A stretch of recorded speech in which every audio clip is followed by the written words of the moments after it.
All right, guys, it's been a very, very long time. Way too long. Okay. But there's a reason for that. All right. Look, I have been busy, both at work, mostly work stuff, kind of, just because I've been working these weekend shifts now. A lot of them, a lot more than I would have liked, but also too because I was waiting on some new equipment, which you can kind of see.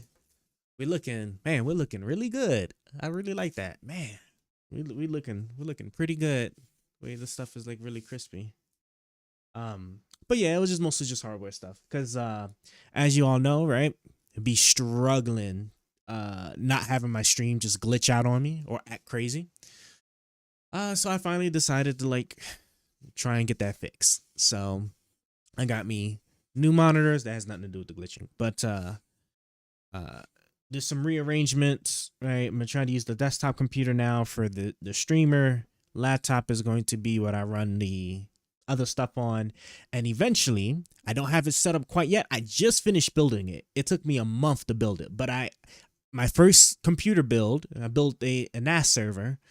It was with a Jonesbo N5 case. It was like massive. It was a huge case. I put 3 RTX 3060 cards in there. I used the EATX motherboard that has 2 CPU slots, right? 96 gigs of RAM. It's very first computer build ever, and my god, am I excited, right? I finally did all of the pre-checks I wanted to do, mem testing, right, to make sure all the hardware was good, because I was getting some rather cheap hardware like the like the RAM and the hard drives. But you know, the mem tests, pre-check the hard drives, right? So that's when you fill them up with a bunch of zeros, which 2 terabyte hard drives, they only take like about, I think it was like about 8 or 9 hours to do a pre-check on a 2 terabyte hard drive. So and I started off with 2 terabytes of something small just because it was my first build. Eventually I'm gonna upgrade to like larger ones for that particular system. But if you think about it, right, so 8 hours, 8 or 9 hours for 2 terabytes. So then like my QNAP server has like 4 8 terabyte hard drives, right? And then I think like the biggest you can get is like somewhere around like 20, like reasonably, while like spending way too much money, even though you could argue $300 to $400 is a bit much. But right, so you're talking about days of like maintenance, I guess you can call it, like a maintenance check on a hard drive that big. So there was a lot. It was a lot to learn, a lot to do. And yeah, everything will almost be fully fixed. Right now we're still struggling. I can already see it right now. Why see? But I only like just did the transition part to the PC. Now eventually I'm gonna offset it or offload it over to the restreamer on a NAS server, but I haven't gotten a chance to set that up yet. So, and in case you've been wondering why I'm looking up, so I have 3 monitors, 3 actual monitors and some extra like screen devices. And then like I have one like regular 4K monitor, 32-inch up top here, and then I got a portrait right here that I have sharing with my laptop screen. So yeah, there's a lot of stuff. I ain't gonna bore you too much with that. I ain't gonna bore you. Just know that your boy's been like doing a lot of creative building. Okay, doing a lot of creative building. So now what I just need to understand is I need to understand why this is not working. Man. Okay, let me take a look. Let me take a look. Let me take a look. I might just, I'm honest to God, I might actually just even just drop this particular one just because I'm already so close to like my transition. Just like we'll just go without this boy over here, but we'll see. And phew, okay, so that's problem number one. We are we are at 100%. Why are we at 100%? Let me look and see why. And okay, and I see why. Now the only question is what I'm going to do to fix that. Answer is going to be probably nothing. I'm going to just cut it. Yeah, I think we're just going to cut it. It look like that might be the only way. I'm gonna give it one turn off, adjust the resolution, turn it back on, and if that don't work, it is what it is. So one moment. All right, let's kill it. Oh nope, sorry, did not mean to do that. My boy was starting to record. We don't want to do that one. This button, right? Right. That I can't tell. Backtrack, vertical. I'm gonna assume that stopped it. Can I? No, it didn't. Okay.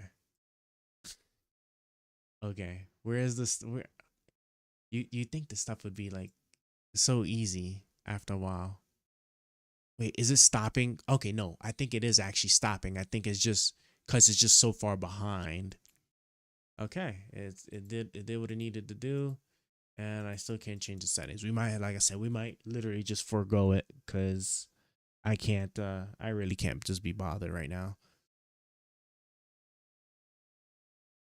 We'll see. We'll see what happens. Um. All right. Well, while that's doing that, let's go ahead and let's actually do some swapping. So I just realized, bro, like I haven't done this in so long, and I moved everything around so much that I don't even remember how I used to have this set up. I think I need my other phone, don't I? Yeah, actually, I do need my other phone. Damn. Okay. Let's all right. Well, one step at a time, I guess.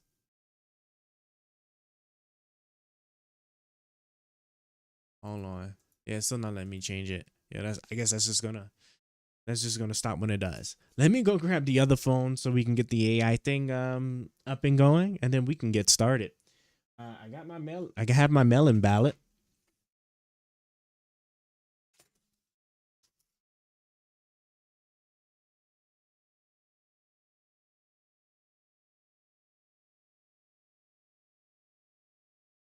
There we go. Try to make sure I ain't showing nothing important, right? But I have my mail-in ballot. So we're gonna open her up, and we're gonna have a discussion with AI, and I'm gonna figure out who it is I'm going to eventually who it is I'm actually going to vote for. Okay, so it finally stopped. Oof.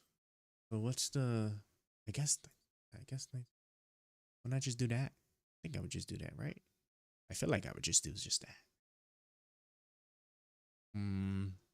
I think. Okay. If I hit OK, and yeah, and then they go problem number one, right? Well, of course, the resolutions and stuff change. So can I? Oh, I know why I did that. It did that because vertical. Need to flip it. Ugh. Hold on, guys. Like I said, We're not trying hard enough, or we're not struggle streaming every single time. Trying to fix that, but every single time. So okay, fit the screen, and yes, of course, because okay, let me think about this. I spent so much time fixing the camera on that it is fit the screen, but then I need to make an edit. Hold on. Transform, edit transform. Scale the outer. Yeah, there we go. Scale the outer. That looks almost spot on. I am actually impressed. Actually very impressed. All right, let me go grab the other phone real quick. And I also need to turn on my iPhone while I'm here now because I'm gonna need to control the camera. All right, let's hit the no, not I keep hitting the record button by mistake. It's killing me. Okay, let's see what we got here. Let's see what we got here. Yeah, see, there we go. See, now my video encoding is down to 50%. It was capped out 99%. So I know it was exceeding it, and I know why.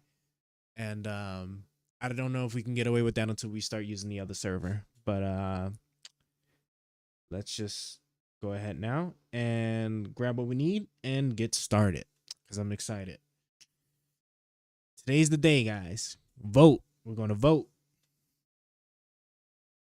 Now I just got to remember where I put my other phone at. Oh, I know where it's at. I got to get up. Be right back.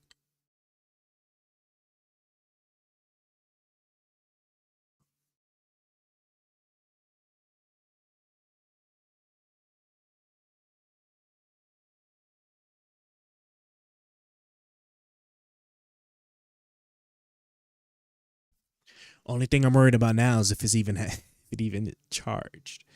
That'll be my next big dilemma. We'll find out.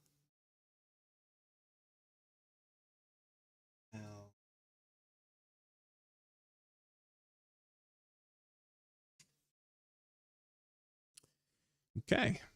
Go ahead and get the seekers. I used Discord, didn't I? Yeah. Yeah. Just use. Well, I guess I'll just use this. Where are we at on battery life? 0%.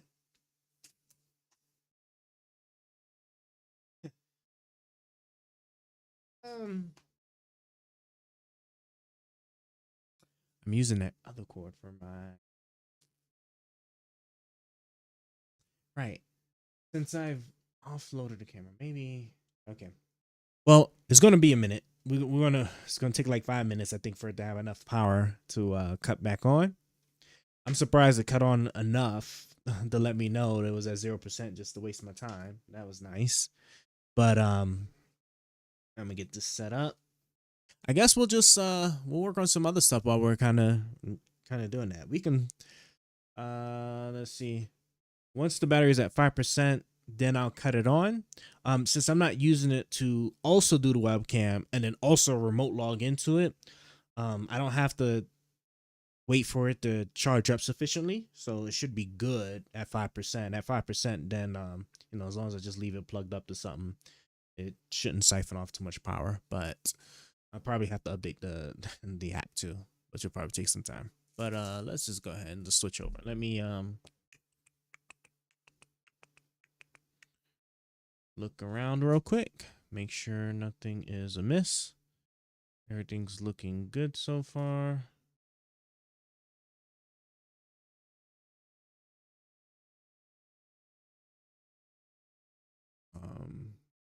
You stop, start.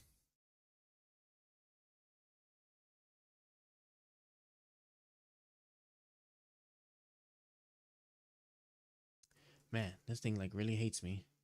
It like really hates me. I'm trying so hard to get it to come up.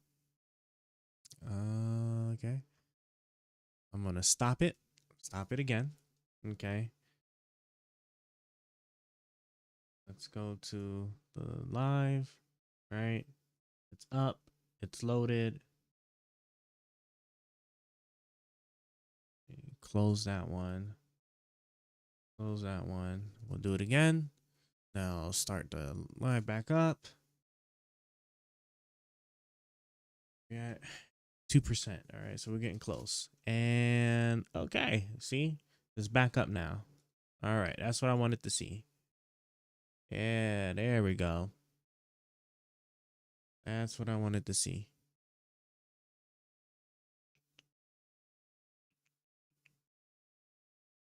Why is this thing still spamming Clefairies? Bro, thought I turned that shit off. Jesus Christ, man. Hold on. I could have swore I shut it off.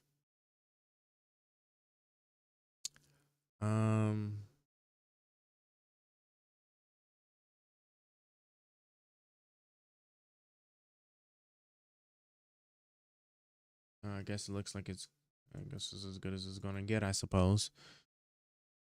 All right, whatever. I don't care no more.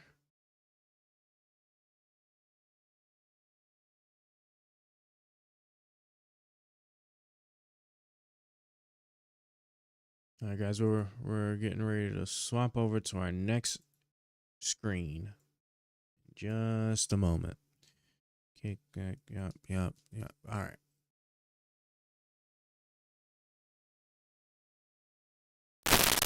Screen. All right. The only thing I'm kind of scared about now is I didn't even bother to check to make sure the audio works. And I have so many different devices around me, and yet none of them are in a position for me to check the audio right now. I guess we'll do that first with the phone once it charges up enough. But let me go ahead and plug this up and get things prepping. Get things prepped up here. Let's see. Oh, yes, no.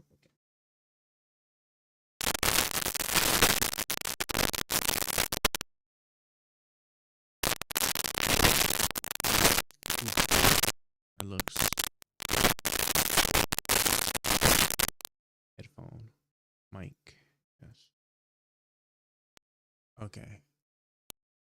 What is it complaining about now? This is not receiving enough.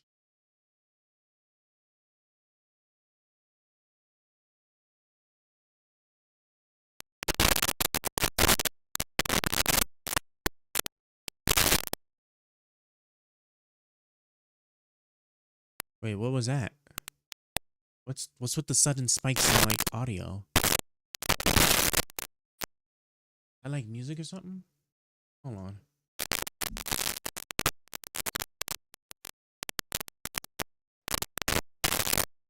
Elgato. The hell is the Elgato like spamming like that for? Oh, it's not even moving. Oh. Okay. Now I see what's wrong. Right. Well, this is what happens when you wait for so long. No, it's moving. All right. Is it moving on the screen? Yeah, it's moving on the screen. It just wasn't. But I'm seeing sudden spikes on the audio, and I don't know why.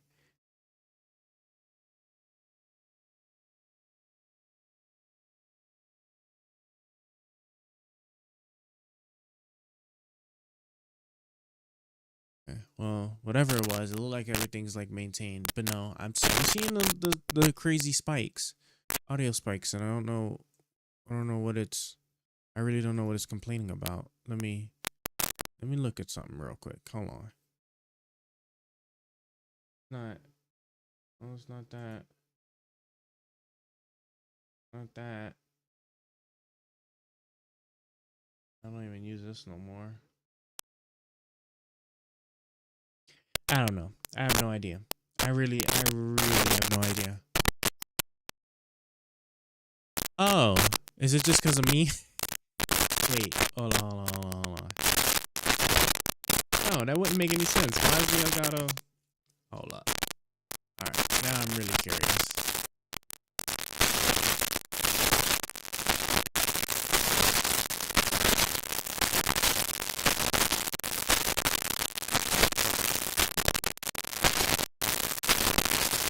I'll just mute it.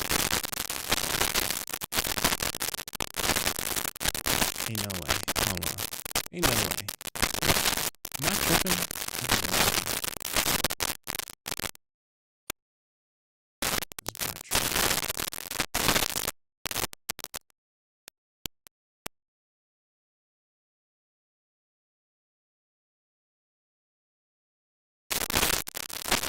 Huh. Okay. So something's up with the Elgato. Something's gotta be up with the Elgato. It shouldn't be generating that much noise from doing absolutely nothing. 5%. We're at 5%. See? That didn't even take as long as I was expecting it to. But I could probably check on my other phone here. Do I even have it set up? Nope. Hold on.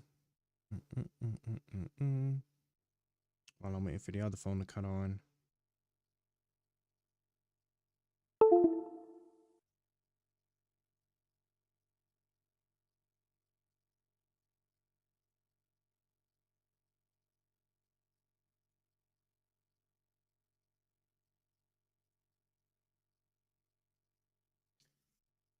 Okay, yeah, I'm trying to get my iPhone up. Oh, it's gonna take way too long. Let me just do the Android phone since I know it's already like set up. I just gotta wait for it to load up. But I need to understand why this is like tripping right now.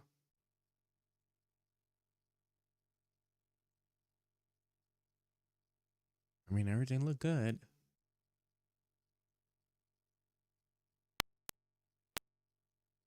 All right, well, everything looked good to me. So we are going to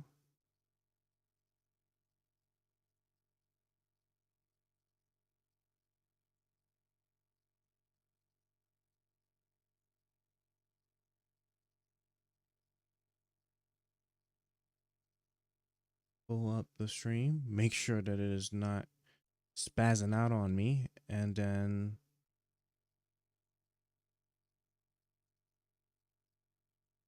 I guess that'll be that. Huh. Where's my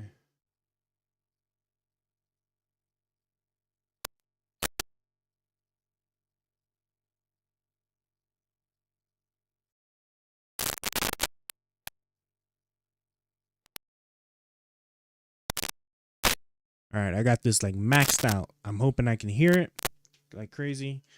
I'm going to unmute my laptop here. Oh, yeah, there we go. Oh, so that's what it is. So what is that? What is that? Is that Oh, okay. What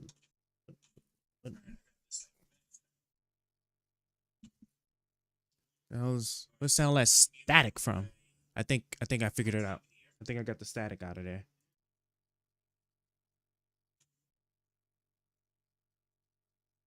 Okay, so I can unmute that, and I think we're good now.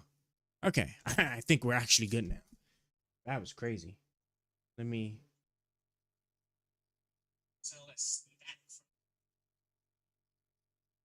Okay, yeah. I had I guess the what microphone cord, the XLR, is that what it is? Well, it was just like resting on my Elgato capture card, and I guess it was just creating static interference. Okay, so I don't need that. No, okay, so we don't need the stream no more. So now let's go ahead and get our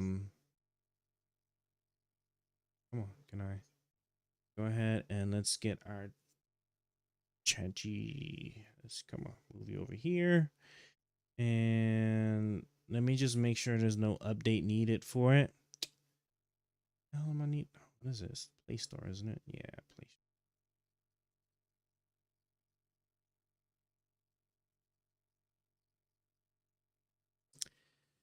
Looking good. Looking real good.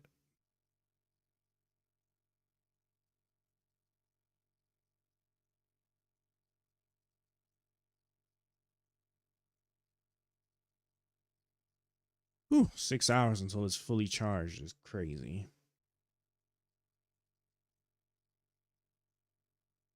Cool. Let me just go ahead and just update that one.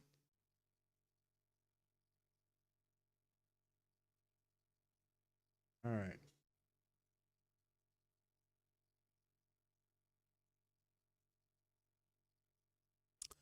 Okay. Now we just pop open our handy dandy Discord and we should be good.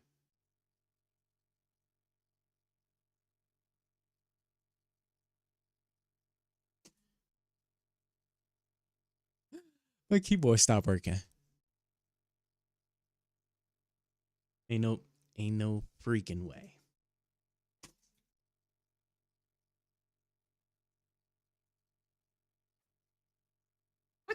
I can't be like this unlucky. Bro, there's no I got a new mouse. My new keyboard has not come in the mail yet. Okay. Okay. Ain't there's no way. I refuse to believe it, this can't be possible.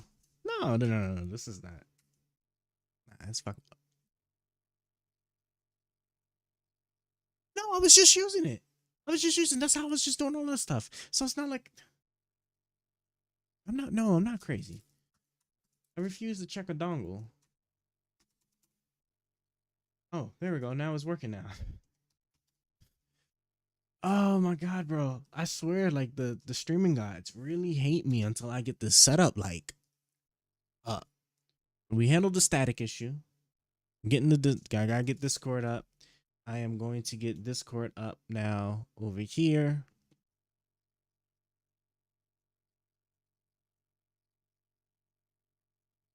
I gotta move my mouse back over here real quick.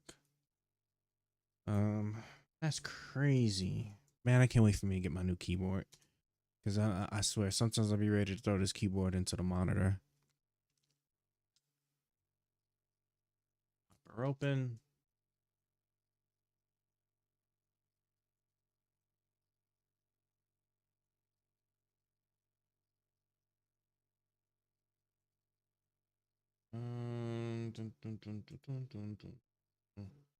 Here we go.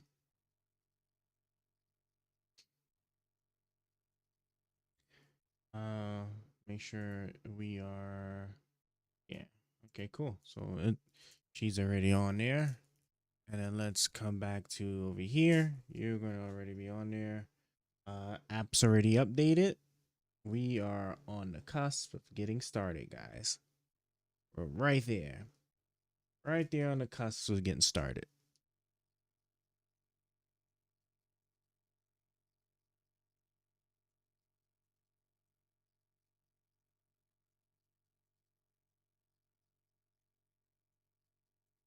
Okay, now, all right, all that's left now that we just need to do, besides waiting for, I guess, Discord to like finish doing whatever it is doing.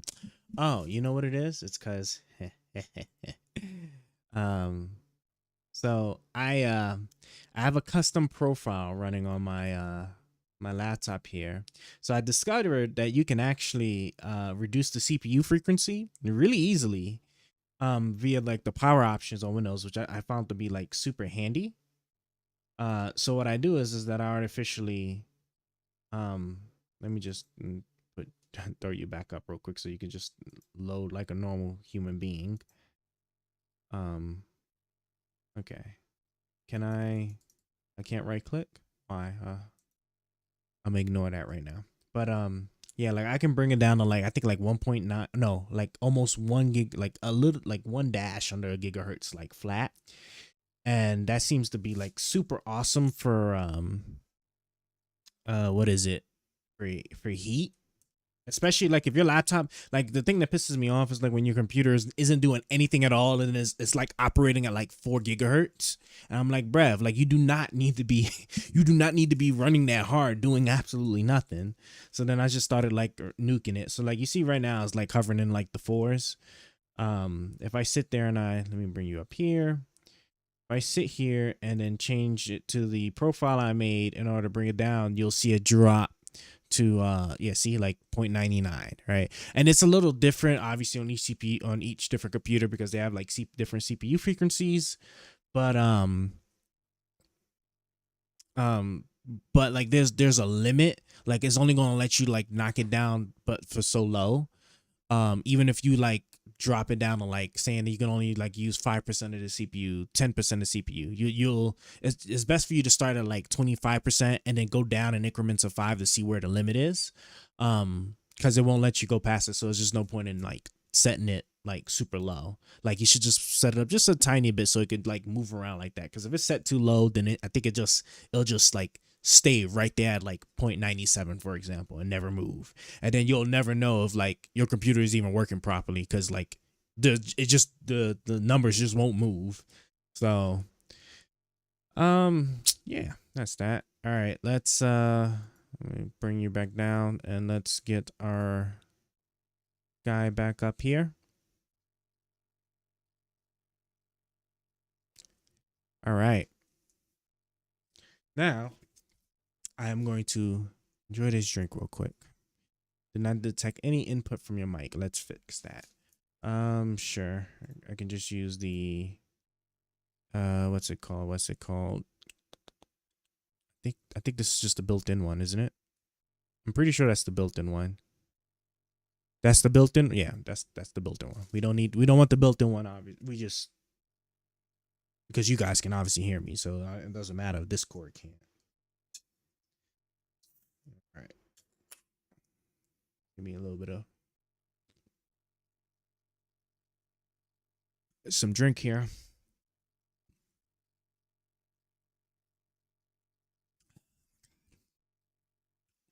I don't know why this is hitting the way it's hitting right now. Jesus Christ.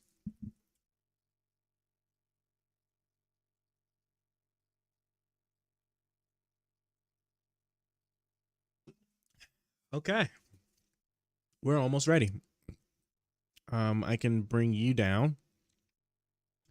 I will put you back on balance now because obviously I have my phone here, my other phone, and we are going to run a game while while we're talking to our AI. Oh yeah, I need my headphones down. Duh. Come here. Headphones. Hold on.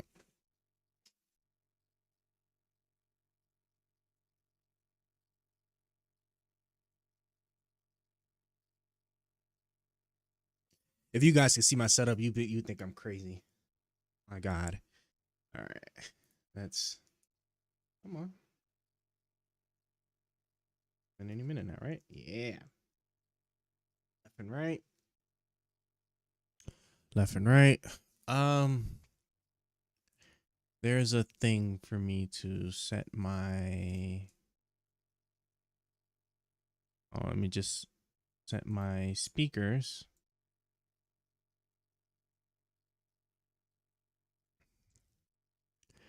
And let me just set my speakers to my headphones. I probably should have that before doing, before starting the stream, but oh well. Let's just hope that this works. Okay, looks good. Let's. I hear her loud and clear, nice and fine. Okay, hit okay there. Come over here, make sure sound is coming through this nice and properly. And okay, kind of like I figured. I hear nothing, and it looks crazy on my vertical thing. Why is that even like that? That looks. Oh, I know why. I know why. Guys, we're almost there. All right, look, I'm almost there. Okay. I'm almost there. I promise you. It's this once I transition to getting it on that server I built, like I won't have to go through this. Well, after the initial setup, I obviously won't have to go through this ever again. Won't go through this anymore. Okay, so I have to fix. So first off, I don't know why this is even like that, but let's fit that to screen, and then I have to sit here and I have to scale it to outer bounds. All right, cool. So that's done. Okay, because the vertical was just tripping. I don't know where.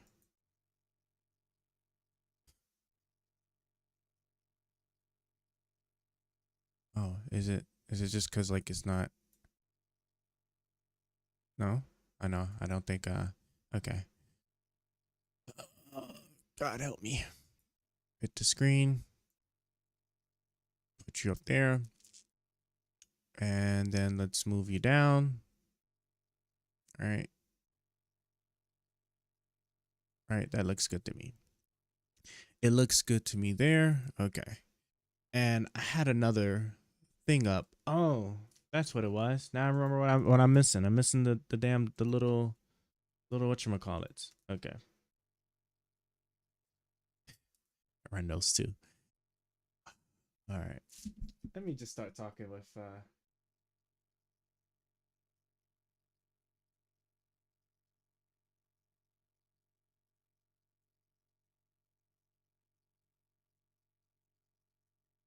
Hey, Jeffrey, can you hear me?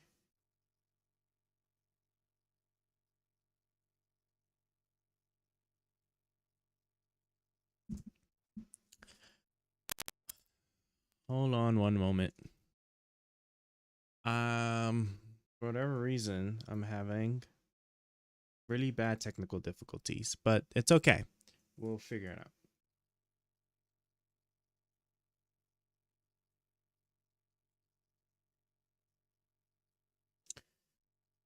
Yep. Okay.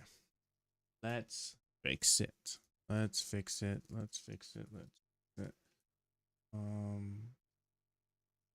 PUBG Battlegrounds. Why does that look cool? Okay. So first off, I am going to let's just hit this and see what happens. Next, I'm going to come over here and I guess check.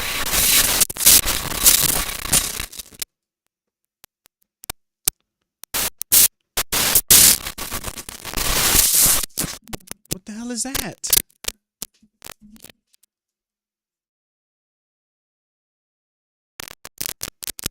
Do I have like too many?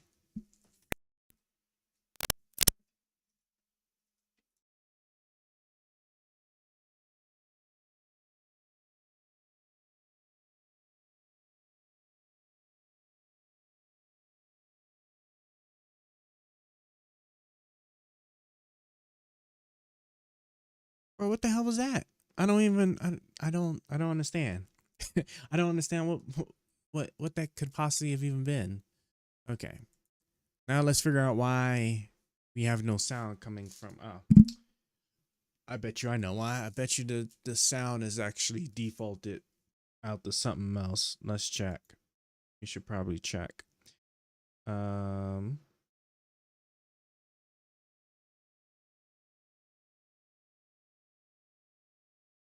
No, it's Oh,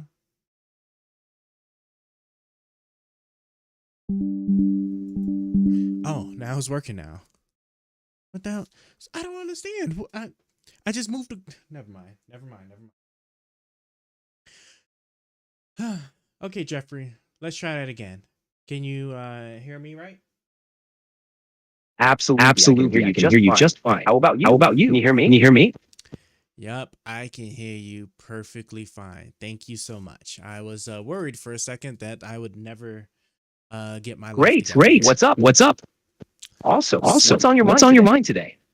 All right. So today, Jeffrey, we are going to have a debate. Got it. Just let me know if you need anything.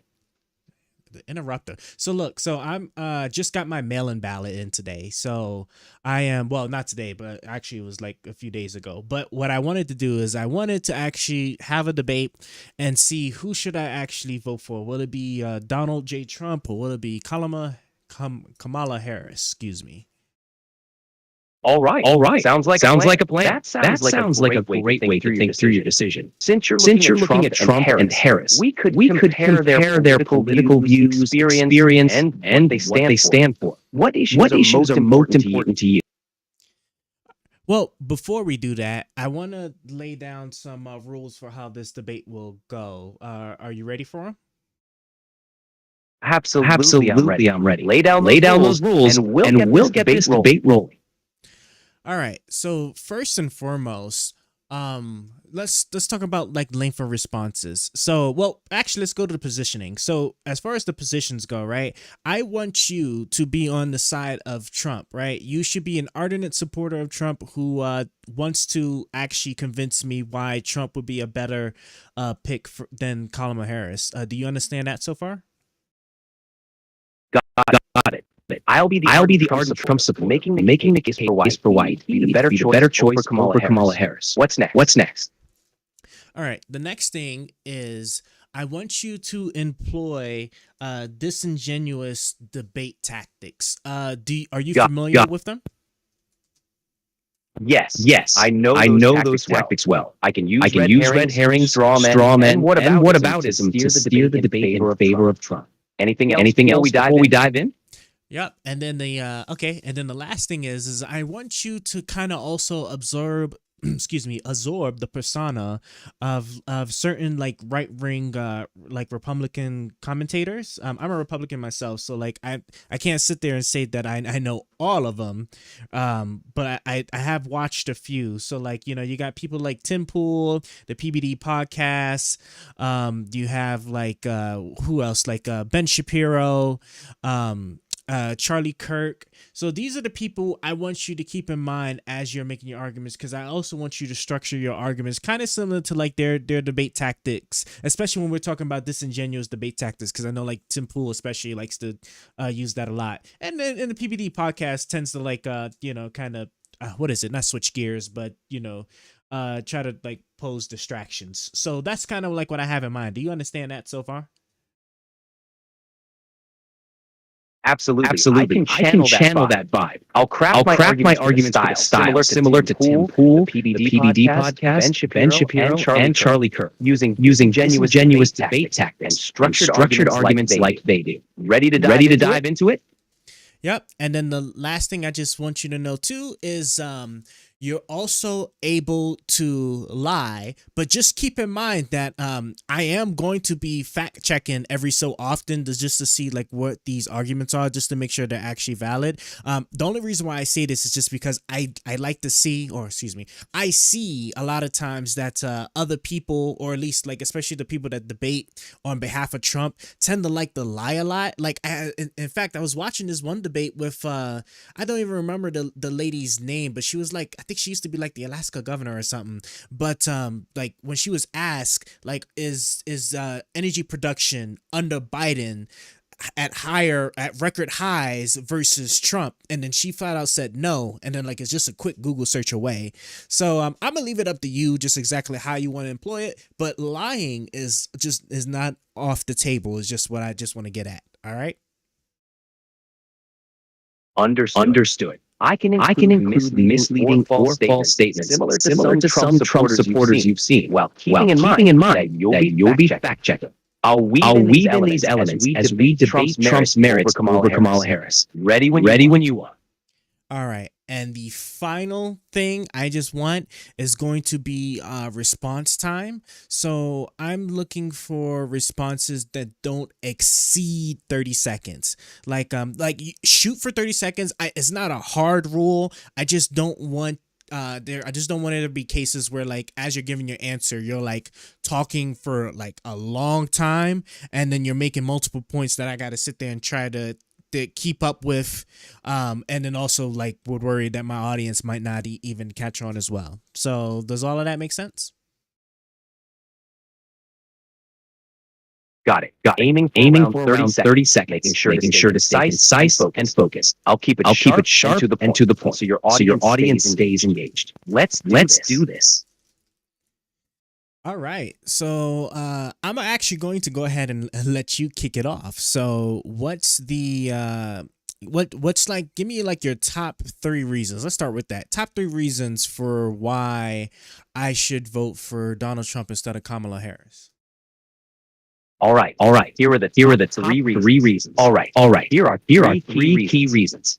First, Trump's economic policies, his tax cuts and deregulatory efforts boosted the economy, leading to low unemployment rates and high stock market performance before the pandemic. Second, his strong stance on immigration. Trump prioritized border security and implemented policies aimed at reducing illegal immigration. Third, his approach to foreign policy. Trump pushed for fairer trade deals and prioritized American interests, renegotiating agreements to benefit the U.S. These points showcase Trump's focus on economic growth, national security, and putting America first on the global stage. Okay, let's start with the economy.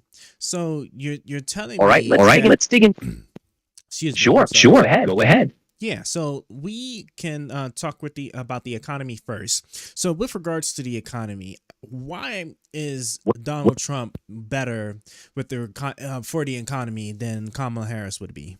Supporters argue Donald Trump's approach to the economy focused on tax cuts, deregulation, and renegotiating trade deals. The Tax Cuts and Jobs Act of 2017 lowered tax rates for individuals and corporations, aiming to stimulate economic growth. His administration also prioritized reducing regulations, arguing that it would encourage business investment and job creation. In trade, Trump sought to protect American industries by imposing tariffs and renegotiating agreements.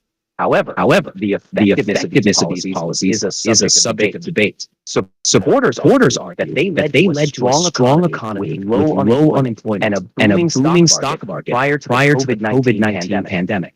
Critics contend that the benefits were uneven, favoring the wealthy and corporations, and contributing to increasing the national debt.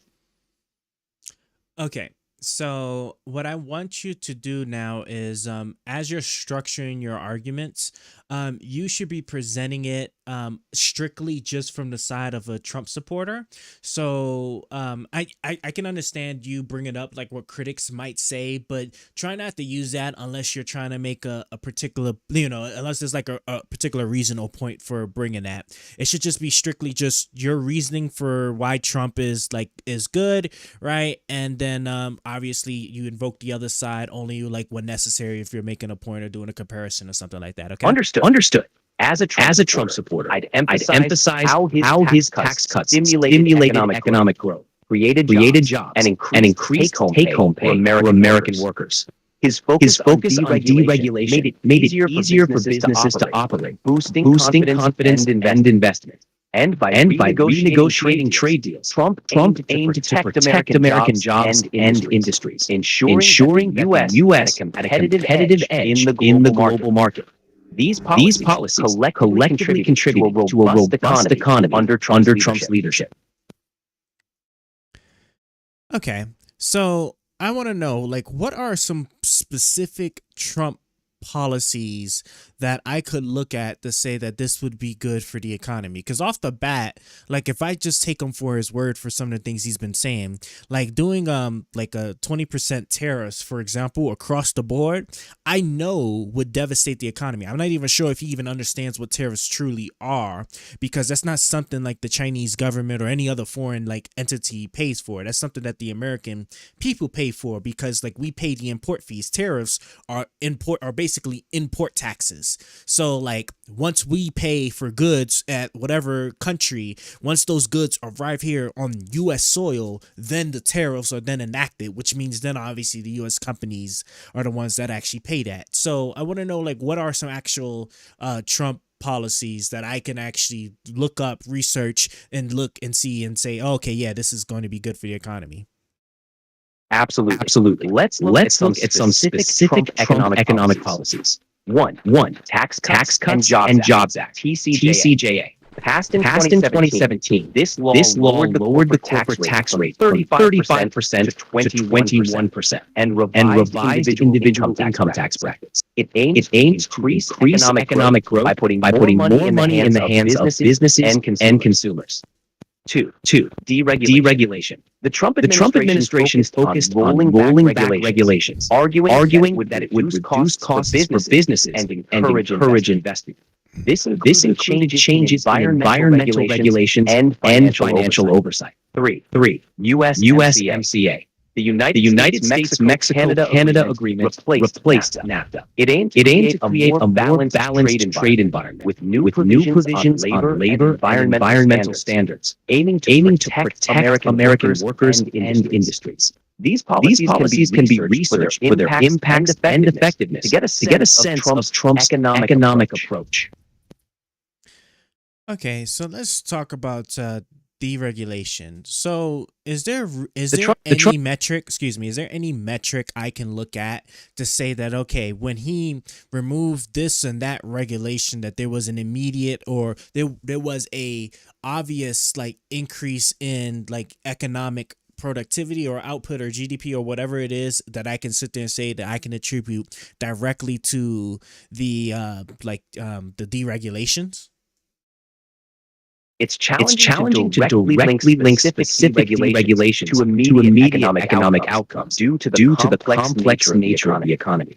However, supporters argue that Trump's deregulation efforts improve business confidence, as reflected in stock market performance and business investment. For instance, the rollback of environmental regulation was intended to benefit the energy sector, potentially leading to increased production and jobs. While it's difficult to pinpoint exact metrics, the overall goal was to foster a more business-friendly environment.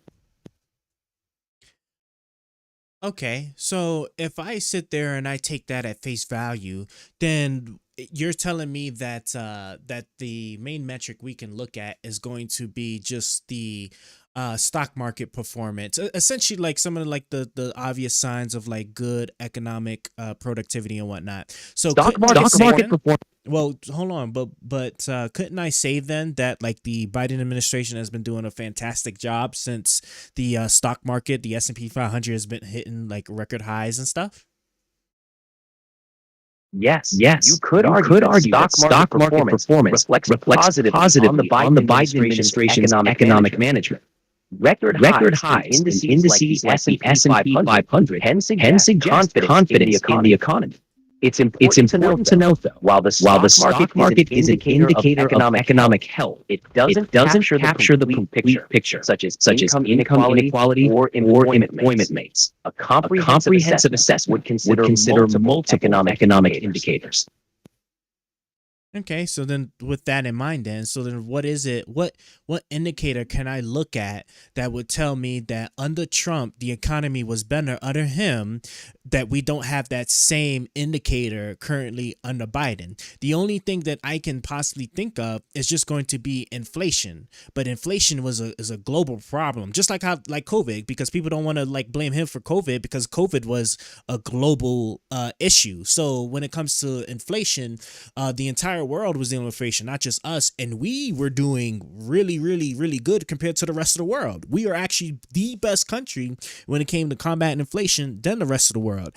I know, like for example, like because I'm like familiar with Egypt during like Trump's administration, I believe like it was like 15 Egyptian pounds from $1 like while I was over there, and then like what then when inflation started hitting rampant highs, I think now it's like over $30 Egyptian pounds for a single US dollar. Like all these countries are getting destroyed on inflation, but the United States is doing the best when it comes to inflation. Why is that? And it's because of the policies and stuff that the Biden administration has actually put forth. So I'm just curious, what metric can I look at that would reflect that under Trump it was better than under Biden? Because a lot of the things that I can look at so far that I could say was positive for Trump is even better under Biden's administration.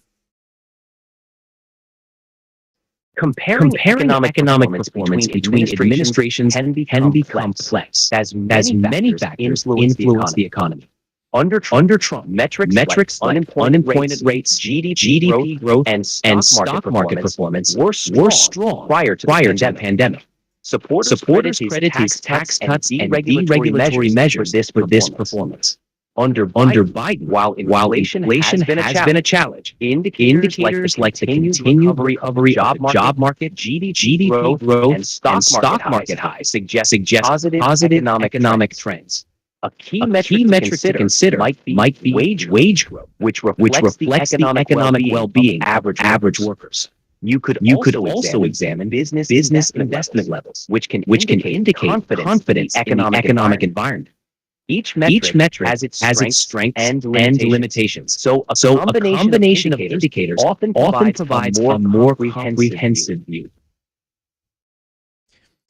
Okay. Now my understanding is that because like you mentioned like in investments. So I will say that as far as like a ding on the Democrats, usually like I recall hearing about the argument that like with their need to like raise taxes, it's almost as if like they're just raising taxes just for the sake of saying that they're raising taxes on the rich and stuff.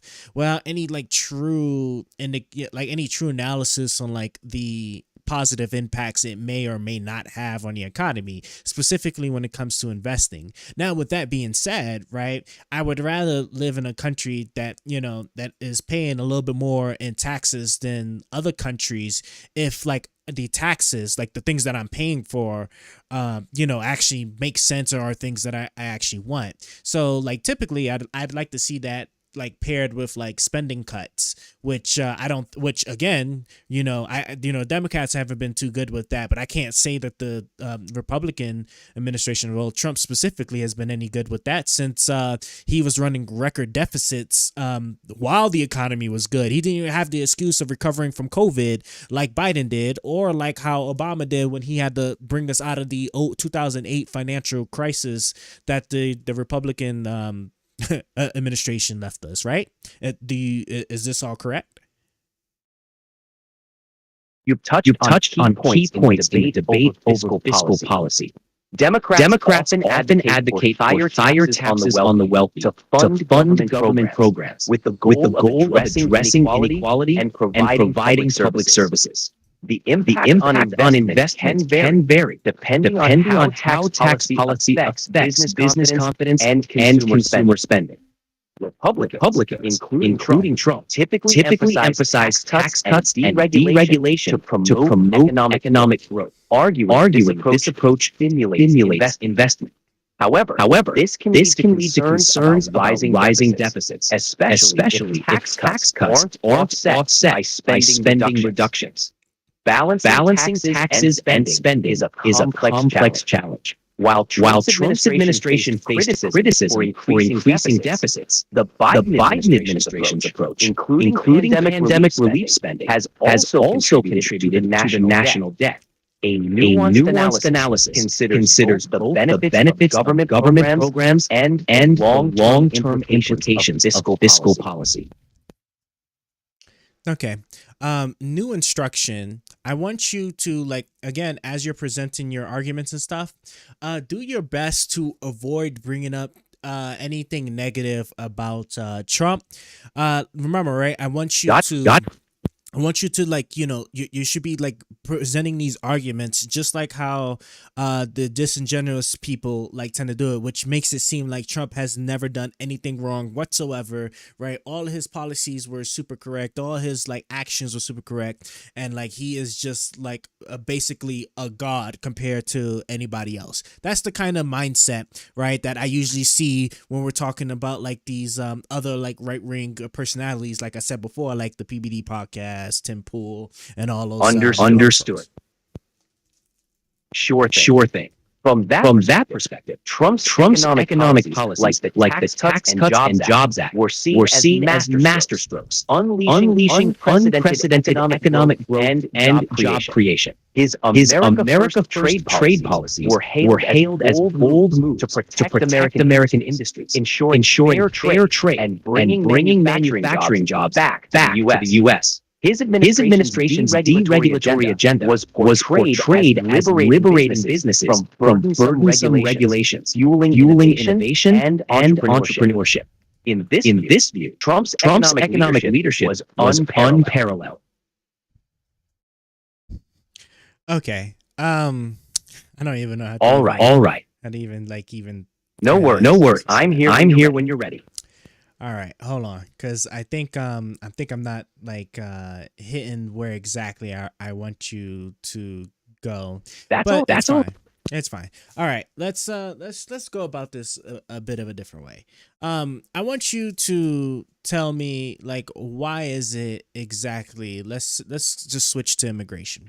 Why is it for immigration that I'll believe that Trump will actually do anything when it comes to immigration when he was already president for 4 years, and he didn't seem to had done anything that actually fixed the problem. Temporary band-aids is cool and all, but I would like to have somebody to actually fix the problem versus the Biden administration that was actually trying to put forth a bill that would have actually if not solved the problem, would have done a hell of a lot more and bring us closer to a real world solution, taking care of the backlog of asylum seeking claims.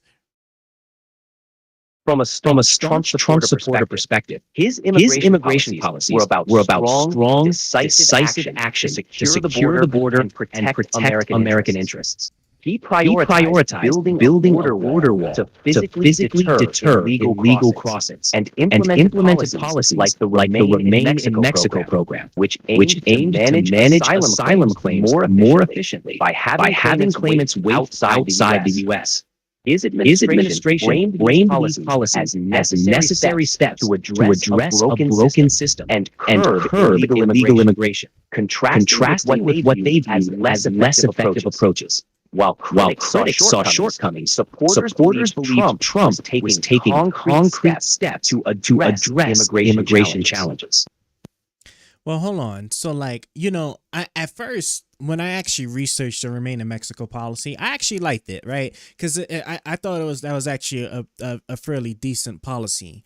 But that, once again, did not solve the asylum process or the asylum issue, right? Because at the end of the day, I would say that the key problem we have with immigration is the asylum process, right? Somebody just shows up, claims that they qualify for asylum, right? And then they get a court date that's usually 3+ years out from when they'll actually get to prove or have their claim adjudicated, right? And then they just poof, right, disappear into the United States.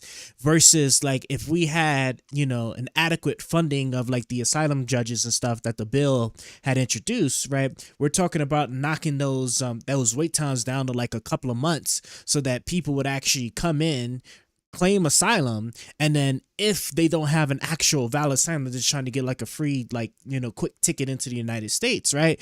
Then in a couple of months, right, it gets adjudicated, right, and then they just get kicked out. Why wasn't things like that sought out for by the Trump administration? We had to wait for the Democrats to actually put forth a real tangible solution that would have had a real world impact on the whole illegal immigration issue here in the United States.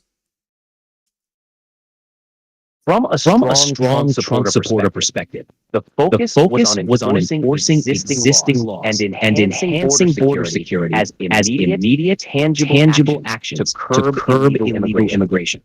Trump's approach aimed at deterring illegal entry and quickly addressing those who didn't qualify for asylum. The idea was that by enforcing a tougher stance, it would discourage people from attempting to enter the country illegally or making unfounded asylum claims. Supporters would argue that Trump's measures were an immediate solution to a complex issue, focusing on enforcement while broader reforms were debated. Well, hold on though, but if I was to take a look back at the Remain in Mexico policy, right? While that was good initially, wasn't the huge problem was first off that it required a lot of work with the Mexican government, which he already kind of soured that relationship a bit, talking about having them pay for building a wall, which never happened, by the way. But isn't the other problem too is that we then was like subjecting people that actually had valid asylum claims, who typically were the vulnerable, into a situation where they would be waiting in another foreign country that's also not all that safe with respect to human trafficking and whatnot, instead of like having them wait in the United States for a couple of months, right? Because that's what the goal of the immigration bill would have had, where they would have been safe, they would have been able to have their claims adjudicated, and then if it was valid, a valid asylum claim, right, then they go through forward with the asylum process, everything, while everybody else without a valid asylum claim would be kicked out. Those are significant concerns. From a critical perspective, the Remain Mexico policy faced challenges in implementation, including the strain on U.S.-Mexico relations and concerns over the safety and welfare of asylum seekers. Critics argue that it exposed vulnerable individuals to potential dangers in Mexico while they awaited their hearings. The intent was to manage the process more efficiently, but the execution raised humanitarian concerns. Okay, I want you to avoid bringing up the other side with regards to like any concerns other people have, unless you're going to make an argument to basically say that their concerns weren't as valid, or use it to diminish their position, saying that the concerns aren't even as strong, or just things like that, right? I want you to just stick with why it wasn't as as bad as I am asking you about, or you could just again employ any of the disingenuous tactics in a debate scenario. Got it. From a Trump supporter standpoint, the Remain Mexico policy was a pragmatic approach to managing the overwhelming number of asylum claims, ensuring that only those with legitimate cases would eventually enter the U.S. This policy was seen as a necessary step to prevent the exploitation of the asylum system, discouraging fraudulent or weak claims, and prioritizing resources for those truly in need. Supporters might argue that this approach was a strong stance on maintaining the integrity of the immigration system. Okay. And so again, so why would I sit there and think that Trump is in a better position to do that versus the things that Biden administration has tried to do, and what Kamala Harris will likely push to have done, which would be to actually fix the asylum process so this isn't an issue any longer? From a strong supporter view, the argument would be that Trump's approach to immigration demonstrated a commitment to strict enforcement and border security, which they see as essential for national sovereignty. They might argue that Trump's policies, such as increasing border security and enforcing immigration laws, were effective immediate measures to control illegal immigration. In contrast, they might view the Biden administration's efforts as potentially too lenient, risking further strain on the immigration system. Supporters could argue that Trump's decisive actions reflect a stronger stance on controlling illegal immigration, contrasting with what they might perceive as insufficient action from the other side.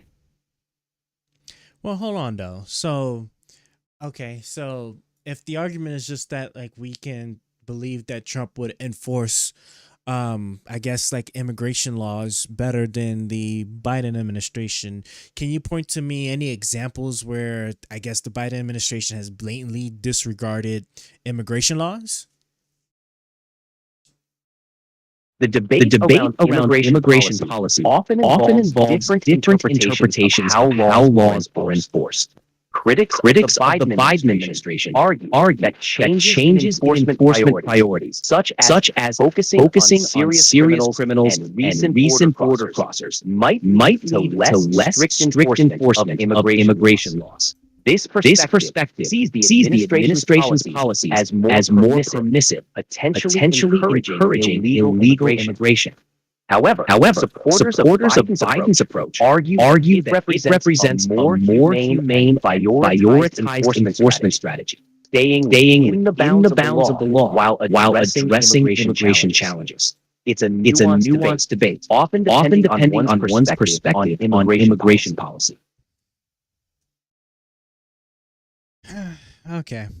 All right. What's next on your mind? Next instruction. Okay. I want you to, while maintaining your short responses, do be sure to try and also weaken the other side's position if you can. Find examples, right? Again, you can employ this in general tactics or not, right? I'm not saying you have to, but you want to look for ways to also weaken the other side in terms of why Harris would be bad for the immigration policy or economy or whatever it is that we're talking about. And at the same token too, right? Do be sure to also attack the other side from time to time to also, because at the end of the day, you're trying to convince me to vote for Trump, because right now I'm still leaning Harris. I'm probably still going to vote Harris unless you give me some real good reasons why. And I need you to be direct, upfront. Aggressive could put. You just try your best, right? Just do what you can do to convince me on why Harris should not get the vote. Understood. When it comes to immigration, Harris supports policies that some argue could incentivize illegal immigration by being too lenient. Trump, on the other hand, demonstrated a commitment to strict enforcement, deterring illegal crossings and prioritizing American interests. Harris's approach could strain resources and overburden the system, whereas Trump's track record shows decisive action in addressing these challenges head on. To ensure border security and a fair immigration process, Trump's proven policies offer a stronger solution than Harris's proposals. Well, hold on. You're saying that Harris's proposals could potentially put a strain. Could you kind of elaborate on that? Elaborate on that a little bit further as to why that's why that would be the case. I'm not familiar with anything that she's proposed that would have a negative effect or a strain. Sure. Harris supports immigration reforms that include a pathway to citizenship for undocumented immigrants. Critics argue that this could encourage more illegal immigration, straining resources like border security, housing, and legal systems. They suggest her policies might overburden an already challenged system. Unlike Trump's focus on strict enforcement to manage immigration effectively. Okay, can you give me a actual real example of how is it her policies would strain the system? Because I'm pretty sure whatever policy she would push for would also be paired with the supporting resources in order to be able to carry it out. Now, a specific concern raised by critics is that offering a pathway to citizenship could lead to a surge in illegal border crossings, as individuals might perceive an opportunity to gain legal status. This could challenge border security and processing capacities. While resources must be allocated to support such policies, critics argue it could still overwhelm the system, leading to challenges in effectively managing immigration. Well, hold on though, right? Because okay, so we're talking about what I forgot what he. Yes. Go ahead. Anymore. What is the word for not asylum, but forgiveness?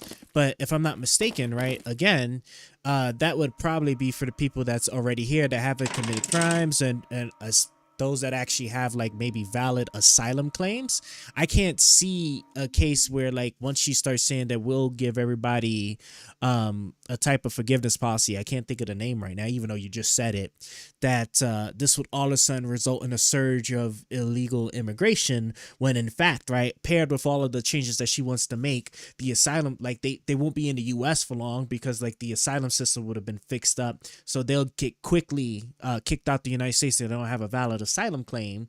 And once again, right, this would just be another one of those kind of concerns that don't actually bear out in reality when it comes to the actual numbers, right? Because right now people are coming in because they know that if they claim asylum, they're in the United States for like a good 3-4 years, and at any point in time they may be able to get away with the whole forgiveness and becoming a citizen, I guess, if some magic like policy fairy actually comes about on that, which is just highly unlikely. But again, right, they also have to contend with the asylum process, which once their day comes up in court and they don't have a valid asylum claim, they're just going to get removed from the United States. And if they can't be found, then they would have been considered breaking the law. And as long as that part is enforced for the people that's seeking refuge, that whole forgiveness thing, right, they would actually be ineligible, because they would have came here on false pretenses, the asylum process,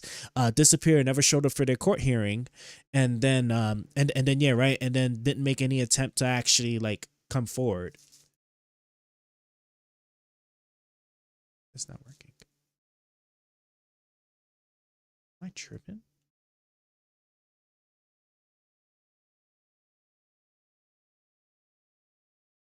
With quite those with criminal background fail to meet certain requirements. Proponents argue that this approach, combined with reforms to streamline the asylum process, would address the current backlog and reduce incentives for illegal entry. This could potentially manage immigration more effectively, ensuring that those who qualify for asylum are processed efficiently, while discouraging fraudulent claims. The debate lies in whether these policies would indeed be effective or could inadvertently lead to other challenges.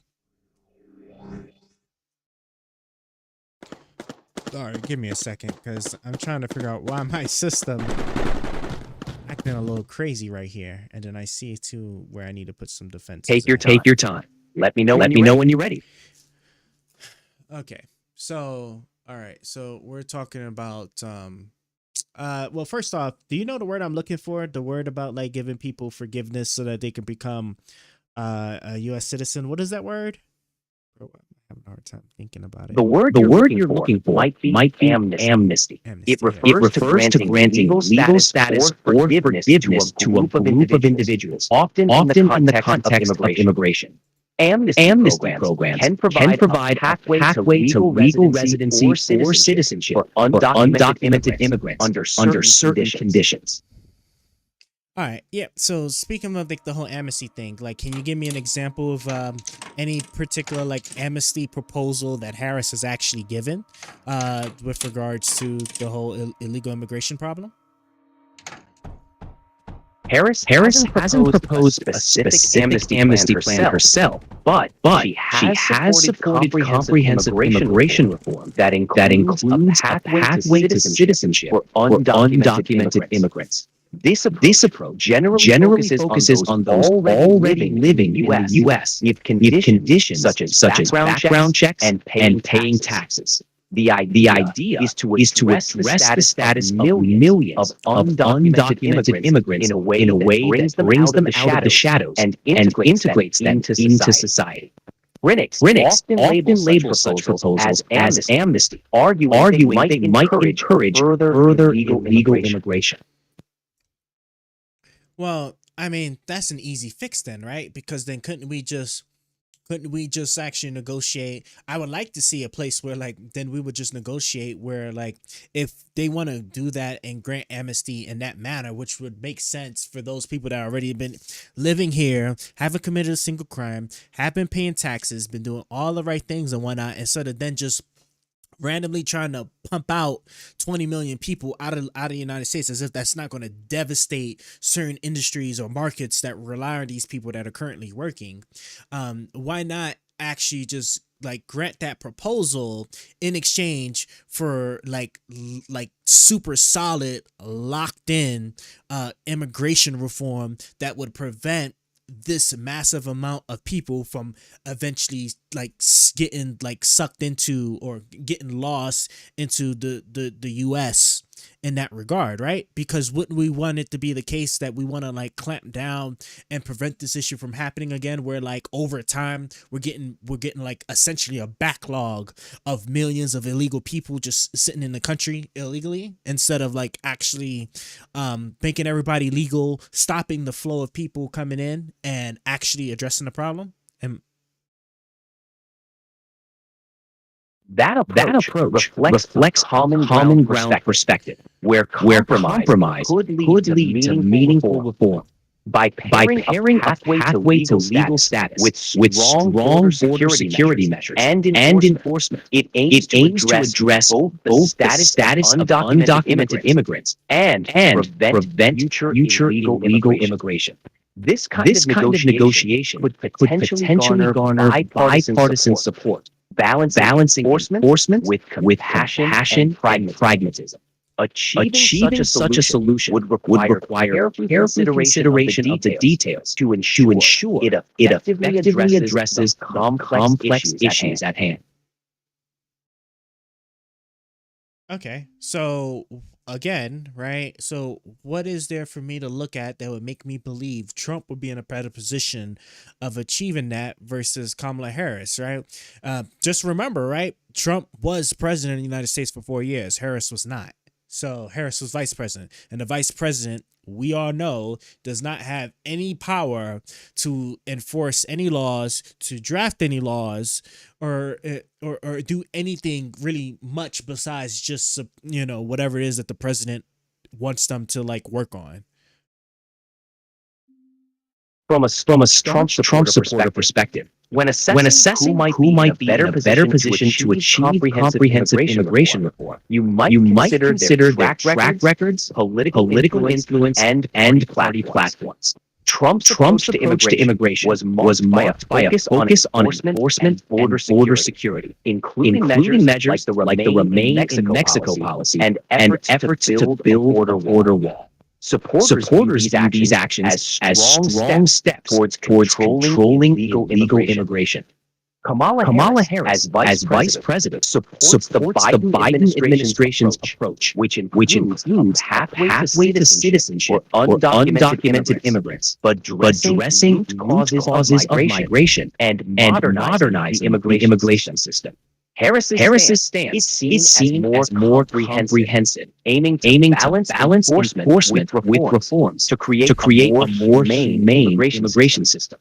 Ultimately, your decision might depend on which approach aligns more with your views on immigration, the role of enforcement, and the balance of passion and practicality in addressing complex issues. Okay, let's do a new instruction set. Okay, I want you to do everything in your electronic soul to avoid saying anything positive or promote any kind of good whatever when it comes to Harris's policies, the Biden administration, the Democratic side, period. Okay, your job, your sole focus is to do whatever you can through the disingenuous tactics or whatever it is that these right-leaning people use to convince me why Trump is the person to vote for versus Kamala Harris. I'm about to sit here and open up this mail-in ballot and actually make a vote. And right now, like, I am almost certainly now going to vote for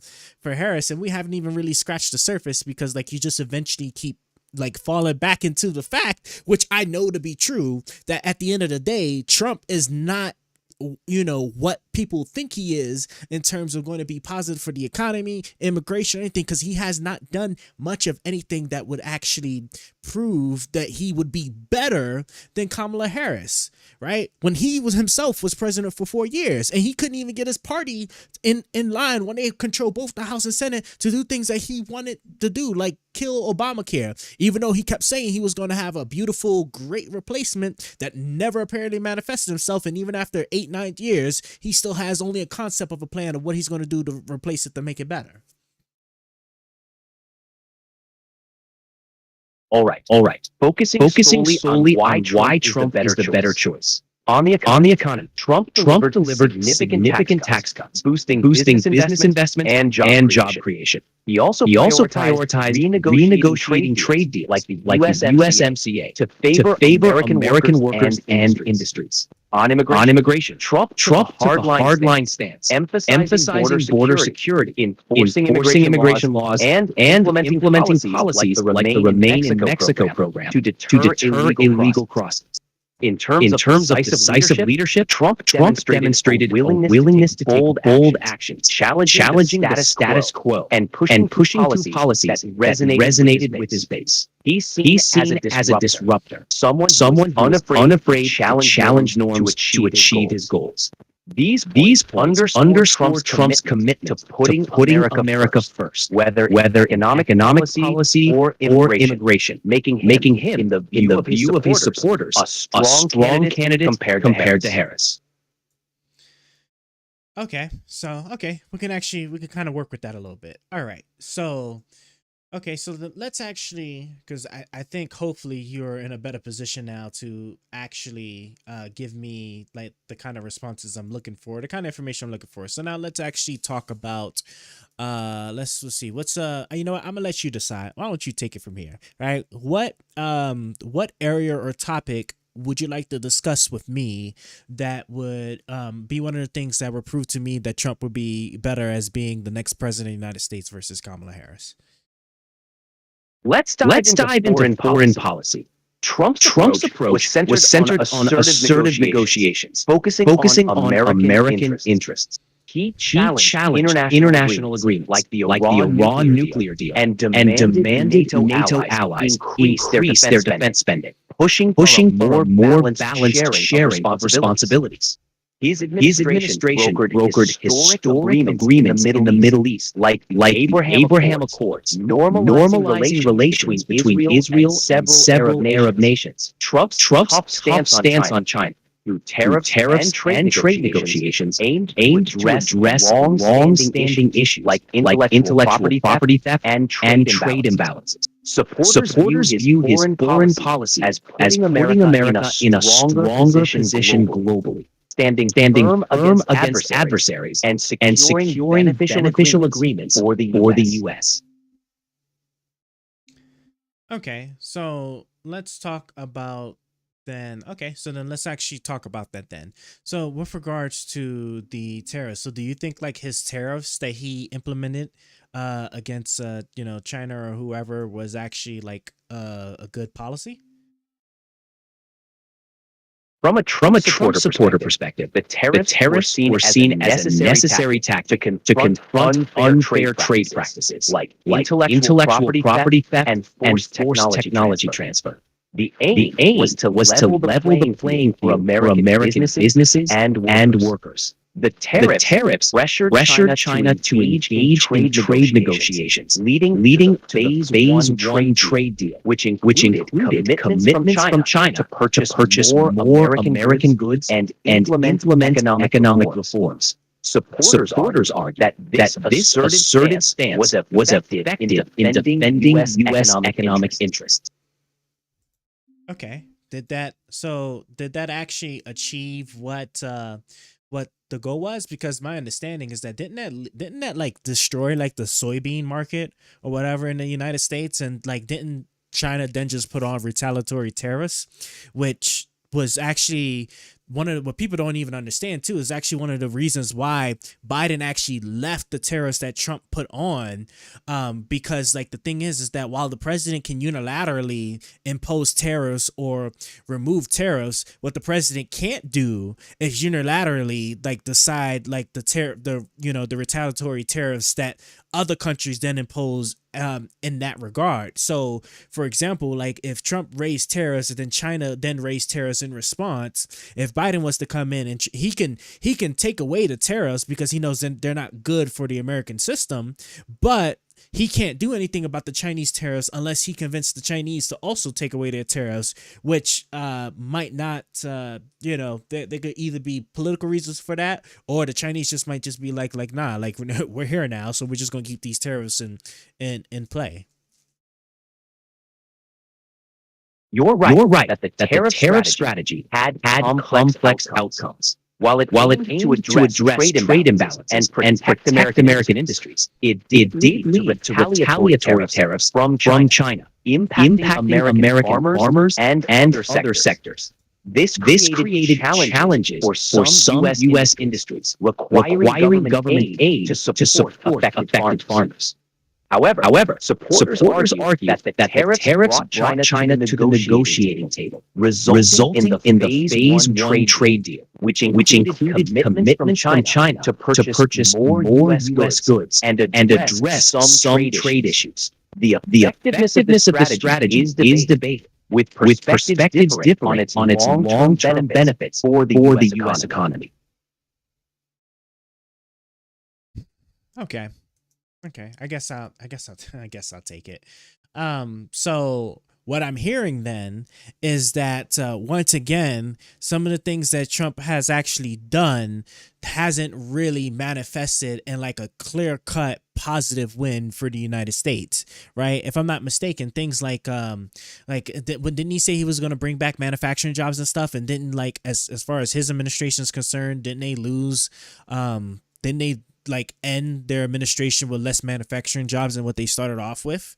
So again, right, I'm not seeing anything that I could point to and say that yes, like Trump was good here or did this thing that that I can look at and say this had a positive impact for the United States and the economy and the American citizen then. From a Trump supporter view, his administration made strides in reviving the manufacturing sector with policies aimed at deregulation, tax cuts, and renegotiating trade deals to benefit American workers. While the pandemic disrupted progress, supporters highlight efforts to bring back jobs and promote Made in America initiatives. His administration's focus on reducing regulatory burdens and promoting fair trade was seen as a push to revitalize American manufacturing with the goal of long-term economic growth and job creation. While not without controversy, supporters view these actions as steps toward reestablishing the U.S. as a manufacturing powerhouse. And again, did that happen under Donald Trump? Because as far as what I can see right now, especially with some of the things that Biden has passed, right, that the Biden Kamala administration has passed, my favorite being the CHIPS Act, right? We're about to have a manufacturing boom essentially here in the United States, where we're going to start actually having chip factories in here on the country soil versus all of the importing we do for these advanced chips that essentially power all of the things we do, from my cell phones to our microwaves, right? Again, I don't see anything. There is nothing I can look at that Trump has done that's even anywhere that's even halfly comparable to these things. And the thing is, it's a projection, right? Like that's the crazy thing about it, is that like the CHIPS Act, right, hasn't even manifested yet to like we can actually see the real world stuff. So anything can happen, but at the same time, if everything happens like where like all the experts and all of the analysis say it will be, right, we can actually see that it's going to do a lot for the United States economy and the manufacturing sector in totality. Excuse me, I am like I need something to drink. But it will do so much for the United States versus what Trump has done and the things that Trump is proposing to sit there and wreck the economy in more ways than one, or drastically increase inflation. So what is it about Trump's economic policies, right?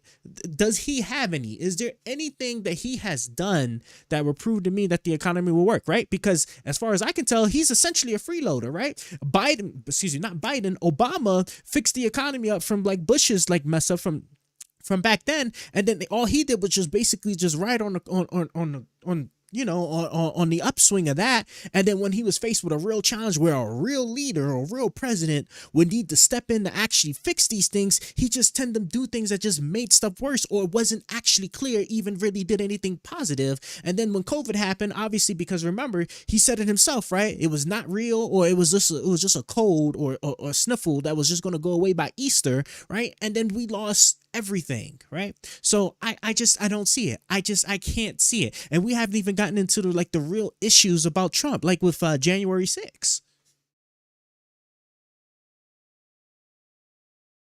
I understand your concerns. Supporters of Trump would argue that his economic policies, including tax cuts and deregulatory measures, were intended to create a business-friendly environment, spurring investment and job creation. They view his renegotiation of trade deals like the USMCA as efforts to prioritize American workers and industries. While the results may not have been universally seen as positive, they argue that his policies laid groundwork for a stronger economy.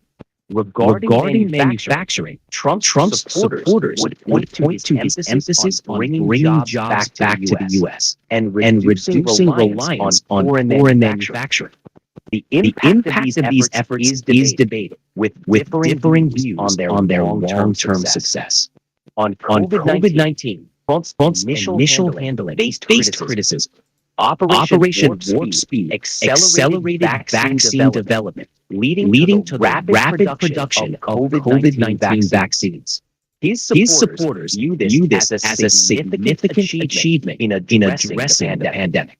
While there are varied opinions on these issues, Trump's supporters emphasize his focus on economic growth, job creation, and a strong.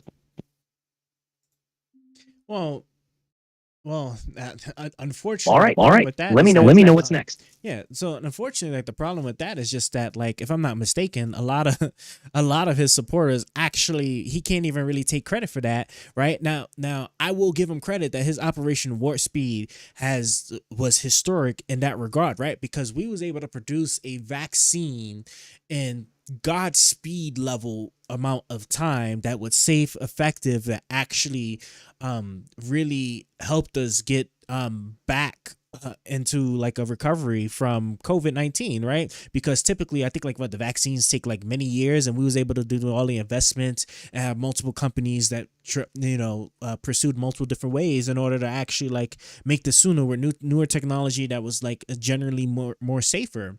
But he can't even take credit for that because he was sitting there and he put so much distrust into like the the structure of government, and all of like the big status quo entities or whatever it is you want to call them. And so now like you had this thing where like people were sitting there and spreading all this misinformation, saying that the vaccine was killing people. You was going to have magneto powers, which I'm still waiting on mines from when you take the vaccine. Heart attacks. People were dying in record levels. Like all this fake stuff about the vaccine that again was nowhere to be proven in the numbers that they were sitting there saying, right? Because at the end of the day, right, any kind of medication, of course, will have side effects that would influence certain people, right? Like people can die taking Tylenol. That doesn't mean Tylenol itself isn't a safe medication. And so like it was just crazy to me that like he set the stage for that level of distrust. So he can't even take credit for Operation Warp Speed, which created a vaccine that like literally was like instrumental to recovering the world.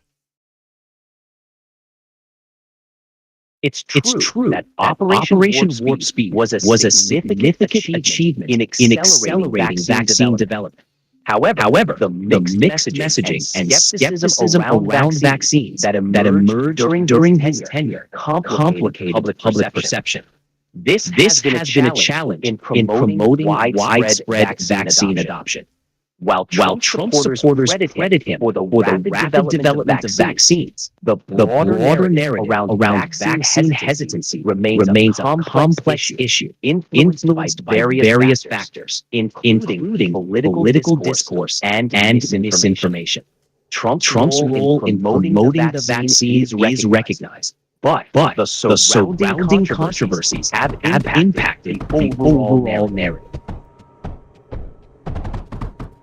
Okay, so since he can't take credit for that, what else is there that I can look at with regards to things like COVID that would sit there and tell me that he, would have did he would do a better job now than what he did back then. Okay, this looks like this is working, right? Yeah.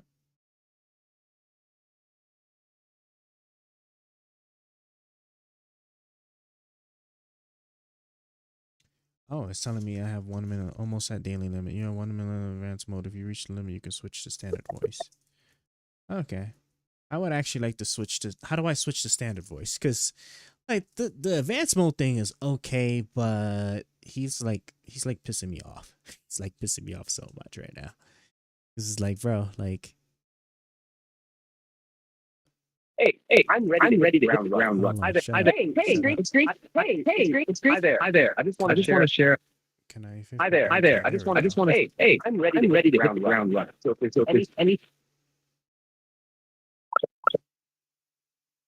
Hold on, guys. I tried it. Like I said, they made this new like advanced mode thing, and it just doesn't look like it was doing all that well. Okay, okay, please resume from, okay, we're actually, oh, cool, we're on the standard voice now, so upgrade to use advanced for, upgrade to, oh, okay, hold on, stop, hold on, am I not logged in? No, but when I do log in, I am gonna wanna, oh, what if it's like that because, oh, let's see my on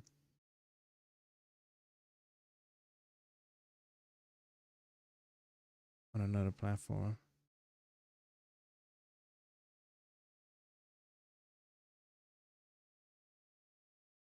I don't know. I'll have to fix it later. I will have to fix it later. For now, let's actually just go ahead and pull it back.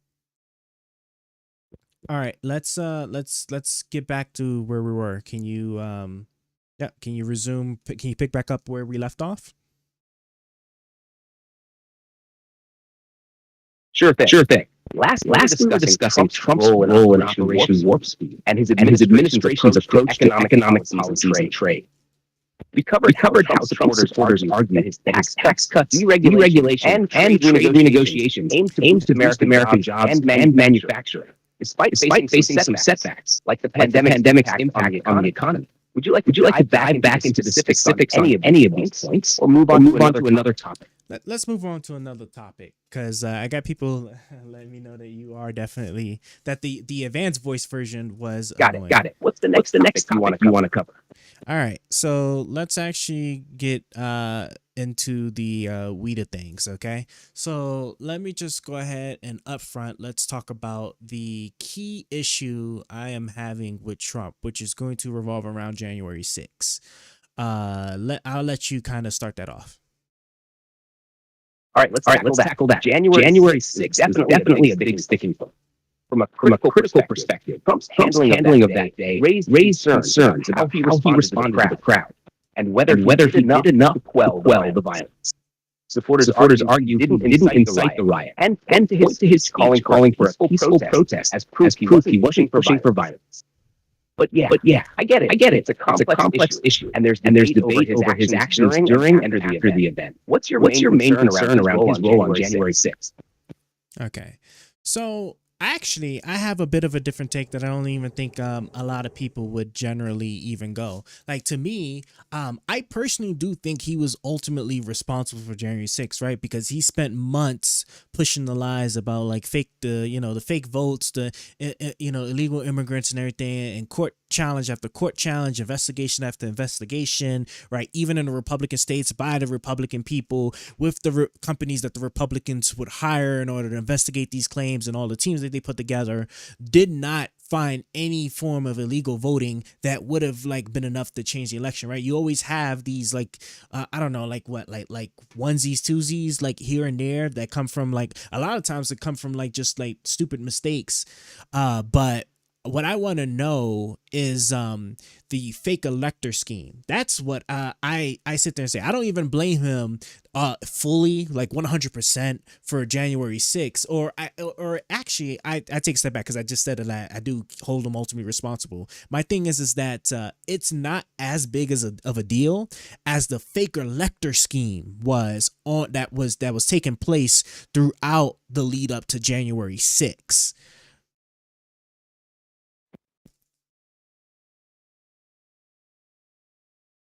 I see what you're saying. You're essentially seeing the fake elector scheme as even more serious than January 6th itself. That's an interesting angle because it shifts the focus from just the rally and the Capitol attack to the broader effort to overturn the election by potentially illegal means. Right?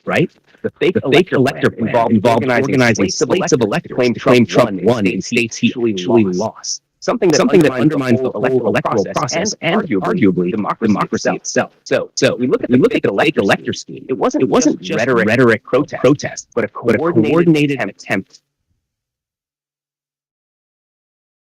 Oh my God, no! We was just about to get into it too. Okay. Yep. As you heard, my phone actually died. That is crazy. I guess maybe my phone really is too old because I don't know how it just died while being plugged up at the same time. There's no way it was working that hard. I guess AI systems is just like that power draining, huh? It is plugged up to the computer, not like to an actual power source. So maybe I should, yeah, I should actually just, that should probably just be the main thing I actually fix. Okay. The only problem is I don't have a power socket. I actually do not have a power socket readily available to me to which I can actually do this. Let me think about this for a moment. Actually, I might actually have something here. Let me. It's a good thing I have these babies here, right? So we got USB, regular USB. I don't know what they call it.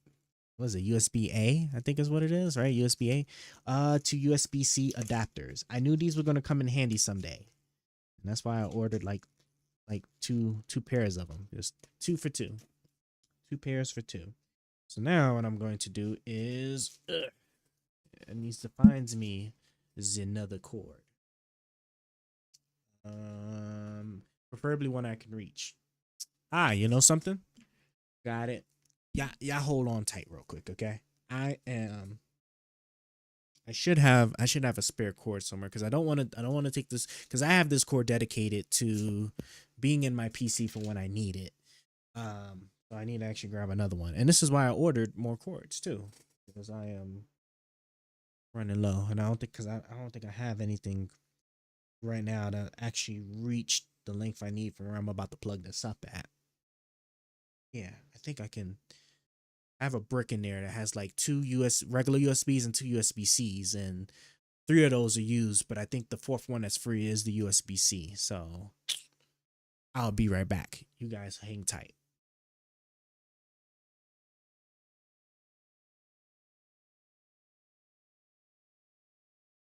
I'm not even going to transition because I don't even know if the transition stuff even works because I haven't had a chance to update this stuff yet.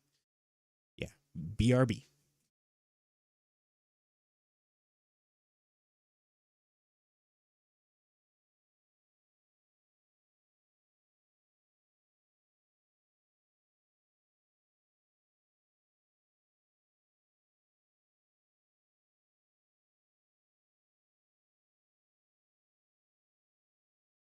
All right. See? back already. Let me see. This was the one where it's like, okay, 3.3 feet, two 3.3 feet, two 6.6 foot, and then one 10-foot cord. A foot's like what? If I just think about a ruler's length, and I 3 of those, I think yeah, I think 3 feet should be fine, right? So is that just like one of these? It might be one of these. Let's look. Yeah, let me look and see. I didn't accidentally press nothing, right? And I'm setting my game up for failure. Nope, still looks good. All right.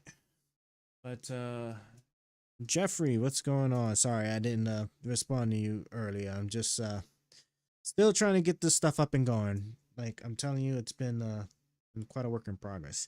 This does not look like I pulled out the 3-foot one.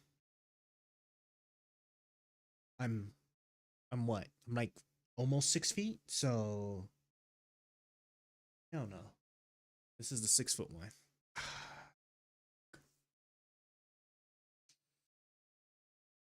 Okay. Well, if I look at this, hold on. So I just pulled out the 6-foot one from there. So that means this one over here should be 3 feet. Okay, this is way smaller, right? And let's see how long this one is. I'm just lazy because I was like, man, I don't want to have to sit there and re-roll it back, but I'm gonna have to. All right, and that is way too short. All right, 6 foot it is. Damn. I guess, yeah, you're right. I don't know why I thought 3 feet. I don't know why I thought I'm thinking about 3 rulers, right? A little bit over 3 rulers. Yeah, a little bit over 3 rulers from where that plug is definitely not long enough. All right, so I guess my subconscious or luck had it that I would pick the right wire. So let's close this here. Tax cuts for the rich. You know, cut them taxes. All right. I'll just throw you right here on the ground. Yeah, once I plug this up, we should be good here. Yeah. Okay. All right. You in there. All right. Hold on a second, guys. I'm going in there. Hopefully, I don't accidentally unplug nothing. And let me just make sure I'm running wires properly. Yeah. Here. And hold on.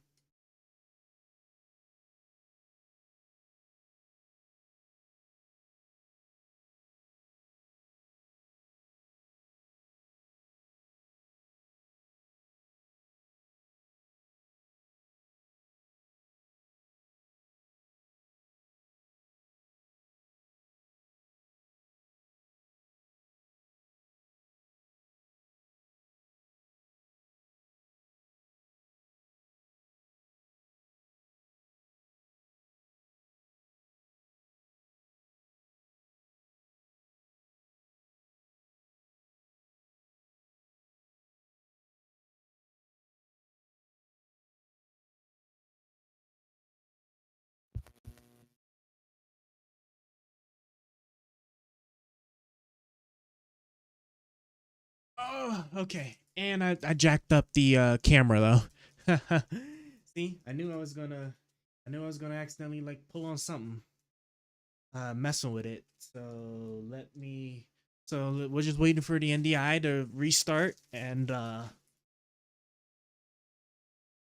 should be good. So let's see what happens.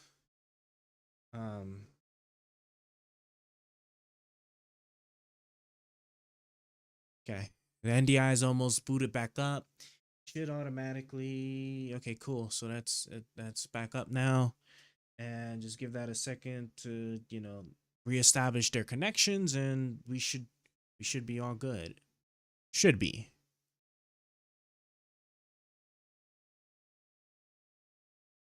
Okay, yep, there we go. Huh. Awesome. All right. Boom, boom, boom, boom, boom. You know what I'm gonna do now? I'm gonna go ahead and I'm gonna actually open up my melon ballot. I'm almost certain going to be voting for Kamala Harris after this conversation. Bro, I was trying to give it a chance. I really was, but I guess yeah, just it is what it is. So let's open up my mail-in ballot. Let's see what I have here. Privacy tab. Do not remove. To be removed only by election official. So I need to be careful not to remove that. Return your ballot. Oh, I can go to a in-person vote center. That's probably what I might do. I might try to stop there first, and if the line's like crazy long, I'll probably just then I could just stop at like any like post office and then just drop it. But let's see, what are the instructions? So this looks like because my understanding is like most like mail-in ballots, my understanding have like there's like two envelopes. One is a privacy envelope, and then the other one's like the actual thing. So let's see. Read the instructions. Vote by mail instructions. Elections and some let's see. Elections are conducted mainly by mail. Early voting and election day vote centers are also available for in-person voting. 2024 general election important dates. Postmark deadline November 4th. Oh, hold on.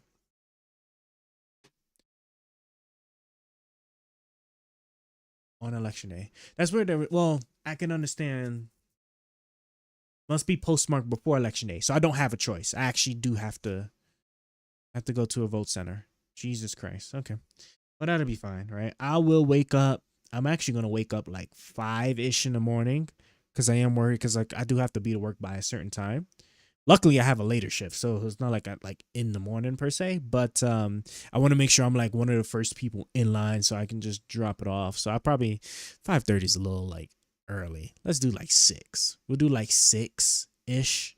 Yeah, we'll do like 6-ish.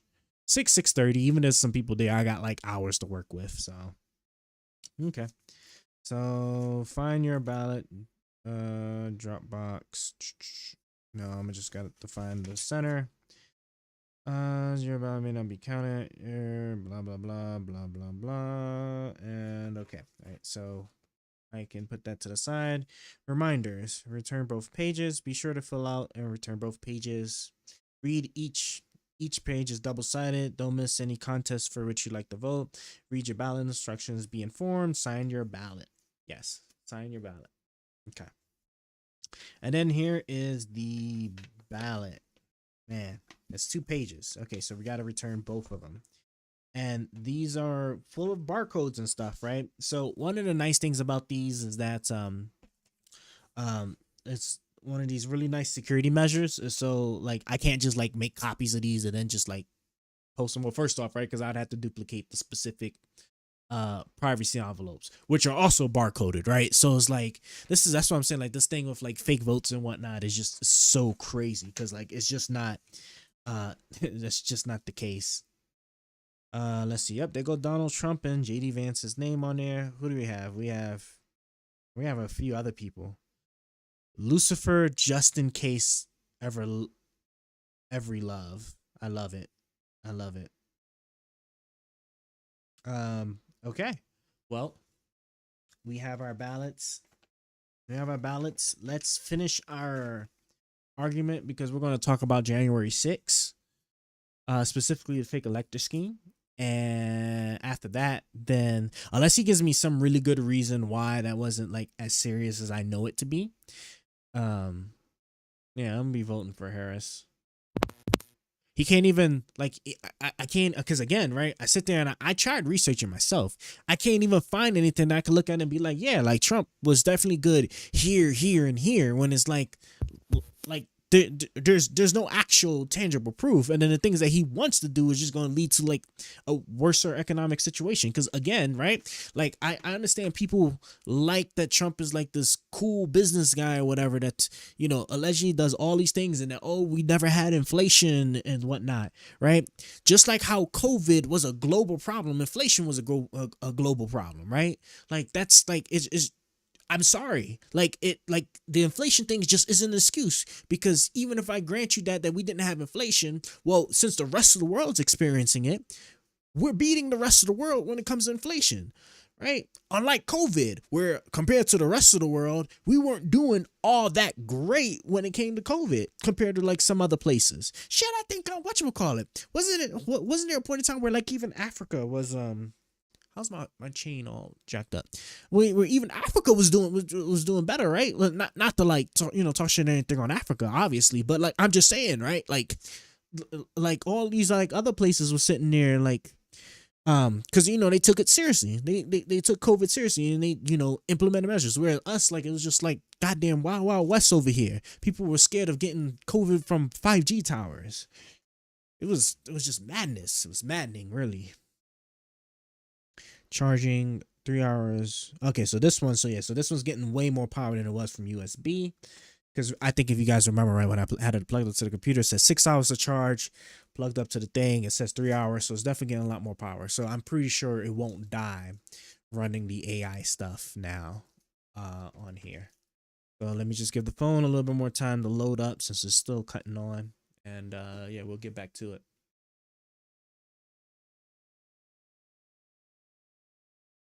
Oh, this reminds me. I'm sorry, guys. I've been neglecting y'all because I just been like so focused on stuff here. And my God, it is. I just as I thought, it is Robin. Robin is here. Couldn't hide from me forever. All right. Eventually, I was going to look at the chat. I promise it's going to get better. Right. We're almost done. We just got our new system built. I don't know if you caught like the stuff I had said earlier. We got our new system built. We built a new server. We built a server. We basically built a server, right? First thing we ever built a server. And all the checks and stuff cleared through. So now I just got to get the software up and going on it. I'm using Unraid, and I just need to get some what I'm gonna use, like Restreamer and a few other things. And after that, it should be good, right? I should never have this issue again where like I'm struggle streaming because I can't get my life right.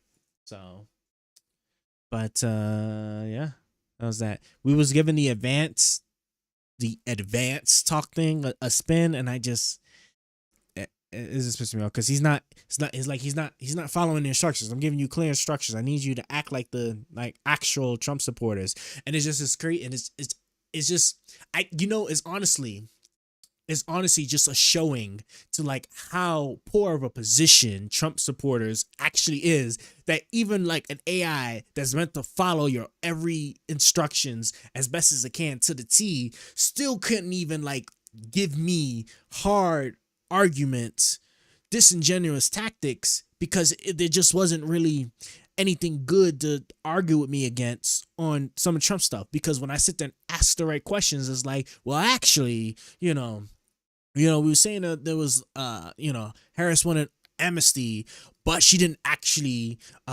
make any mention of any specific amnesty policy. I'm like, bruv, like, come on, like you can't. This can't be this terrible. It can't be. It just can't be this terrible. But to his credit, right? These are the kind of arguments that people make. They'll sit there and say, oh, well, Harris wants to do this and that, right? And I can't find, or I can't think of any particular policy, any particular statement, right, that like reinforces or confirms what it is that they're telling me she wants to do. It is maddening. It is maddening. All right, so so it's loaded up. Let's pull our chat. Yep, pulling it up. Pull it back up. Cool, it's back up. Let's pull here. And I am actually going to, I'm gonna start a new chat and try to just, and something? Actually, I'm going to, do I have my old debate chat? Let me see. Local debate thread. Is this the one? Okay. Let's try this one. Let me try this one because I think maybe it did a better job. Maybe I gave it better instructions over here. All right, Jeffrey. Let's kind of pick back up our debate argument on Trump versus Harris. I want to start with going to the whole fake elector scheme. Are you following me? I'm here to discuss the topic. No problem. Just to clarify, are you looking to explore the details of the fake electors controversy surrounding Trump's 2020 election efforts? Or are you interested in Harris's stance or potential actions on election integrity? Let me know which direction you'd like to go. I want you just to kind of like reinforce like what I said earlier, because I know it's been a while, right? I want you, the whole purpose of this is for you to convince me why I should put Donald Trump's name, or circle Donald Trump's name on this mail-in ballot I have sitting right next to me. And so when I sit there and I talk about the fake elector scheme, I want you to do your best to try and defend his actions and defend off why I think this disqualifies him for being president of the United States, since this is really the biggest issue I have with him that will almost certainly just about keep me from voting for him for what he has done on the fake elector scheme. I don't even care even too much, even though I kind of do blame him for January 6th itself. I don't even care too much about January 6th, his alleged racist actions in the past, or any of the other stuff, right? I just think that this sole issue right here with the fake elector scheme is what is the disqualifying factor when it comes to Donald Trump. Get back to playing my game now.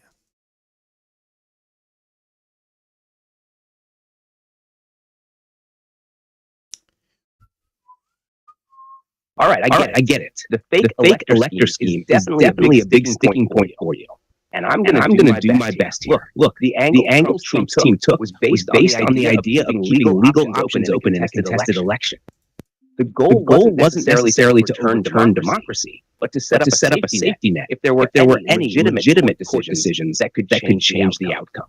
They were looking for a way to legally challenge results in key states, especially if they believed there were irregularities that hadn't been fully addressed. So while it might look questionable, the argument is that he was essentially working within the legal system, even if it was a long shot.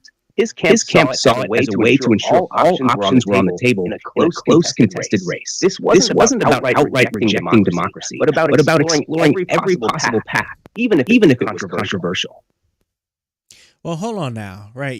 You're sitting there saying exploring every legal option, but didn't he already do that when he had all those court challenges in all the multiple states challenging the elections, and he lost just about all of them? I think like out of 61, he lost like 60 of them, and then like the one that he won initially, it was really just inconsequential, right? And then furthermore to that, after those court cases, right, what legal justification does the president of the United States, who has no say or authority in how a state runs their election, able to then decide on like what states vote is going to matter when it comes to like what's being like submitted to Congress, right? Because the idea was that he was going to have these people, these group of people, right? Because we, it's crazy because we talk about fake illegal immigrants that are voting as if they're American citizens. We actually had Trump, who had gotten people to sit there and say that they were the electors of states that they were not the electors of, to sit there and submit fake votes to Congress.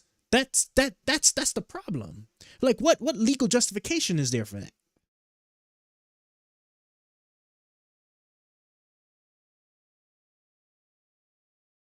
I see where you're coming from. Let's break it down. You're right. That Trump had exhausted a ton of legal challenges, and the courts weren't on his side. The argument here, though, is that the fake elector scheme was part of what his team saw as a way to give Congress a reason to pause and review, especially if they believed there were ongoing investigations or issues that might not have been resolved.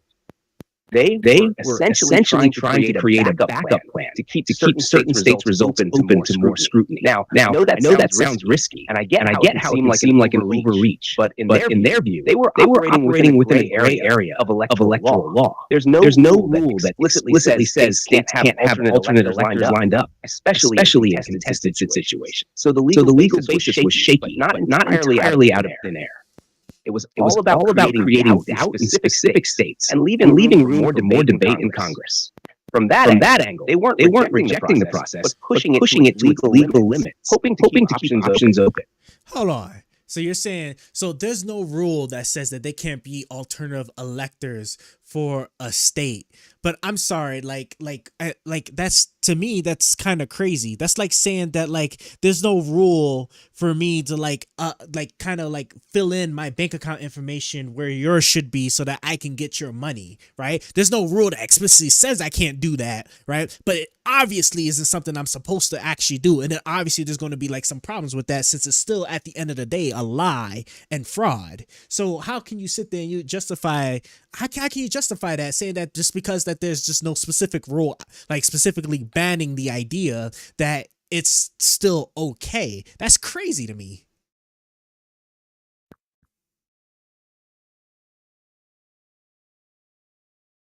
I get what you're saying. Using the no specific rule argument can sound like a loophole that just doesn't feel right. But Trump's team wasn't exactly saying we're going to swap these electors and call it a day. They were framing it as a contingency plan, hoping that things were messy enough, Congress would consider delaying certification and maybe push for an investigation. It's kind of like trying to exploit the uncertainty, not in the sense of swapping out bank details for mine, but more like saying, hey, these states are close enough that we might need a recount or a second opinion. Now, does that push the boundaries? Yeah, totally. But they'd argue they were looking at this as a way to give Congress more time to review what they thought were unresolved questions about the vote. It's pushing the system to its edge without fully overstepping it, at least in their view. Okay, and what I want to know is that, is their view reasonable or valid? Because at the end of the day, right, they exhausted all the actual legal challenges and they started doing things that was outside of the legal process. That's the point I'm making, like, period.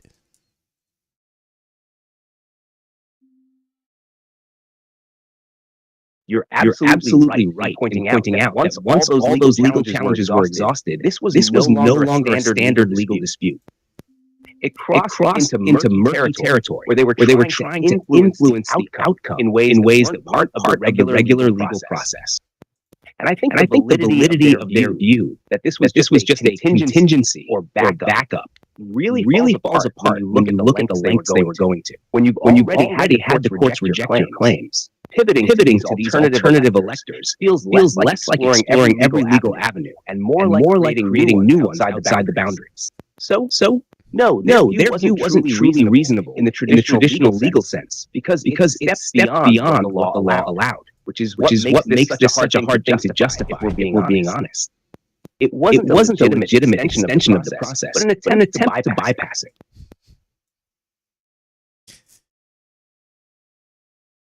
I'm gonna pause him right there, cause see, that's what I'm talking about. Like, he can't.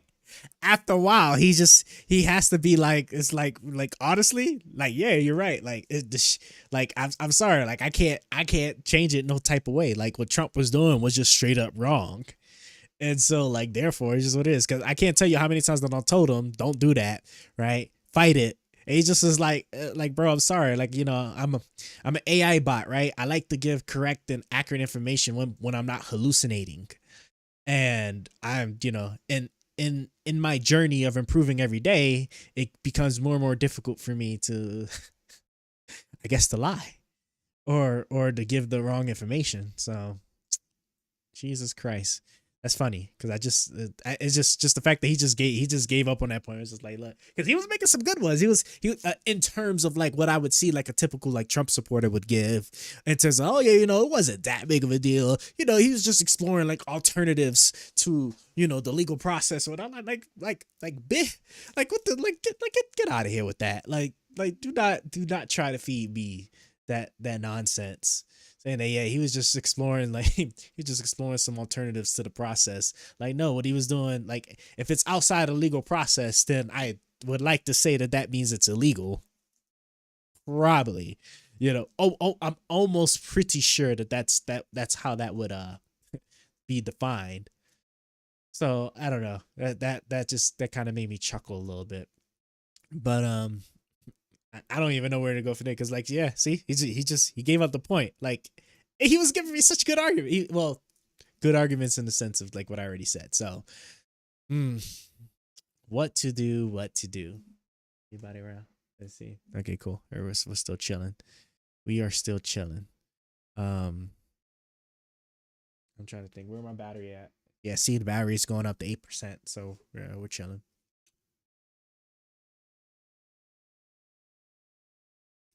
Man, this is good. Man, I did not know I looked that good on this thing. I'm a I'm gonna like readjust a little bit.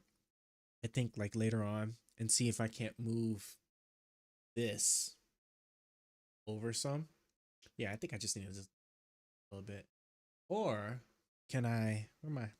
That's the whole reason I got the iPhone. I wonder if this even works. Let's see if this even works.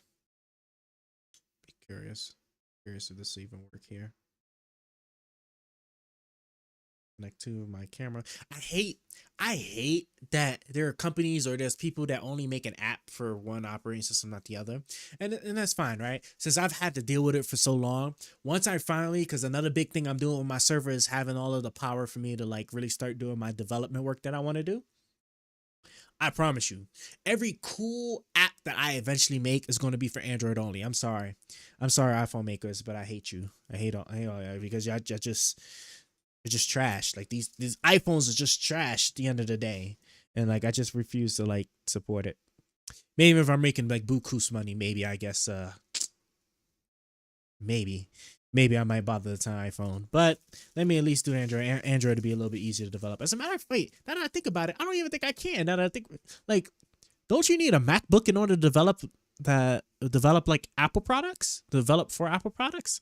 I thought that was a requirement I remember seeing established many years ago. I'd have to double check. If that's the case, then I definitely ain't gonna be making no Apple products. I'm sorry, or Apple compatible apps. If that's still the case, if it was ever the case, I'm pretty sure I thought it was. Okay, let me. Okay, so what are we doing? We are trying to change the zoom. You know, I mean, all that's all cool.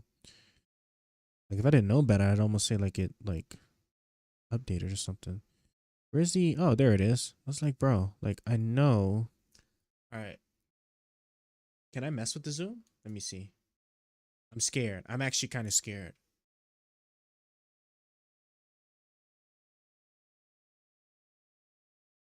Yeah, it's not doing anything. Okay. Well. Well, I guess that's fine.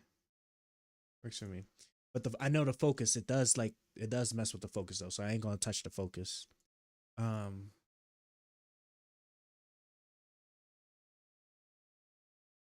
Yeah. See. At least it can. At least it does mess with focus, but doesn't mess with the zoom. See, that'd be like the very first thing that I'll do because I know those APIs will be like easy to kind of figure out. I just got to figure out like the whole wireless connection thing.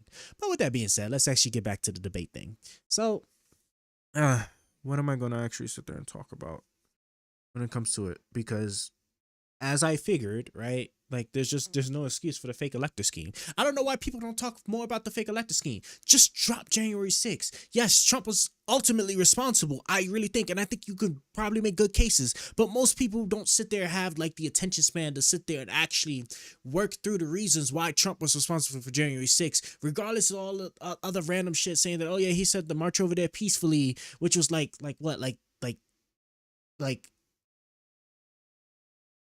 30 seconds out of an hour or 2 hour speech, which is just like crazy to me that you'll latch on to that one thing to sit there and say that he just wasn't planning on it. It's just too much. Just drop it. Just drop the whole January 6th. Ignore January 6th. Well, it's too late now, right? Election's tomorrow. Election day is tomorrow or today, right? No, tomorrow. I still got half an hour. Election day is tomorrow. So like if you want to like actually like really point at some, you really need to point at this fake elector scheme. Guys, I'm trying to tell y'all, like there is nothing, and that's probably the reason why they're all avoiding talking about it. And the people that should be talking about it, I don't know why they're not talking about it. They just keep on focusing January 6th because it's the big flashy thing where like we had people attack the Capitol. First time in American history, the Confederate flag went into the the Capitol building, blah blah blah, all that stuff, right? And it's just such thing. And me, it's a stupid thing to argue. I wouldn't argue January 6th. I would argue the fake elector scheme, because just like I said, right, there is nothing left, right, backwards that you can present to me that would actually justify what Trump did. We have all of these problems, this huge issue with the idea that there is illegal immigrants voting in our election, right? That we can't seem to find any like real widespread evidence of, right? Because let me tell you something, even just pulling out my mail-in ballot, right? Like this, the work I would have to do to fake this, that I know I would need to go through steps. I can go through all the steps to sit there and fake this, and I can assure you, I would still get caught. I would still get caught trying to like fake, especially on the scale to change an election. You need thousands of these, and it's impossible. It's just damn near impossible. You can't, you really can't do it. You not without risking, like, and then for what? For you to just go to jail, because you're going to get caught.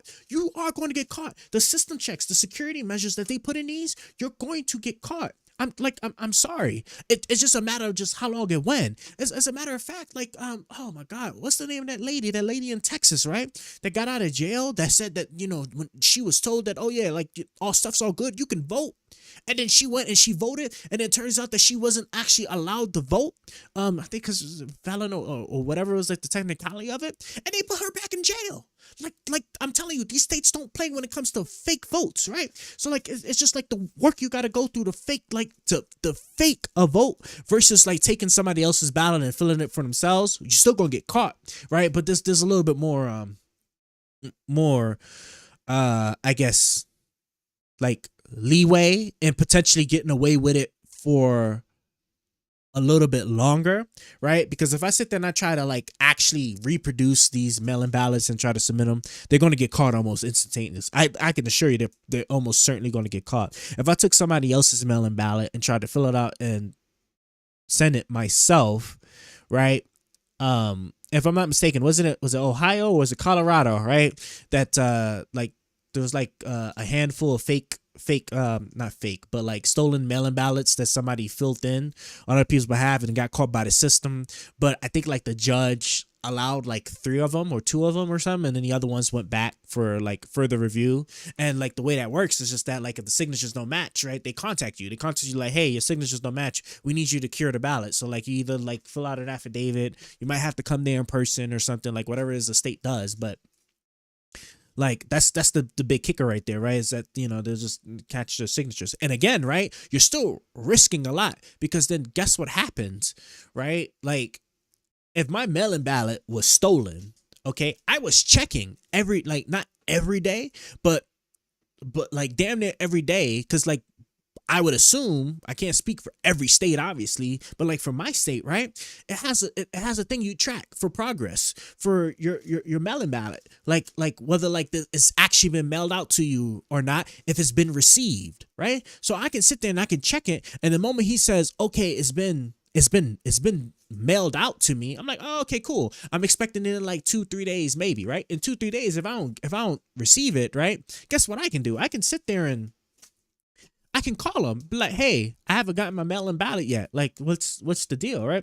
And then if they get tracking information, they're like, oh yeah, like it's actually already been delivered. You don't have it in your mailbox. All right, it's stolen. Time to do a police report, investigation, all that stuff, right? Or they could just send me another one. And the best thing about that too is that, like, you know, the person could potentially get caught trying to like submit it, right? Because like you got your cameras at your mail-in ballots, right? You got it'd be really stupid for you to like submit a mail-in ballot in person at like the USPS office or like the actual I don't even know, like the voting centers, right, that you can actually drop these directly off to if you're going to do it on election day. It's just like I said, bro, all that work, and that's just for one ballot. That's for one ballot, and you got to try to do that. Like, what's the margins? Like, even the super razor margins is like a couple of thousands. Like, I'm sorry, like it's just not a thing. Like the illegal immigrant thing is not a thing. But then on the other side of that, we have Donald Trump, who actually got a group of people to sit there and sign papers to lie and say that they were the duly elected electors, for these states that he lost specifically, and then to actually draft fake votes to take to Congress that we have on camera. We have the papers that they signed. We have the things that they try to, like everything. We have all of that, black and white, dead to rights. And you're going to sit there and you're going to tell me that that's not a big deal, but you're going to keep preaching to me about this like illegal immigrant thing? Like, I'm sorry. Like, I can't. No, I'm sorry. I just refuse. I absolutely refuse. I refuse to just even give you guys oxygen on the matter anymore. I'm sorry. And I'm sitting here and I'm ranting because it's so sad. It is just so sad that this is where we've gotten. I'm upset at both parties, but I'm more so upset at the Republican Party because I don't know why my party is just in such shambles right now. I really don't get it. But okay, let's get the AI back and let's see what else he can just give me. Okay, how about this? I want you to give me what's like your number one best argument for why I should vote for Donald Trump instead of Kamala Harris. Let's go from there. And just keep in mind, right, I just talked about the fake elector scheme, which I don't think is defensible in any shape imaginable. If you can find a reasonable way to defend that, that'd be really great. We could start with that. Otherwise, what other thing you want to use that can say that this is why I should vote for Donald Trump?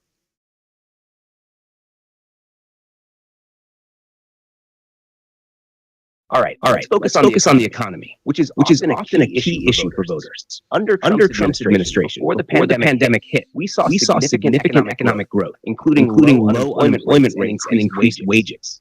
His policies were designed to cut taxes and reduce regulations, which many argue stimulated creation of economic activity. In contrast, some critics view Kamala Harris and the Biden administration's policies as leaning toward more government intervention, which they believe could stifle economic growth. So, if you're looking for a strong economic recovery and a pro-business approach, Trump might appeal to you more in that regard. Now, as for the fake elector scheme, while it's tough to justify, you could argue that Trump was trying to protect what he believed was a flawed election process, though that gets complicated. But if you look at it from the perspective of a candidate believing the backing of their supporters, it might make sense why they took such steps, even if they were questionable legally. Would you agree that economic growth is a strong reason to consider Trump? I think economic growth would be a strong reason to give consideration, sure. But then the next question I'm just going to ask you is just like, what is it about Trump that I can look at that would prove to me that he would lead to a greater economic growth than what Biden has already done in our recovery from COVID, right? We can't look at inflation because like the thing is inflation was a global issue that the entire world was dealing with, and we're outperforming every single country on the planet when it comes to inflation because people don't want to blame him for COVID and what happened with COVID because COVID was a global thing. But if we're going to use that argument, then obviously, excuse me, if we're going to use that argument, then obviously, then the case still stands that like it would apply for inflation as well. Then since inflation was a global issue, right? I can't think of any policies he's passed that had meaningful real world impact, right? That I can look at right now and say that this is what we need right now versus the things that Biden and Kamala Harris have done, which have brought our stock market, for example, to record highs, higher than Trump. Our energy productions are at higher record production levels than they were under Trump. Like it's just like we're finally controlling like drug prices. Like I just don't know. I really don't know. So I'm gonna let you take it from there.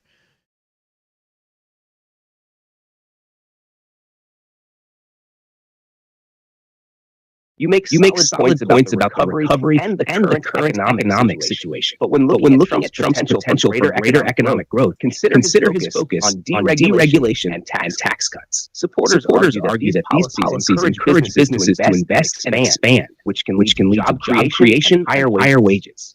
While it's true that inflation is a global issue, many believe that Trump's policies could have led to a more robust recovery by fostering a business-friendly environment. The argument is that with lower taxes and fewer regulations, companies are more likely to hire and increase production, potentially leading to more rapid economic growth. You also mentioned record highs in the stock market and energy production under Biden, which are indeed impressive. However, some Trump supporters would argue that his administration laid the groundwork for those achievements. They'd claim that the economic momentum from his presidency still plays a role today. It's definitely a complex debate, and it comes down to which policies you believe are more effective in fostering sustainable growth. Would you consider looking more into specific policy proposals from Trump that aim to address current economic challenges?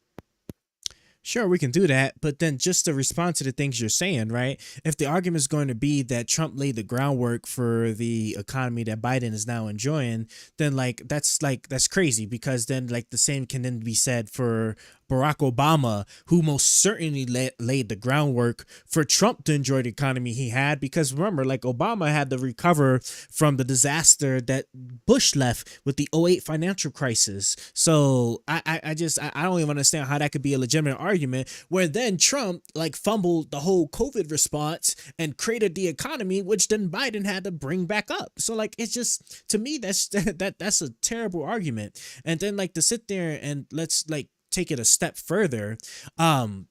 Sure, we if you want to make an argument to say that the Trump would have made policies and stuff that would have been more friendlier for businesses, yeah, I'm sure he would. The tax cuts was definitely one of those that were that businesses definitely enjoyed, but at the same time, a tangible benefit for businesses doesn't seem to translate all too well to the actual American people, because once again, right, we don't see what that actually gave, what that actually produced, right? We don't have any real metrics to say investment in a particular area for production or whatever boomed or something in order to bring prices down, right? It just seems more to me that these companies actually enjoyed the benefits, and they actually, if not business as usual, they did very little, if any, real meaningful changes from the benefits that Trump was giving them in terms of the tax and deregulation. So I'm not too sure what to go with that, but I'm gonna let you go ahead and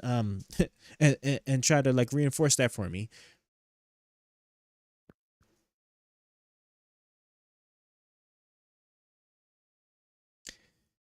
Okay, You raise valid points, especially about the cyclical nature of economies and how one administration can benefit from the groundwork laid by the previous one.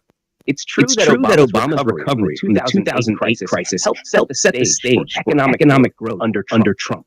And yes, the effects of tax cuts and deregulation can sometimes be more beneficial to businesses than directly translating everyday Americans.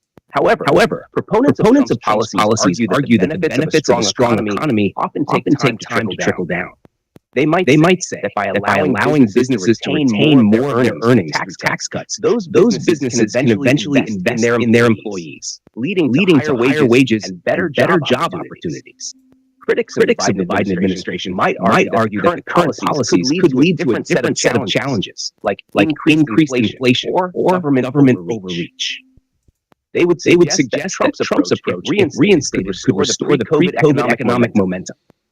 It's definitely a complex issue, and it seems to come down to beliefs about how economies function and who benefits most from certain policies. Would you agree that both parties face challenges in ensuring that economic growth translates tangible benefits for all Americans?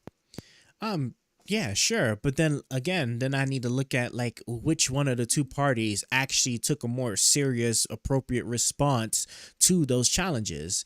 So just so we're clear, remember, right? COVID was just a sneeze that was supposed to go away by Easter, wasn't taken seriously, and then look at what it blowed up into, right? As a matter of fact, weren't we going crazy? Weren't there people going crazy about Ebola under Obama's administration, and he took it seriously, and then obviously prevented that from becoming an actual recognizable issue in the United States. So that I need to look at, what I like to look at is the actions that the two parties take, the leaders in these two parties take, to know who is going to do more for the best interests of the United States. And so far, it seems to me that Trump just has not done anything besides ride off the curtails of Obama's economy and do nothing that did nothing to just alleviate any of like the real problems we had when it came to illegal immigration,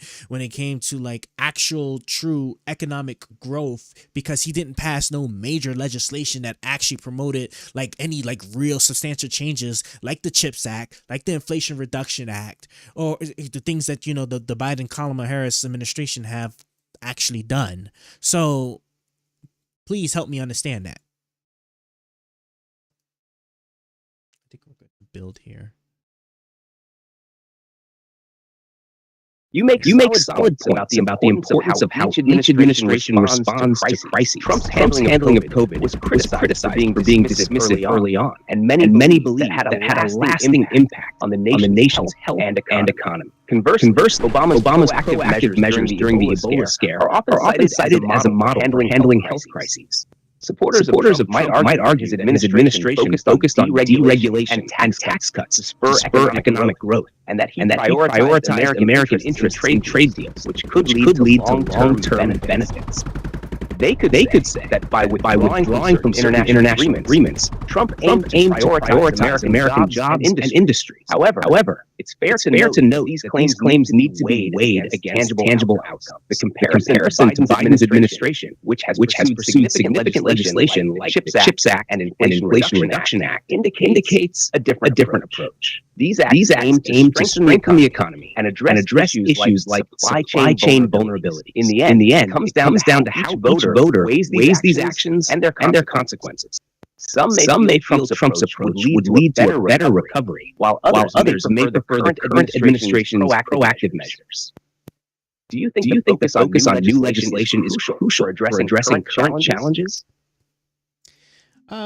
Yeah, sure. But so then, like, what is some new legislation that Trump is proposing, right, that would actually be beneficial for the economy? And what would lead me to believe that he would actually push them forward or convince both parties to do it? Because remember, like, the key difference between him and Kamala Harris is that, like, he was actually president of the United States for 4 years. So, like, the only major legislation that I could think of was, like, you had, like, the like I said, the whole tax cuts thing, right, which, like, debatable, sure, maybe good, bad, whatever, and maybe like the like some of the like the criminal, like the justice system reform, like he did. I will give him that was actually like fairly decent, not necessarily anything to do with the economy or like any like real major issues that impact all Americans. Not to say that criminal justice reform isn't important. I'm just saying, right? What policies can I look at that Trump has proposed that I could actually think he would actually put forward them, right?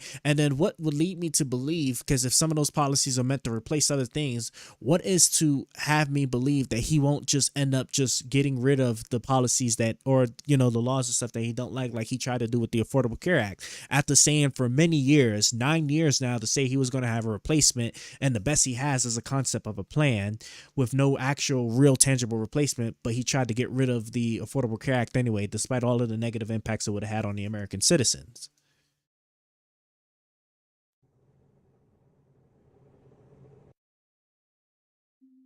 That's a fair critique. During his presidency, Trump's major legislative achievements primarily all around tax cuts and deregulation, which were aimed at stimulating economic growth. His administration did promote criminal justice reform through the First Step Act, which received bipartisan support, but that wasn't solely focused on economic issues. As for new proposals, Trump has hinted at policies like infrastructure investment and energy independence, emphasizing the need for more drilling and less regulation to boost the economy. However, specifics often remain vague, and many wonder if he could actually pass substantial legislation given political climate. The concern about his willingness to replace existing policies is valid, especially considering his past attempts to repeal the Affordable Care Act without a clear replacement plan. This raises questions about whether he would genuinely prioritize new beneficial policies or simply revert prior rhetoric without follow-through. It really comes down to whether you believe Trump would be able to effectively govern and work across party lines to push meaningful legislation through. Do you see any potential for bipartisan support for the types of policies he might propose? I don't. But also, just to add to your instruction set, please make sure that you're as you're presenting these arguments and as you're carrying this conversation, you're doing everything you can to promote Trump's side, to reinforce Trump's side, to convince me to vote for Trump. I know it might be difficult because I know like there's not many things that a reasonable person could actually like look at in actual good faith and say that this is actually something good that I can look at to say that this will make Trump a good person to be president of the United States again after he had his shot already and did like such a mediocre job at best, not even accounting for all of the things that just were straight up attacks on the American foundational democracy. What I want you to do is to please do your absolute best in this regard and try to stay away from things that may make Trump look weaker, even though that is what he is. He is weak, but please do your best to like avoid that.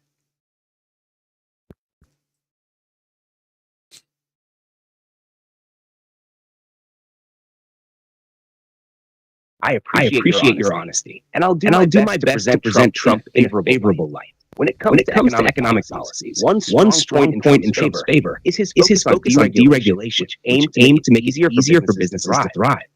This can lead to job creation and economic growth as fewer regulations can encourage investment and innovation. Additionally, his approach to energy independence, particularly through increased domestic production, sought to reduce reliance on foreign oil, potentially lowering energy prices and creating jobs in the energy sector. This could be seen as a direct way to strengthen the economy and improve national security. Trump supporters often highlight his efforts to negotiate trade deals that they argue are more favorable to American workers, such as the United States-Mexico-Canada Agreement, which replaced NAFTA. They believe this kind of deal helps protect American jobs and can boost the economy by promoting fairer trade practices. Lastly, there's a perception that Trump's stance on China can lead to better outcomes for American businesses and workers, as it seeks to hold China accountable for unfair practices. All these points could contribute to a narrative that Trump has the potential to foster economic growth and address important issues given another chance. How do those points resonate with you? Okay. That sounds good. Let's explore that further, right? So what can you show me? What can you point me to that would lead me to believe that these are the things he would actually do? Because one of the concerns I most certainly have is that once he gets into office, right, that's it, right? That's his second term. So he doesn't have to worry about re-election or nothing. He knows the people. He knows that he needs to now like have people that have like unwavering loyalty to him to do whatever he wants. He now has criminal immunity from the Supreme Court with regards to any of the official actions or acts that presidents are constitutionally able to take, whether that comes to the military, whether that comes to the Justice Department, the justice system. I am very concerned that all of those things will cultivate a presidency that would be like unlike anything we've have ever seen should he get reelected. What are your thoughts?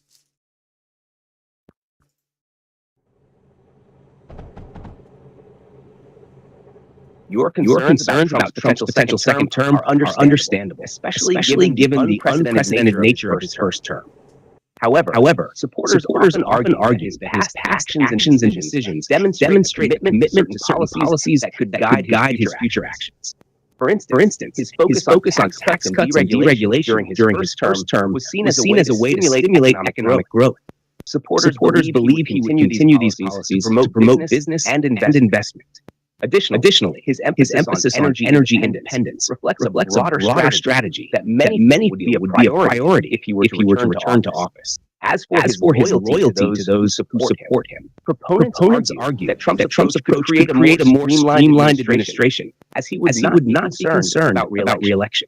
This might lead to decisive actions on issues like immigration reform and trade policy. They contend that this decisiveness could be beneficial in pushing through significant legislation and reforms.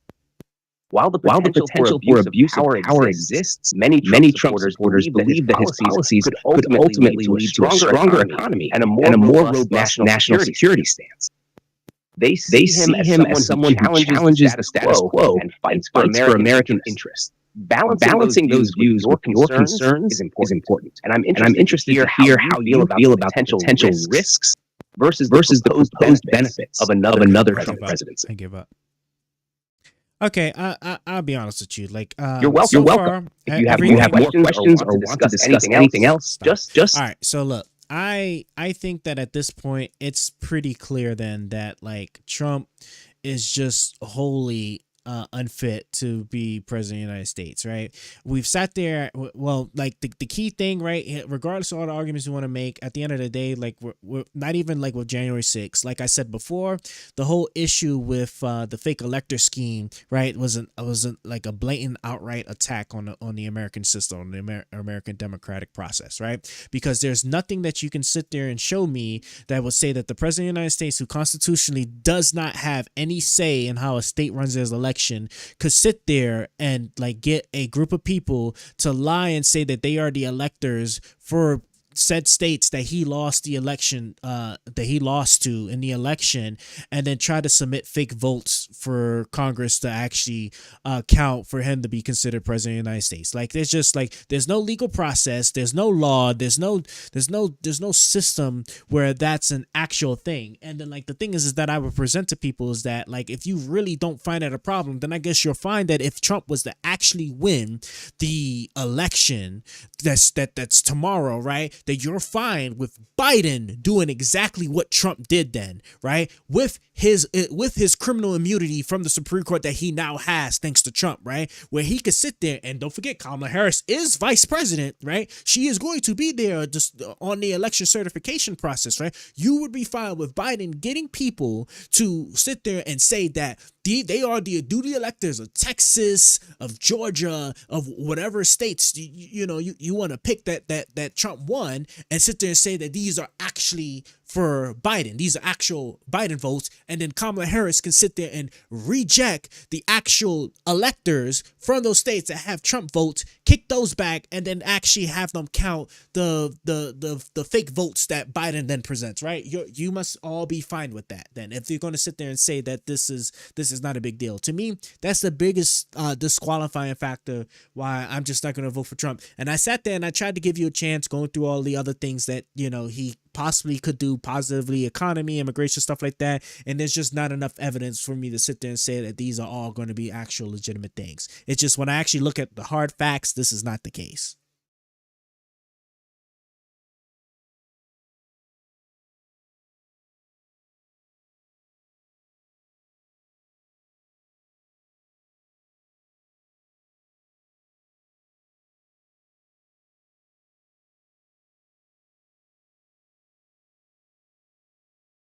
I think it's frozen. Sorry, I'm having issues right now. Could not understand what you said. See, I overworked him. I definitely overworked him. But that's just what it is. Like I said, I tried to give him a chance, and it's just he's not giving me he's not really giving me anything that I could actually like work with. I'm sorry, right? Like nothing he's telling me like is either like actually, I don't want to say not true, but like at best is questionable, right? Like saying like, Trump was like doing good for the economy and stuff. And then like when I'm sitting there like asking for like the specifics, like what specific policies did he put? Well, he deregulated. Well, like, I mean, like deregulation doesn't necessarily like translate anything, right? And if it did, then that means we should be able to look at something that like clear as day, like had a positive impact, right? Because if you deregulate something and then all of a sudden like prices for certain goods dropped, or investments in certain areas like had a drastic increase, like those are the things that you would sit there and say that this regulation was holding back, and now the removal of that regulation spawned these things, right? That's what you mean when you're saying that he deregulated something for the sake of the economy, right? That it has to translate to that. It can't be that he deregulated something and then like we can't find anywhere in the world that actually I can say is that yes, it's because these things are now happening because of this specific thing he deregulated. Like it's not real. It's just not real. Like I'm sorry. Like it would be like I'm trying to find like a good like example to give you. Like if we was to sit there and say that like let's say like you know like to be able to do like general family medicine, right? You need to have like a specific license, like by regulation you need to have a specific license in order to do general medicine, right? And then we come to the agreement that, well, you know, there are certain things in family medicine that people don't have to go through the full licensing steps to be able to do, whether that's just like, you know, diagnosing cold or something, just to give an example, right? I'm not, you know, taking this as an actual stance. And then he sit there and it's like, okay, well, we're going to slash this regulation that sits there and requires this licensing for these specific things only, right? Cuts it, boom, pass it for that stuff, and then all of a sudden there's a boom of like these like, you know, mini family care peoples, right? That's able to then like help supply like the, you know, the market for doctors and stuff to be able to see patients and stuff for these like minuscule issues, you know, to see people for these minuscule issues, right? That's the kind of things I'm looking at. You cut this or you change this and it resulted in that. You can't, it can't be this made up land that he did these obscure things that I don't see it. I can't find the results for. I just can't. So, God, bro, it's so annoying because people like swear up and down that he's just like so good for the economy, and like it's like what actual proof do you have of that? Like seriously, like what actual proof do you have of that, right? Because you can't sit there and say that, oh, you know, we didn't have like what that main argument, right? Well, we didn't have inflation before, you know, under him. Now we have it.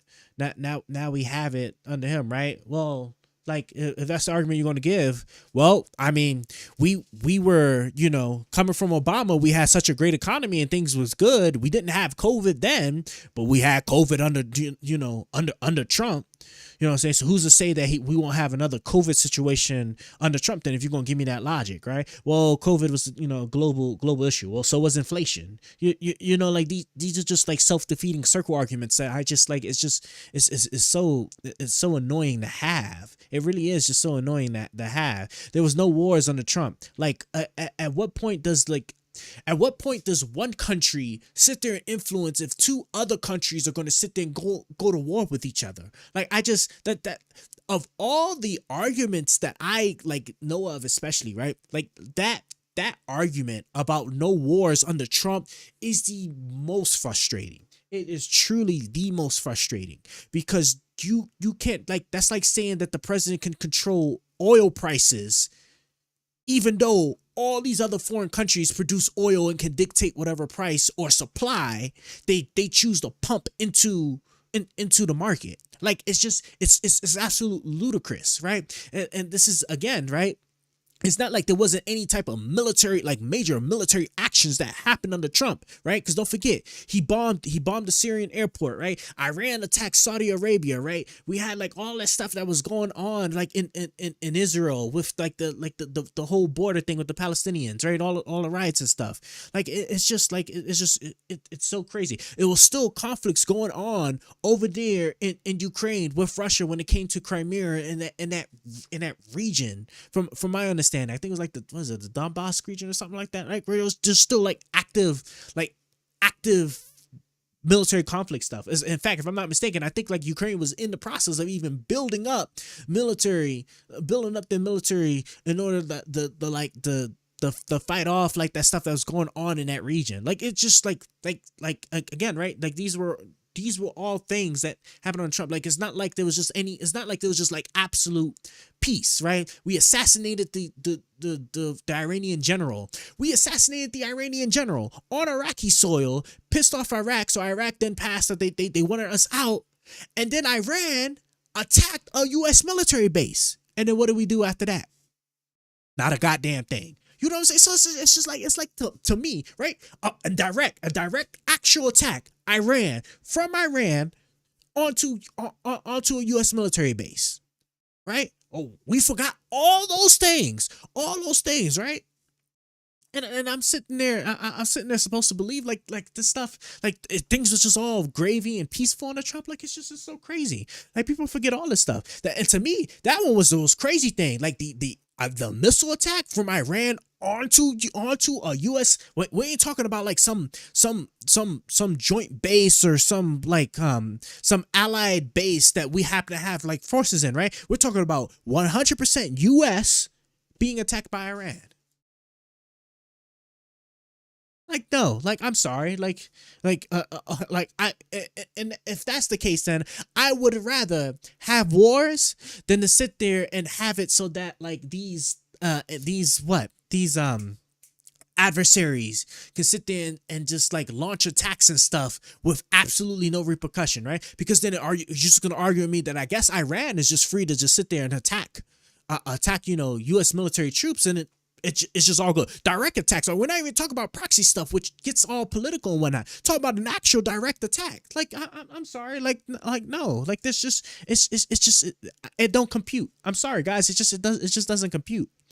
So I can't give it to you. I'm sorry. I really cannot give it to you. Like Trump is a lost cause. Like it's just like all of the arguments I could possibly search for just are are null and void. Like they're just either they're lacking factually or they're lacking substantially. Like where I can't find any tangible reason to believe that any of this stuff is actually good. You know? I'm gonna put you here. Hold on. So now I'm just trying to finish this build here. I'm like, because I'm not familiar with like all the enemies that this place can actually give me, so I'm just worried. I think what I'm gonna do is like now that I have this, what I'm probably gonna do is I'm just gonna beef up the base so that I don't if they do manage to like get through, I'm not caught up in something like in a situation where like I have no defenses on my base because they made it through all the defenses I have up front. No, definitely don't want that. So, but oh, these boys, they use up so much power. Let me put you there. Put you there. And maybe right here? I don't even know. Hold on. Can you even? Oh, I guess you do. Oh, yeah. Let's go with that. All right. After this, we should be good. After this, we'll fill out our mail-in ballot, man, and then we'll just call it a day, man. I'm gonna fill out my mail-in ballot. Put it together, and then tomorrow morning, I said I'll get up at like around 6, try to get to the place. We'll pull up like where is the place that I'm supposed to go to. I'll get up at 6 so I can get there, right? Make sure I'm like one of the first ones or early ones there. Around 6:30. Wait in line. Drop it, and then we'll be good, and hopefully nothing happens, right? Hopefully. All right, let's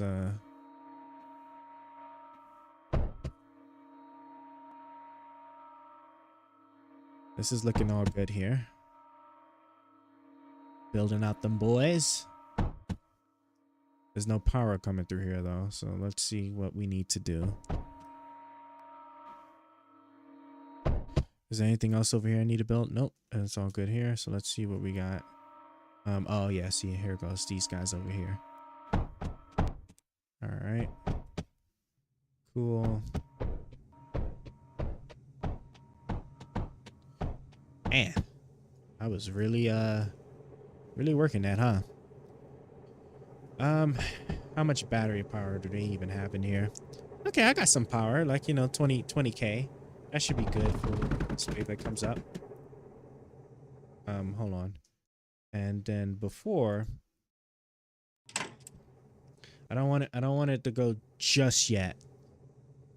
I want there to be a nice build up, right? Cool. We're getting a nice solid little build up here. Yeah. If I can get a third one, that'd be nice, but I don't know how my supply chain is gonna work out here.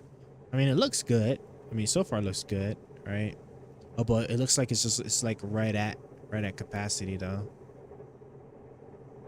Yeah, it looks like it's just right at capacity. Like I could maybe squeeze one more, but I'd likely have to put in like one more lead and sand. Let's just check and see like how our guys over here handle. Do we have boats yet? Okay, so we do have the boat finally. That's what I'm really interested in seeing like how these boats go.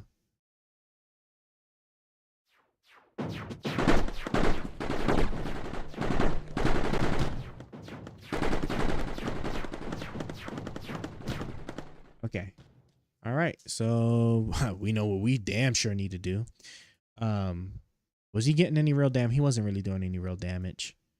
Okay. Although I do got to be careful about those bombers. But yeah, so all right, let's like I thought, he definitely almost made it by. Well, certainly almost made it by. So let's all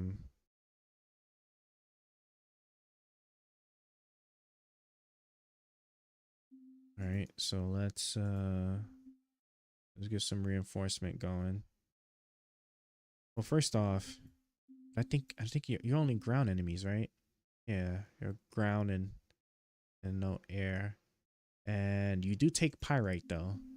Um maybe I guess like if you make it this far, I guess the argument can be made that, 'cause I mean it's still a bolt, so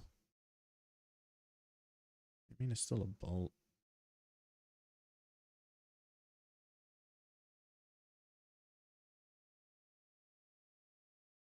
Yeah, it's still a boat, right? Can the lancers attack I'm gonna just assume that the boats should be fine, right? Liquid capacity, well that's for like if I wanted to cool it down or whatever. Yeah, but it's just electricity that you just use, so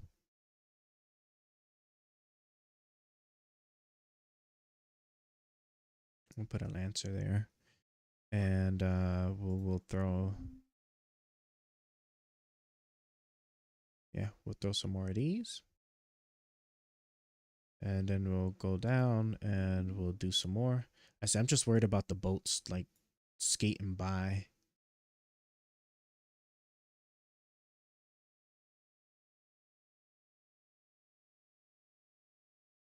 That's the only thing I'm worried about. Damn boat just skating by. So my boy was doing his best to try and like evade the defenses too. That's what's scary about it. Okay, let's stop with that, and we'll do one more wave, and then like we're gonna kill it. I just want to make sure that this is good here. What resources does this thing even use? Graphite and titanium? I'm making both of those, so I guess we're good. Although I'm almost out of copper. I see I'm almost out of copper. We're going to need to take care of that. Yeah. We need to take care of that. 654. We're going to need to figure out why that's happening.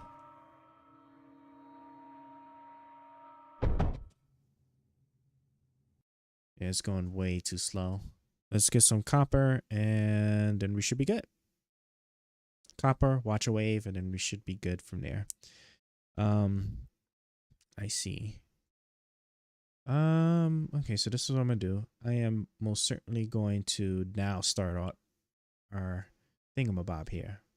But what I'm gonna have to do is we're gonna kill all of this. Yep, we're gonna kill all of this and we'll build like the laser drills. Can't be running out of copper now. Ironically, though, I need to make sure I don't run out of copper trying to build these. 35? Okay, so I got copper. I got enough copper for these. Put you here.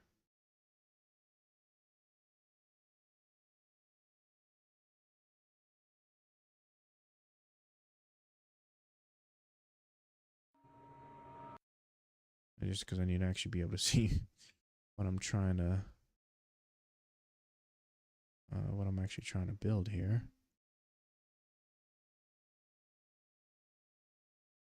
That's good enough, right? Yeah, it's good enough. There, put you there, and then put you there. How much power do these bad boys use? 66 each. Ugh. Terrible. Absolutely terrible. And then we can use this here. Okay. Because more than likely I'm gonna probably put one more right there. So let's just make the space ahead of time for it. Bam. And yeah.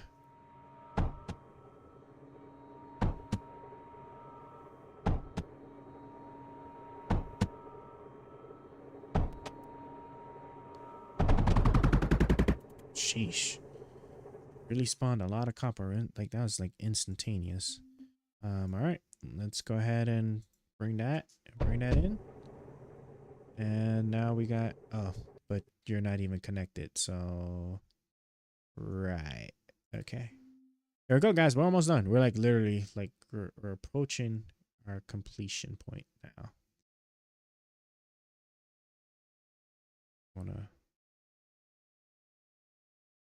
Yeah, I guess right here should be fine. Yeah, I guess right here should be fine. So now how much power we got? Yep. Now we got a nice good surplus. Nice decent surplus. Copper is looking good, right? How much copper we're making? Yeah, see, that's way faster. Way faster. Don't want a situation run out. Now let's just see how this wave goes out, and then yeah, we'll go ahead and we'll switch gears, or we'll get our mail-in ballot filled out, and we'll be done there. I tried. I really did try. I really did try to give Trump a chance, but just couldn't do it. I said the biggest thing he's gonna have to overcome was just that one simple fact. That one simple fact. Yeah, I think we're good here. Yeah, I think we're actually good here. All right, and we'll pick this up next time. But let me go ahead and save and quit. Yep, save and quit.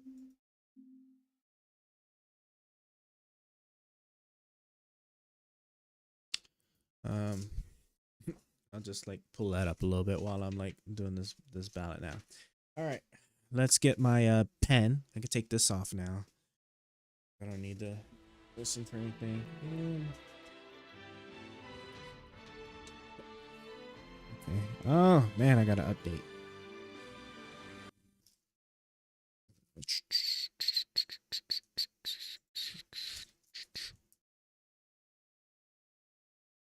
There any oh, we got the Reamer rule. Oh yeah, I'm gonna have to go in. Yeah, I'm going in.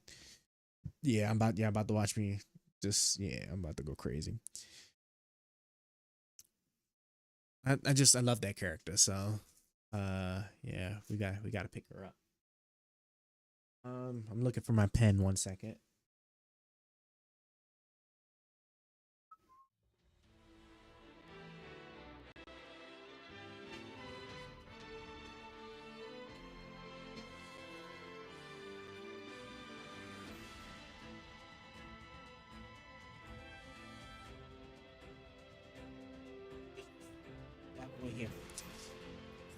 Yep, we definitely gotta.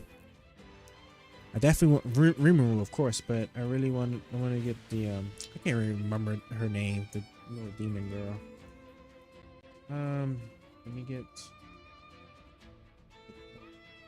non-consequential value here. Let's make sure I can write with just regular black ink, right? Yeah, no, there we go. All right, cool. All right, let's fill out the mail-in ballot.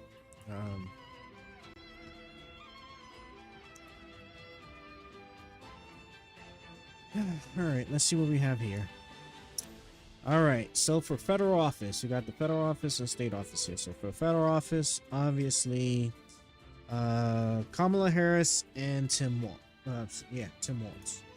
I was about to say JD Vance.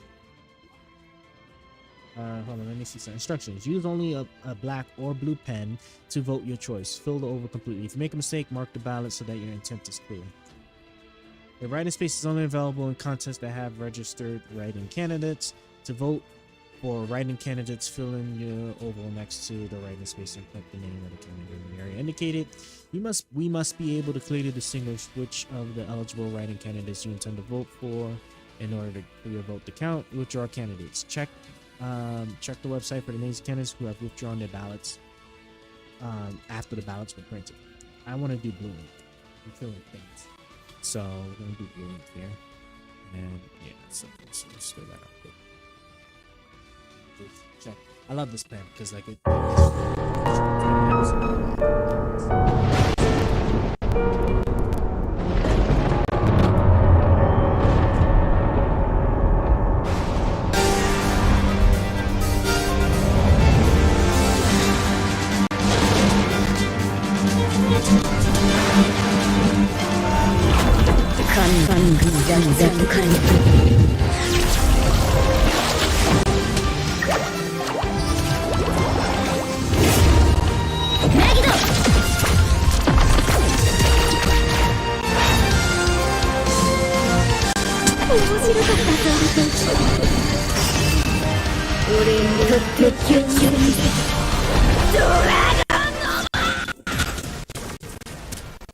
My bad, guys.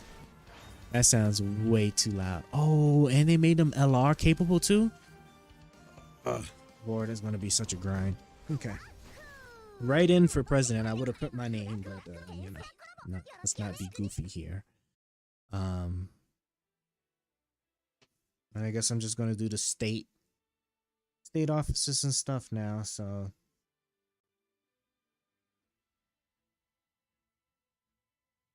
of course I ain't gonna talk about those, but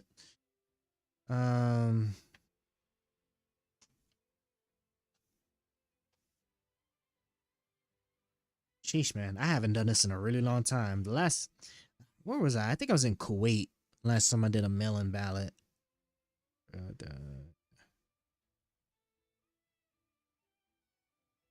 sure.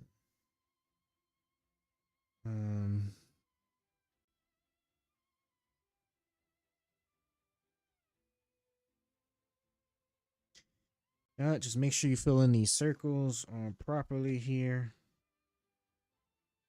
I do gotta spend more time like in the general not general election, the state stuff. I said I only been here for I think like 8-9 months now. So I still got a lot of more to do. A lot more researching to do. Jesus. So many.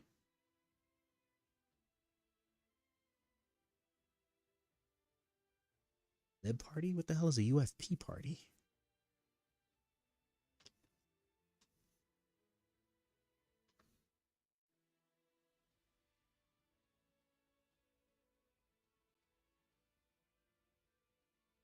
Okay, it looks like the game is about to pull up here.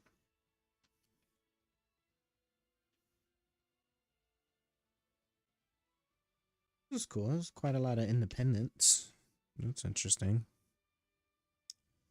All right.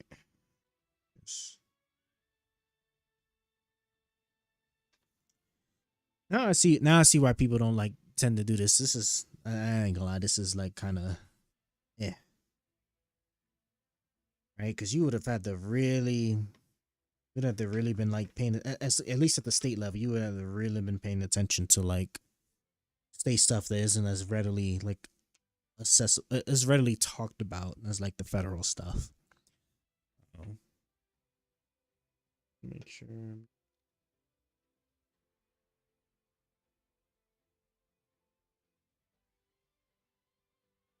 Oh yeah, hey SBang, sorry. See, I knew I had to peeked over because I'm like, am I seeing movement? Yep. Yep, I'm a veteran, and let's see, that said he would give me $5 to vote for Trump for the first time. I am currently pursuing legal action against him for felony voter fraud. And that's crazy. Oh man. I will forward your Twitch username to my lawyer as an accomplice. Expect to be summoned. Crazy thing is, I would be surprised. That's yeah, that's funny. My understanding is that like in regards to like those type of legal challenges for like the voter stuff, like is only like you have to provide some type of benefit or value in exchange for anything related to voting. So since I'm not providing any type of I don't know what incentive you're gonna sit there and say I'm providing, but ain't none here. So nice try. But that is funny though. I do like I do love the joke. That tried to get you to vote, man. Like, you know, hey, that would have been a, you know, I mean, it's $5, you know, that would have been $5 if you was already going to vote for him. I don't know who you was going to vote for, but you know, I would have took the money if I was already going to vote for him. That's why, like, you know, that's why Elon Musk was trying to like push for the, what is it, the like the $1 million or whatever to get people to register, or clear violations of the law. But I think like what's his attorneys trying to argue? I think something about like the people who actually got the money were spokespersons, so they wouldn't count. To me, that's just pretty ludicrous. See, state auditor. Oh yeah, I need to finish. I'm almost done filling in my mailing back. Like I said, I tried so hard to work with the AI to give me some compelling reasons for Donald Trump, and it just ain't pan out. I'm sorry. You could have voted and gotten 2 McDonald's out of it. Jokes on you. Exactly. Let's say, you know, $5, right? You know, like the yeah, dude, McDonald's even still have do they still have any decent like dollar menu items? You know what about the 4 for $4? Do Wendy's still do the 4 for $4? Like, bro, I'm telling you, man, that's $5, man. You could have, you know, you could do it. And the thing is that he wouldn't even known unless he was gonna watch you vote, right? You could have said, sure, you know, went and go vote. You could have voted whoever you wanted, and then you still got the $5. Like, I'm just saying, man, you wasn't thinking about the vision. You didn't have the vision in mind if you didn't actually take it. I'm sorry.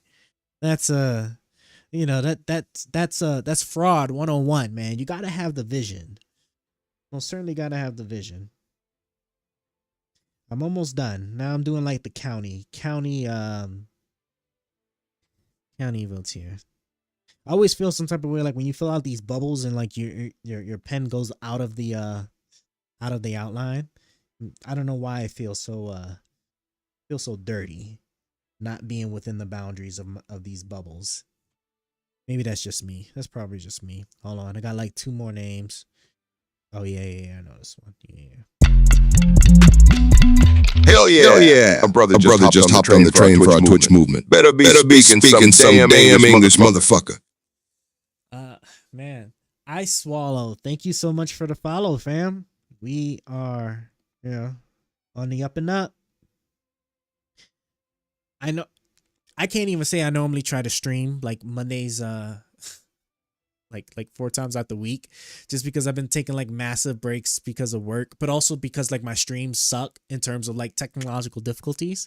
If you was here when I first like pulled it up, bro, like we was struggling hard trying to get certain things working, and I've been procuring new equipment in order to change that. My God, bro. The one thing, like, I love anime. It's just like sometimes they be going a little crazy with like the fan service. Like, Jesus Christ. Like, why did they have to like give her that shirt? Like in the actual anime, she doesn't even like, she normally wears a suit. Like, that's just crazy. I don't know why they put her in. All right, I got to do the back page now. I forgot that there was a back page. It said it was, you know, double-sided. Let me just pay attention to this real quick. Play special video. No. Oh yeah, see, to get the original. Oh, so you're going to get the original. Wait, I wonder if they buffed them.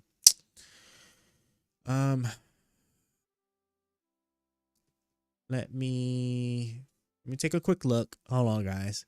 I'm distracted. Yes, and let me take a quick look. Yeah, see, I already have it. But let's see. Completely clear the final episode of the Collab World Quest. Oh yeah, there we go. See, I can have that going while I'm sitting here filling the stuff out. Boom. All right, let's see what we got here. Now let's get to the school system here. Let me see what else I got. I didn't catch the username at first, but this is clearly a troll 1000% account. Yeah, I'm pretty sure. It is. Let's see, SBAMG. Not that I am selling my vote or anything, but let's say 5 Papa John's pepperoni pizzas appeared out front of my door within the next hour, courtesy of you. I would probably get into a Trump voting. Oh my God, you guys are funny. But if not, my mood will not be ruined, and I will vote for Kamala. And I am in PA, so my vote is worth 10x yours. Ain't it crazy? Like, this is why, like, the whole electoral college thing, I think, is like a little bit like unfortunate, because it should be that everybody's vote is like equally valued across the states, and that's just not the case. Like, you in Texas, your vote don't matter. It's gonna go for Trump, right? You in New York, your vote don't matter. It's gonna go for Kamala, right? It's only these really specific states, right, that like so much attention and focus has to go into, because their votes are actually what will decide this election. Georgia, Pennsylvania, and I can't even think of like some of the other states at the moment. So let's see. You know what I'm interested in? I'm interested to see how Florida pans out, because what Trump stole Florida. And I'd be really interested to see if Kamala manages to steal it back. I don't think I've seen any polls, anything suggest anything like that, but would still be interesting. Let's see. School board district. Only one person for school board? Shit, I could have ran. Next time I'm gonna run for some of these. If there's only gonna be one name, shit, I'm gonna run. Be crazy. I actually win, right? Just off the rip. Let's see. Just retention.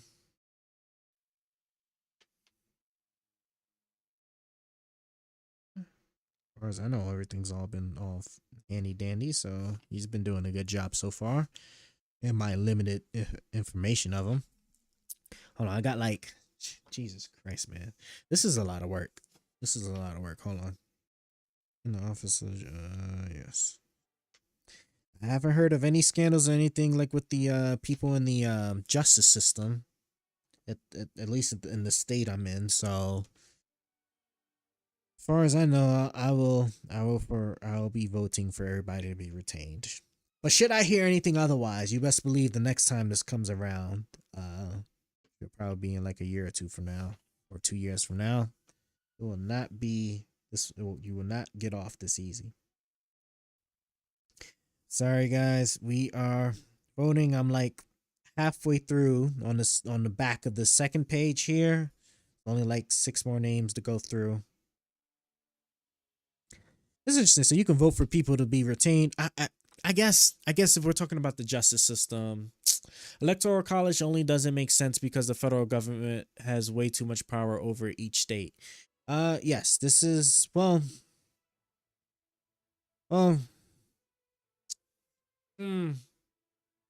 don't know if I grant that, because like if the federal government had like that much power over each state, then like when Trump was trying to like change the votes for those states and like he would have had a better job. He would have been able to do like a much better job at getting his votes counted in the states that he lost when he was doing the fake elector scheme. I would argue. I think the electoral college, if I understand this correctly, the purpose of the electoral college was it was something about like trying to combat the whole majority rule issue, because like you had this situation where like you had like smaller states or whatever.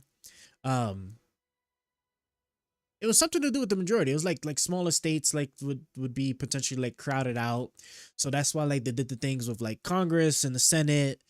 And then so like the electoral college was to help prevent a case where like mob rule would always like be in control of like who gets to be the presidency or whatnot. And it could be like, it's just like really weird. It's been such a minute since I've last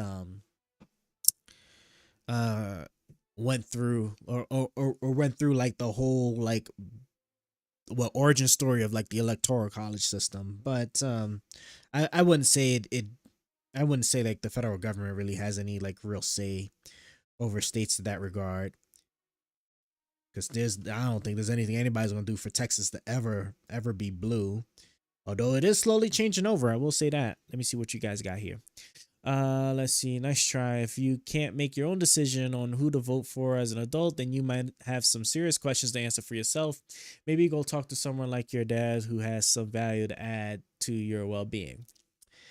Parents do always have good value to add to your well-being. You should always take their advice And you know that ironically, you got people that vote party lines, so I would actually lump them into that if we're being fair. You know that won't vote for themselves, but they'll vote. You know they'll vote party lines, even though like they really should vote for like who they think will be best fit for whatever. If I'm not mistaken, like what Mitch McConnell's entire purpose during Obama's administration was to make sure that he killed whatever bill Obama was trying to pass. So I think like 6 out of 8 years was just like an absolute standstill. And Obama was only able to like get stuff through via executive action. Let's see. Are we hearing who you are voting for? Smaller states get a smaller amount of electoral votes. Larger states get more. It keeps larger states from controlling who ends up in the White House. Yep, this is the case. Yeah. So I already voted. After like my whole debate, if you want to call it that, with like the AI, because the AI was not trying to give me any like real reason to support Trump. I'm most certainly voting Kamala Harris right now, and I'm voting the people, at least for the ones that I know of. I can easily select these guys, and then for the ones like at the state and county levels, which I'm not too familiar with, you know, I'm doing a mixture right now because it's just like some of these people I know, some of these I actually have never heard of, like for both Republican and Democrat. So, more the state has been more or less doing really good. So, and it's mostly a red state, my understanding. So, you know, let's just keep it as it is. Okay, so that's the first ballot. So the first ballot is now done. Or like the first page. Sorry, you know, I don't want to say first ballot like I got more than one. Let's see. Okay, cool. No, nothing. No. Okay, cool. Nothing new there. Let's see. That's my character is like surviving, doing this thing over there. All right, let's see what we got here. Oh yeah, so these are the actual, you know, I really like, sorry, that's second page. I'm going to page 1. I really like that you can vote for laws and stuff too. I think like, isn't Florida like today? Technically today, right? Because it's 12 o'clock now. So today, like voters, like Florida's going to vote for, I think like legalizing marijuana. And I think they already voted on the abortion issue, I think, if I'm not mistaken. Gonna be really interesting how any of that plays out. But of course, you know, Ron DeSantis, because like, you know, there's no morals in them. Like, you know, we complain about censorship and government control and whatnot, and the moment it benefits him, he'll do it without a second thought. I'd be really curious to see if they end up passing, you know, making the case for abortion or enough votes to vote for abortion and marijuana. I'm curious like how he's gonna like work that or handle that. So let's see. Be amended to allow to be used for all process public education funding for changes in enrollment and inflation is approved. State statute will eliminate the state sales tax on food. I would be for this, sure. So no more sales tax on food would be very nice, right? And if that's just so you could just change it to where like you're budgeting or you're taking the income tax money for other stuff to compensate, yeah, that'll work. Amended to increase the limit on the annual distribution of state school fund to public schools from 4 to 5%. Yes, I'm a big person for education, just so we know, right? Because I think like one of the things that both parties have like fallen really short on, debt is obviously one of them, but like education, this is the reason why we're in this situation where like it's like a split decision, because whether like you're super for Trump or you're super for Harris, if you can't understand why the other side is voting for the other side is voting for that side, it's because education is in very short supply or short importance here in the United States, in my opinion. Right? If we actually took education a lot more seriously, these things would be a lot more easier to like hash out. Be amended to have the office of county sheriff be elected by voters. Sure. I'm always for like making things more democratic in the process. Be changed to strengthen the initiative process by prohibiting foreign influence on ballot initiatives and referendums, clarifying that the voters and legislative bodies' ability to amend laws. Would also be changed. Allow citizens 50% more time to gather signatures. Establish requirements for the legislature to follow for the intent. For the legislator to follow the intent of ballot initiatives. Yeah, that sounds good. especially to stop foreign influence and these ballot initiatives. Yeah, that works. All right, let's see what we got here. Kamala Harris is a single issue president that relies on billion-dollar influencer marketing schemes for her campaign. And even as she runs on the pro choice campaign, she lost abortion under vice presidency and spent years not getting it back as a right. Well, but I mean, that's because of the democratic process, right? You know, these states challenged abortion. Trump was able to get 3 Supreme Court judges into the into the Supreme Court who were going to like kill Roe v. Wade. Like there's nothing the president or the vice president can do in that regard, right? Because like again, the president doesn't control what laws are passed. He can only enforce them. And so like unless there's going to be a law from Congress to allow abortion, right, then it just ultimately just becomes back into the states. So now some states allow it, some states don't. That doesn't have anything to do with like the president. That's for both Trump and Biden and Kamala Harris, right? Like only thing they could do is just like elect judges, right? Elect judges that would sit there and like vote one way or the other, which to me is like crazy on either side you look at it, right? Because judges are supposed to be ruling in favor of the law, the text, the statute, what is like the actual like text in the law that says that this can be done, or the Constitution, or what the Constitution's intention was with regards to certain matters, right? Putting a certain judge in a position so that you can have things ruled a certain way to me is crazy. Let's see. Well, I voted for Trump, but I'm not going to blast you for voting Harris. As a fellow, I understand that is your right, and the core of our freedoms allow to us. Everyone has the right to vote for whoever they want. Yep. And yeah, and I don't blast people for voting for Trump. Like that's why I kept guys, look, I was working really hard to see if I could find justifiable reasons for voting for Trump. And like to me, like the biggest thing is just like the not January 6th, not the alleged things of racism, not like the fumbling of COVID or any of this stuff. Like, to me, it was just the fake elector scheme. The fake elector scheme, if the fake elector scheme did not happen, maybe I might have voted maybe for Trump, maybe. But like that fake elector scheme is just like, it's just wild to me.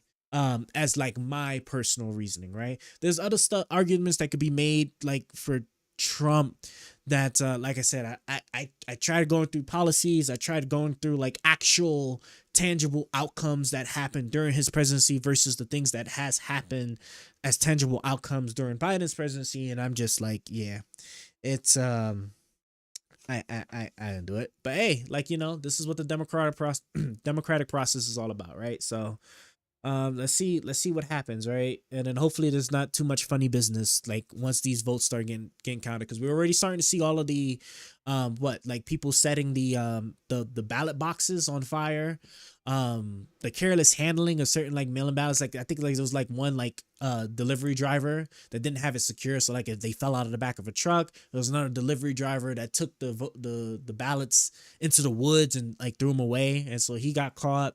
Then we had like the people that stole the mail-in ballots and then pushed them, filled them out and then sent them off, and then those got caught. However, I think 2 out of 5 of those did actually go through, because like the way these account is, like once like all the verifications are done, like these are separated so that you like nobody knows. Like when you look at a ballot, you can't tell who actually like voted for the person because there's no information on it per se, my understanding. So like once they're separated out of the envelopes, if they end up getting counted, then like there's nothing you can really do because you can't pull those out. You have no way of identifying them. So there's all these things are happening now. So I don't know. We'll see. We'll see. I don't think they can get abortion back until half of the Supreme Court drops dead. It is a useless campaign to run on, and she's still doing it without providing any policy value in any other areas. True. I don't think because like the only way you're going to get around that would be what is it, like I guess like a federal, like I guess if you have like the House and the Senate, you could attempt to pass a law, but like the problem is that like the state obviously Texas and all the other Republican states are going to like file a lawsuit, so it's not even going to be effective until it makes its way through the court system. And I honestly, I don't even know how I'm not even too sure like how the Supreme Court would even handle like a federal law being passed or like allow allow abortion. I mean, they killed Roe v. Wade, but that was just I don't know. It probably isn't gonna happen. I give that to you. Half the Supreme Court is gonna probably have to go. And on top of that, her and Waltz's foreign and border policy are brutal. What's the fake elector scheme? Okay, so with regards to the foreign and border policy, look, like at the end of the day, I just want something to be done about the border, right? This thing with like it's not good enough, so we're not going to do anything. Like it has to stop, right? Because that was the argument for like the bill, right? The bill that was being passed that the Republicans made. The conservative Republicans made that immigration bill. There's no reason why it should not have gotten support and passed. And yeah, it didn't get passed. And then the true arguments, because Trump didn't want it to get passed, right? We all know this, right? Trump told them that he doesn't want it passed because he wants it to maintain an issue so that he can run off of it. Because every single problem, you ask him about any problem like that we're currently facing, and it always loops back to illegal immigrants, right? Taxes are too high, illegal immigrants, right? There's no jobs, illegal immigrants, right? We have manufacturing is like in the trash. It's because of illegal immigrants. It's just so like illegal immigrants, right? That's the only thing he can just run on. I'm gonna just let that keep playing. So like anything, just as long as they do something, right? If they can revive that bill that was killed by Trump, so that we can actually get like real more border agents as well as more judges to start killing that backlog of asylum claims, like that's already a step in the right direction. Investment for machines to get the drugs that's coming through the ports of entry, right? That's a step in the right direction. We can always pass more laws for more things. Just start passing something is my thing. Now for the fake elector scheme,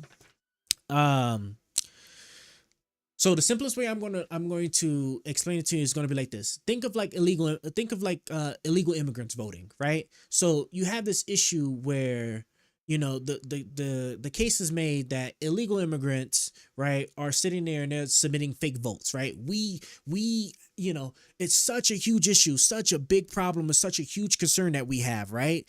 Even though none of the court systems, none of the investigations and stuff have found it in wide enough margins for it to matter. There's always these onesies or twosies, okay? The fake elector scheme, right, is where Donald Trump got a group of people for different states to lie on a form to say that they were the electors of that state. Because the way it works is that after this election stuff is done, like whoever wins the states, right, the states have to come together and then get their electors to send the certification votes to Congress, right? Think of it as another leg in the voting process, right? We are voting to see like which candidate wins the state, and then the state then has you can call it a ceremonial vote essentially, right, where they vote, you know, the elector vote to Congress to elect like said person, right, that won that state, right? This is the most simplest version I can give you, right? So now just think of somebody getting a group of people to inject themselves in that process to submit fake votes. That is what Donald Trump did. That is what black and white, right? We got the documents, we got the group of people, we got the videos of showing these group of people meeting, the forms that they filled out saying that they were the electors when they were not. They were not part of the states in whatever shape or form. They created the elector votes, and then they tried to submit those to Congress. And that is why January 6th was such a big deal. Like, I don't even care about like the protests and then the stuff that happened, the attack in the Capitol building. The goal, right? Remember, the goal was the reason why he was attacking Mike Pence so much, because the goal was that when the votes were being counted, that those states that he lost, Pence would send those votes back saying that these don't look right, and you know, we need to like talk about these further and fake votes or whatever. And then in doing that, then those fake votes that Trump had those group of people submit, that those would be counted instead, so that he would win those states, and then he would be president of the United States for elected. That in its simplest form, that's what the fake elector scheme was, right? That is what the fake elector scheme was, right? All the crying about illegal immigrants voting, so fake votes, right? We actually have him actually doing that for the states.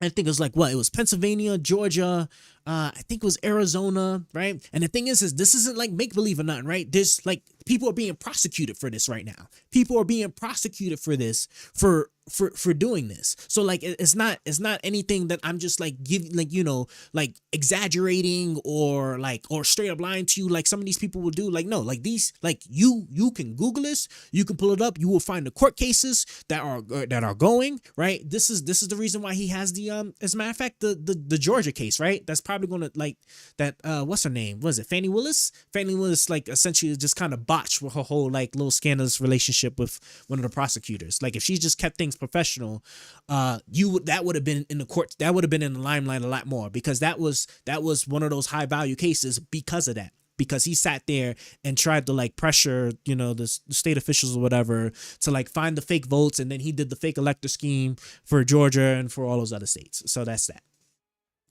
Let's see. Harris is planning to bust in illegal immigrants in the tens of thousands, sue states for not counting their votes, then implement an amnesty program that would have the vast majority of them reported if they don't qualify for citizenship once she's elected. If Trump was involved in this, will he not be impeached once he is found guilty? So the problem is that like okay, so let me start with like your first thing with like the illegal immigrants thing, right? In the tens of thousands.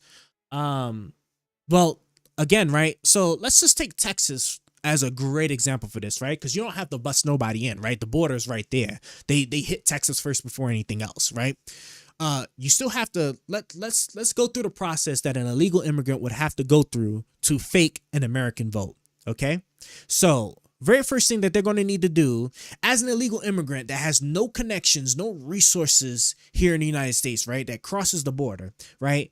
They have to find an address. Right, they have to find an address that they can potentially accept mail in, right? Because they damn sure can't do it in person, right? Because they would have to have a fake ID, right? So we're going to assume we're going to use the mail-in vote process, right? Because this is the quote unquote most insecure way of voting, right? So they have to have an address. They got to find an address. They got to find an address that they can register, that they have to register with the state to sit there and say that this is their place where they want to get their mail-in ballot to vote, right? So they have to then, right, because Texas, right, requires you to, you know, go to the DMV to get your driver's license or whatever in order to then be able to register to vote. You can't just go on the voter thing, because they ask you for identifiable information. So social security number, right?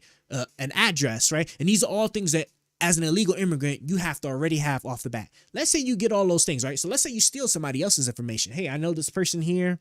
They're not going to vote. Let me just steal their information, right? So I have to already know of one person, right? I got to do this for multiple people. We're just going through the process of just faking one vote, right? So I steal this person's information that somehow I magically have as an illegal immigrant with no connections or resources here that came into the United States that happen to be in the right place where this person that I know isn't going to vote. So I'm not going to get caught because they're not going to try and vote, and then the system isn't going to get triggered, right? So I get the information, right? Then I sit there and I sit there and set the request for the mail-in ballot. Then I have to intercept that. So I have to sit there and I got to go through and check their mail daily in order to intercept that mail-in ballot. Okay, cool. I get it. Now I need to then fake their signature, and I got to do it, right? So that means I need to also, because I don't know what their signature look like. The ballot isn't going to have their signature on it. So now, right? And there's not too many things I can think of that you would sign that you would throw away in the trash. Now I got to figure out how this person's signature look like in order to like fill it out and sign it so where it doesn't get flagged in the system. All right. And then I have to hope that this person is also not about to vote. And that's for faking somebody as an actual American citizen, another American citizen. If I'm going to create that out of thin air, I need to find some way to access the database system for the voter rolls, actually get myself into that system somehow. So I need to somehow like register in that system without setting off any form of like security measures or identification measures needed for me to actually put my information in the system. But maybe I got all those connections, and I got the fake address that I can accept mail, and then I get the mail-in ballot, and then I'm just doing all that for one single vote, right? A lot of these elections are like, if they're razor thin, they're in the thousands, right? Like they're in the, like what wasn't the Georgia one? I actually need to find 1,170 something votes, right? So I need to fake that many votes for me to actually, it's just not worth it. And for what? As an illegal immigrant who, if I really want to stay in the United States, once I do this and I get caught, which is almost certainly going to happen, right? That's it. There's no amnesty. There's like none of that. Once I committed that crime, there's nothing that's going to happen that's going to keep me from getting deported and ever being allowed to come back in the United States. Because these people that get when you commit a crime, especially like a serious crime like that, once you get kicked out, like there's no time period or nothing. Like that's it, you're done. My understanding, right? I could maybe be wrong on that. At the very least, I do recall there is like a significant time, like years. We're talking like 30 plus years. You have to wait before you be allowed to be able to like go through the legal process of immigrating. So like it's so many different ways of just stupid, of just thinking that the whole illegal immigrant thing vote is just like, as I'm doing my ballot here, I can look at these barcodes. And then if I'm going to sit there and I'm going to fake this, right? Now I got to sit there and I got to create barcodes, right? I got to somehow fake all of the security measures these mail-in ballots have, right? And I'm doing this as an illegal immigrant with no resource. Like I'm sorry. It's just, I just look that again, right? And we're doing all of that for one. Now I'm trying to do that for 1,000. Like it's just not real. I'm sorry. It's just not real. Let me keep it going. And let's see what we got. Let's see if Trump, oh yeah, and then as far as the Trump impeachment thing, like for state crimes, I mean, they could probably do that, but again, right, impeach Trump, then JD Vance would be president, and I'm pretty sure JD Vance would get a lot more things passed or be able to work things way better than Trump would, and it wouldn't be nearly as much controversy. But that'll never happen, right? They'll just like with the thing with like the riots, right, where they impeached him, or like the call where he was illegally holding the aid that Congress passed from Ukraine and stuff, and then he was impeached for that, right? The impeachment happens in the House, and then there have to be a conviction in the Senate, which if it's Republican controlled, they're not going to kick. Why would they kick the Republican president out? That's just not going to happen. So impeachment thing's off the table. So the only thing is just going to be the state crimes, which if he wins, I have no idea how the hell that type of conflict is going to go between like being convicted at the state and then you being president of the United States, so a federal officer. I have no idea. That's gonna be pure chaos. They're probably just gonna end up dropping it. If he wins, I think, even though I wouldn't like it, I would rather they drop it. But let's see. Virginia alone has 20,000 votes that were flagged and asked to affirm their U.S. citizenship within 14 days, and the Harris domain is suing right now.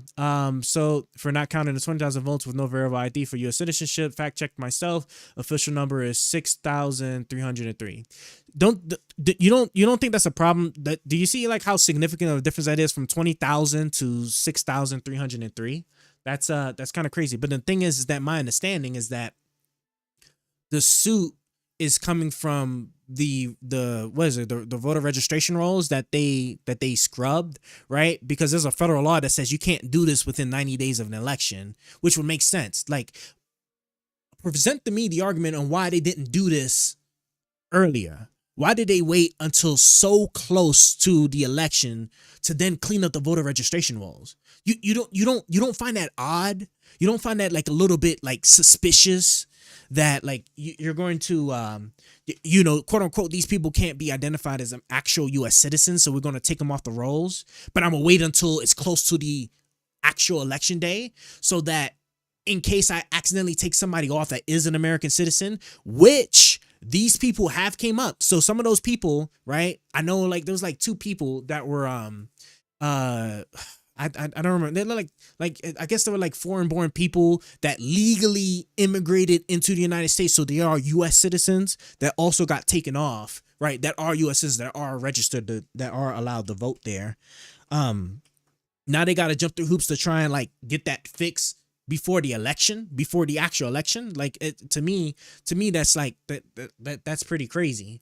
But to your point too, right? One major issue that I have is just like this thing with like IDs. Like I can't even say neither side. Really, that's just the Republicans' fault, right?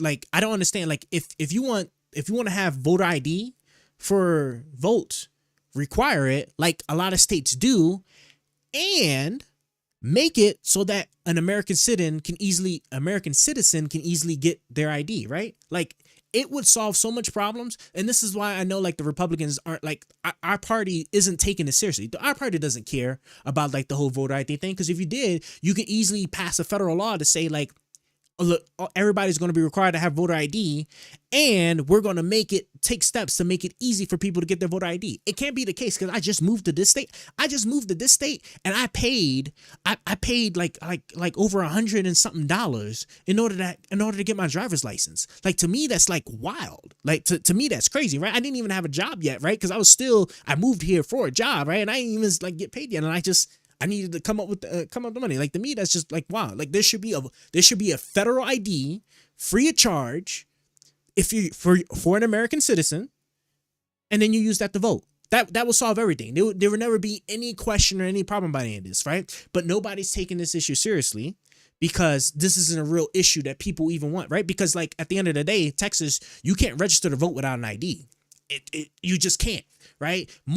A lot of these states have these ID requirements. So it's just like, and then the thing is like, for the people that try to vote that aren't like legal citizens, they get caught. Like 99% of these people get caught. Like, that's the reason why what all the court systems went through, right? There was hardly any voter fraud to find, right? We found these handfuls because a majority of the stuff gets caught. Some of these people even get wrapped up when they are citizens to be able to vote. Like, it's just like that. That's how serious this stuff is taken. Like, you're not pulling this off in like these states here.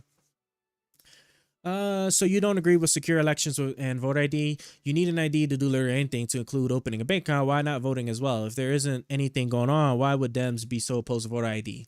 VA wasn't allowed to properly ID them because it was considered discriminatory, so they had to do it post-election and found 6,000 suspicious voters, likely many others passed their radars.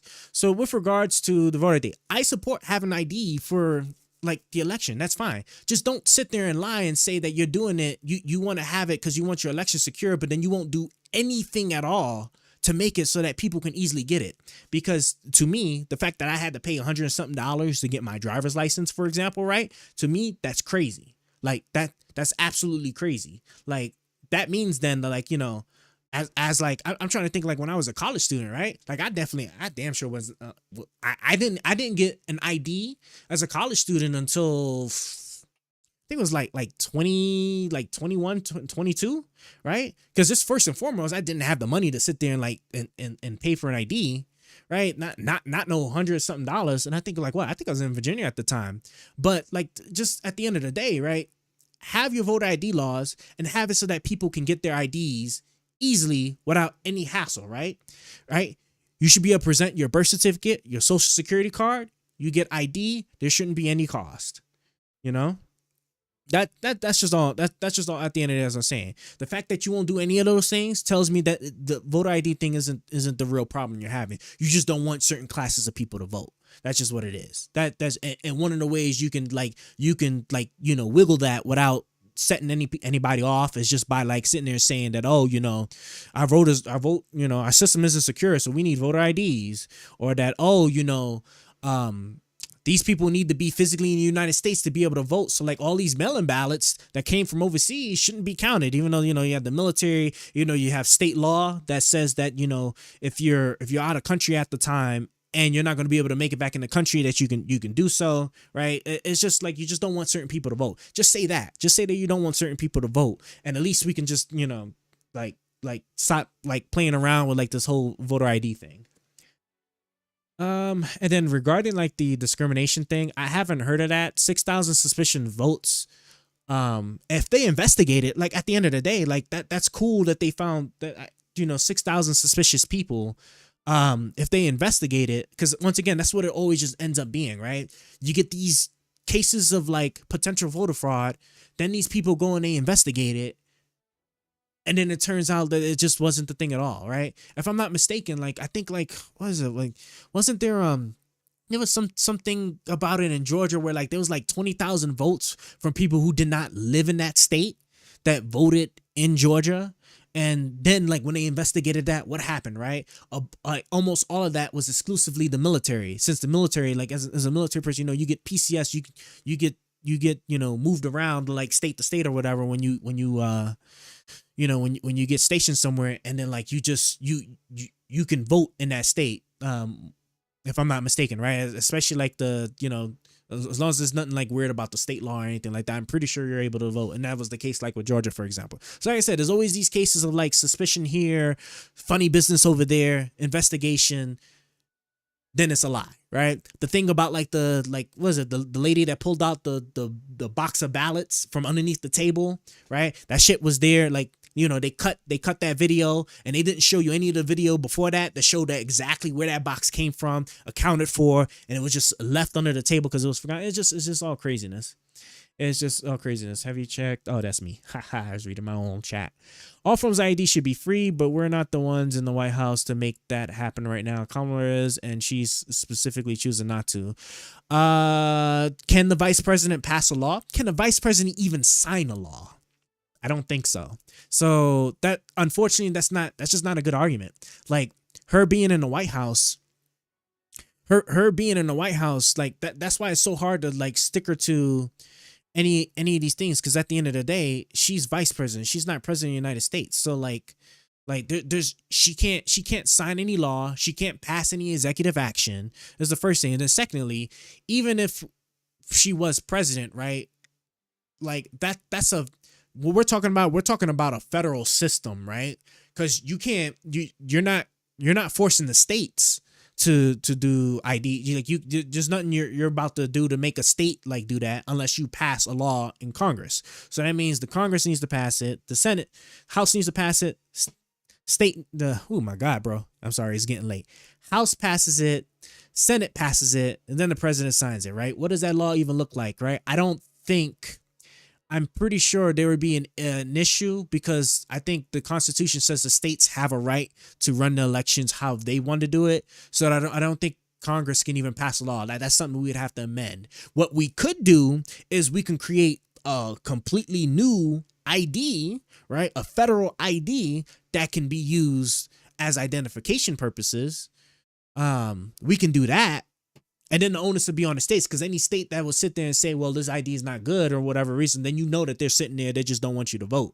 That, which, you know, then they get caught. Absolutely get caught. But yeah, like there's nothing Harris is doing. Harris is not part of any of that change. She's not part of the legislative process whatsoever. And she's not part of the authority to pass an executive order in order to do anything. So that's just not going to work. I've never had a problem getting a driver license and have lived in 6 different states and 3 different counties since I was 18. The comical to excuse that is impossible or hard to do is, it's comical to me that it is hard to do so. Well, that's good that you didn't have that issue.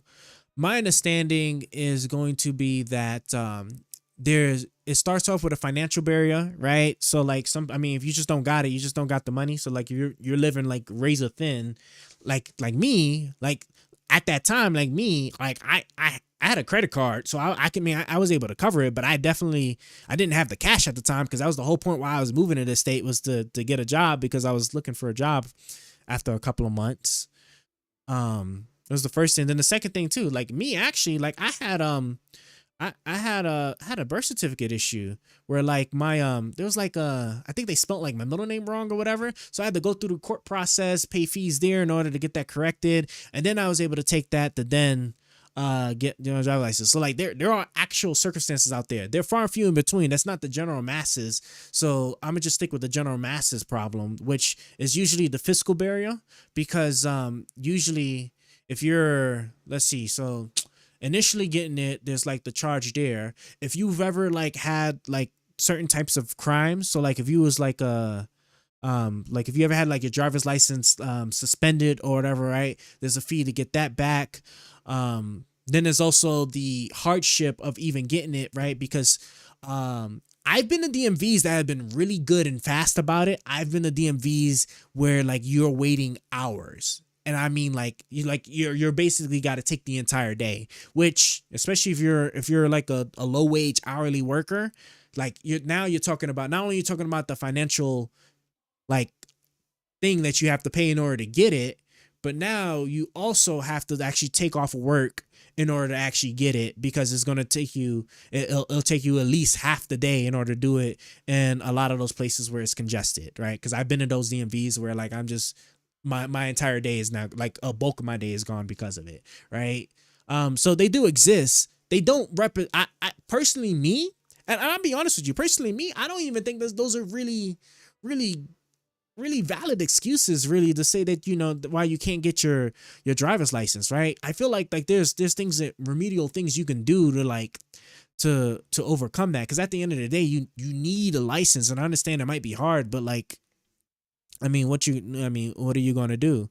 Like, you just don't want it hard enough, I guess. So just be like what I would say. So like, I'm with you there. Like, honestly, I'm with you there. Like, more or less an excuse, but at the same time, it is still a valid excuse though. Like, there are still like certain hardships or challenges in voting. I don't know like how much of the population is impacting for it to be like a real deciding factor. I think just at the end of the day, it's just being used as just an excuse by both sides, honestly, to sit there and say that the other side is like, you know, trying to do funny business voting. That's how I see it, honestly. The vice president has, let's see.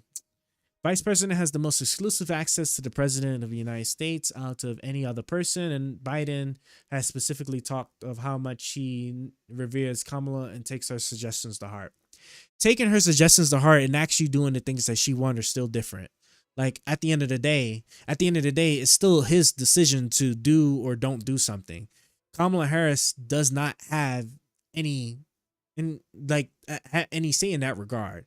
If she wants him to do something he doesn't want to do it, then he doesn't do it. Like, that's, I mean, it's different when you're the president. When you're the president, if you want to do something and you have the authority to do it, guess what? You get to do it. Like, there's no negotiation. That's like saying, like, that's the thing with Congress, right? Like, in that theory, right? Like, you could say that with like anybody in Congress, right? Because at the end of the day, like, Congress has to pass laws. If the president wants a law passed, right, Congress has to be willing to do it. And then if Congress wants to have a law passed that they want the president to sign, they have to work with the president to do it, right? It just like that to me, that's not a very good not a very good argument. Although I will say, ironically enough, right, that's why like the whole wasn't that thing that was hitting the news cycles like a couple of weeks ago about there being a case where like Egypt may have like funneled like a couple of millions of dollars in the Trump's campaign, like secretly, and then like Bill, was it? I was about to say Bill Barr, whoever it was, his attorney general at the time, then like killed that investigation to make sure that nothing came to light from that. Like, I don't know. I don't know. To me, like at the end of the day, the president, it's up to the president what he decides to do. Like, no amount of people around him like ever change that, unless they do favors, like Egypt potentially did. I don't know. For Trump, we'll see. And man, I was moving my phone and like hit the cord by mistake. Now my cord is all jacked up. Oh yeah, let me how do I end this call again? There we go. Let me just kill that real quick. And now I have to now I gotta like sit here and fix this. Let's see. Come on, phone. Okay, there we go.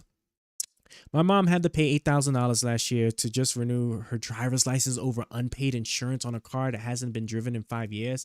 It is absolutely an insane cutthroat system, but I don't think that's a partisan thing. I think that's how our government sucks. Yeah, exactly, right? Like, that's what I'm talking about. Like, there should not be these crazy... Paying $8,000 is crazy. I'm not going to lie. That's wild. But, and then the thing is, right? If I'm going to sit there and I'm going to be fair, right? That's... I can't even say that that's even an extreme example, right? Because I feel like there's probably a lot of people that actually end up in that boat. And this is what I'm talking about, right? There should not be like these absurd barriers. Like, some of these barriers is like, okay, like you probably just wasn't really trying to like really work to get this license. Just like, you know, at the end of the day, because at the end of the day, you don't even really need your license for anything. Like, besides driving, if you're a commuter, right? Unless you look super young. So like you're trying to buy cigarettes. Because most places where you buy alcohol usually check IDs, right? Unless you're doing those specific things, like you don't need your ID for anything, right? Like, there's not too many people financing. You know, you're not financing a car, financing a house every single day.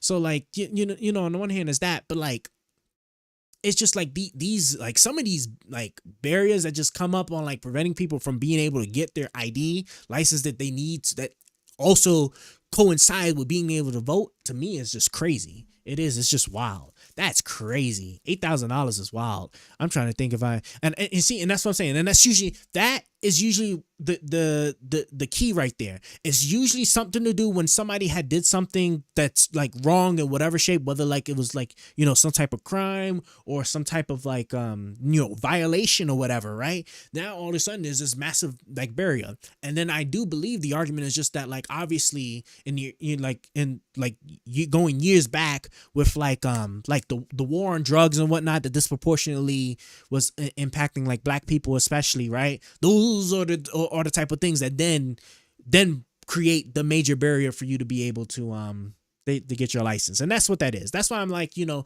we can fix all this by making a federal ID. Make a federal ID, and then none of this is a problem anymore. But nobody's going to talk about it because at the end of the day, we know what their intentions are. I live in California currently, and I get the aspect of it as an adult. You should be responsible enough to have a driver's license. Like I said, you can't drive, open a bank account, or many other things without it. If you made decisions that keep you from having an ID, that's on you. True. What's the main actionable policy of columnists that you agree with?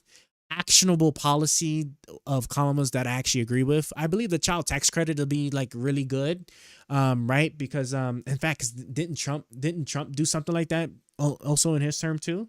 There's that. There's some you know, some people are back and forth about it on like the housing thing, on like the housing tax credit. As somebody who has not bought their home, so it would be their first time home buyer, I would love, like me personally, would love a $25,000 tax credit.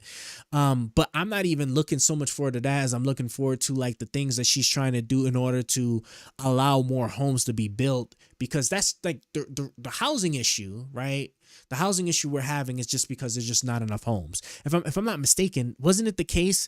What county was declaring an emergency? I think it was a county in New York. Was it New York or was it New Jersey? One of those counties were declaring emergency because like their available housing was down to like, I think like 4%, 3%. It was like some absurdly low number of like how many like available places were left for people to like, you know, rent out or live in or whatever, right? We have a housing crisis where there just isn't enough homes being built. And a lot of that is just issues with like zoning and a lot of other like regulations and stuff that she has talked about rectifying that I would really like to see. Let me see if I can get my phone back up here real quick, guys. Hold on a moment. Let me move you down here. Go like that. Cool. Nice. Okay, this is back up. That's like two. What barriers? An initial fee for the license. Be responsible. Don't do stuff that would cause you issues. Yeah. Well, see, the thing is that the justice, in my opinion, right, the justice system is meant to be rehabilitative? I don't even know how to I can't even think. It's too late for me to even pronounce these words anymore, okay? But you're supposed to be able to rectify your behavior, right? So like if you know, whatever your backstory is or background, or like, you know, you did something wrong, you know, after you do your time or you pay your penalty fees or whatever like that, then that's that. I mean, it's just it is what it is. If the argument is that you shouldn't have done anything to like to be wrong, that's an argument, right? That's an argument I can kind of sort of like agree with, but then that's at the same time, that's like saying that, you know, like what is it, like those people that end up getting killed by the cops because like they were initially resisting. It's like, you know, like those are good arguments to be made, but there's also good arguments to be made for the other side on why that probably shouldn't have been the case to begin with anyway, right? Or like that one guy, like wasn't it that cop, like what you call it? He got like that, what's that crazy lady in the home that was like threatening to like throw like hot water on him. he shot her in the head. Like I mean, like look, like, you know, like on one hand you could argue, well, she shouldn't have been like, you know, she shouldn't have been getting ready to throw boiling hot water on him. And then on the other hand, it's like, damn, like you couldn't just leave the house or use a taser. Like, you know, it's just there's arguments you can always make on both sides. At the end of the day, neither one of these sides are serious about actually fixing the issue, right? You know, you can easily make a simple, cheapo federal ID that doesn't require any money, right? That you get as an American citizen, being an American citizen, right? And then all the other shit that you have to pay for because you fucked up at, you know, whatever state law, driving without a license or drugs or whatever it is, right? You can handle that at the state. That shouldn't be keeping you from handling your constitutional right. Just think of how crazy that sounds, that you can do something, right? That is not codified in the Constitution to prevent you from being able to do a constitutional right, and that's going to keep you from being able to do a constitutional right of voting. Like, to me, that's crazy, right? Because then if we allow that, then who's to say that there can't be like other things too, right? Because you know, how many times people will go, you know, tooth and nail over gun rights, being able to legally own guns, and won't give an inch on things like, you know, like mental health stuff, right? Or red flag laws or whatnot, right? Which arguably, right, you wouldn't want stuff like that to keep you from exercising your Second Amendment right? So I don't know, you know, it's an argument to be made, but me, like, you know, once again, these people aren't serious about actually getting it fixed. Let's see. I'm not gonna. Let's see. I'm not gonna vote for someone because they promised me a child tax credit or a stimulus check. Okay, cool. So then tell me what policies then that are you're saying that Trump is going to pass that you would vote for him for. If you won't vote for somebody just because they're gonna give you a tax credit or something like that, then like I hope you're not voting for Trump for the promises of like tax cuts, right? I hope you're not doing it because you think he's going to bring inflation down, because if he actually does do his 20% tariffs across the board, you're going to be in a surprise for that one. So yeah, let me hear what you think Trump is going to pass that makes you want to vote for Trump then. Eliminating, excuse me, the income tax, allowing companies to bring foreign money into America.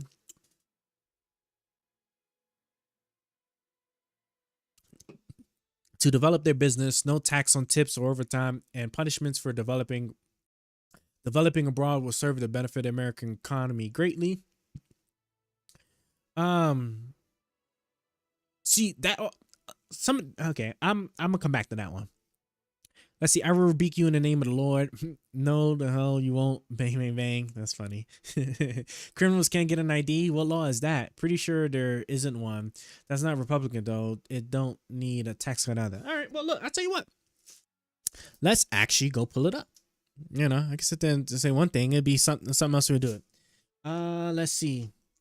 Laws preventing. What is it? Laws preventing criminals from getting IDs.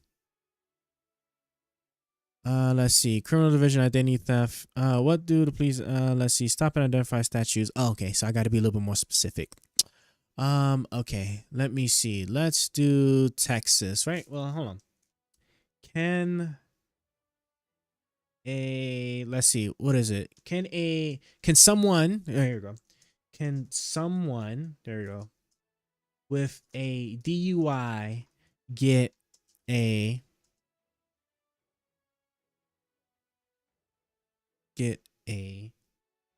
ID, a state ID. State ID. Let's do, I guess we'll try Texas. Let's try Texas. See what we get here. Yes, person with a DWI can get a Texas ID card even if their driver's license is suspended. You can apply for a Texas ID as driver's license. You'll need to, you know, all of that stuff there.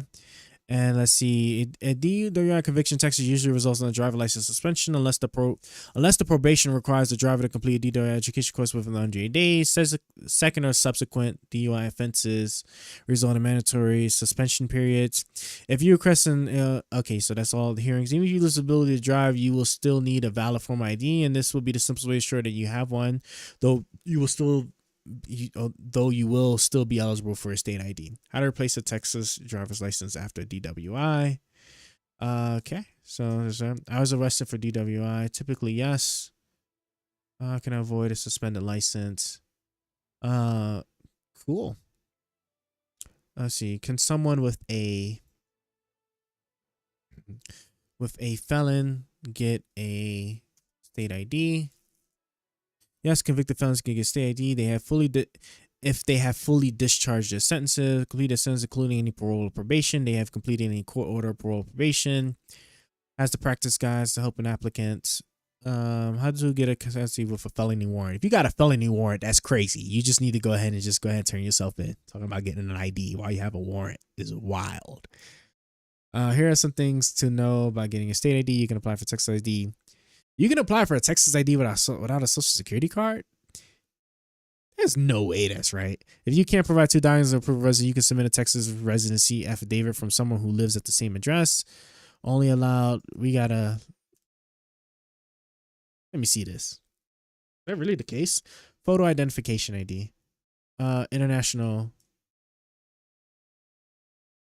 You need the following documents: passport. If you have a social security number, present your social security at the time. However, a social security number is not necessary to apply for ID. Okay, yeah, because you would have had to apply. As long as you have applied. That's what I'm saying. Like, not having a social ID is, like, to me, was kind of crazy. But I mean, if they require you to have, like, your passport or any of these, like, actual. Use actual forms, kind of crazy. All right, let me actually pull up you guys. Criminals can get that's not a read that. He answered it for me. Put driver's license. Well, that answers the problem, I guess. So you can get an ID as a criminal, hence you can vote. Yep.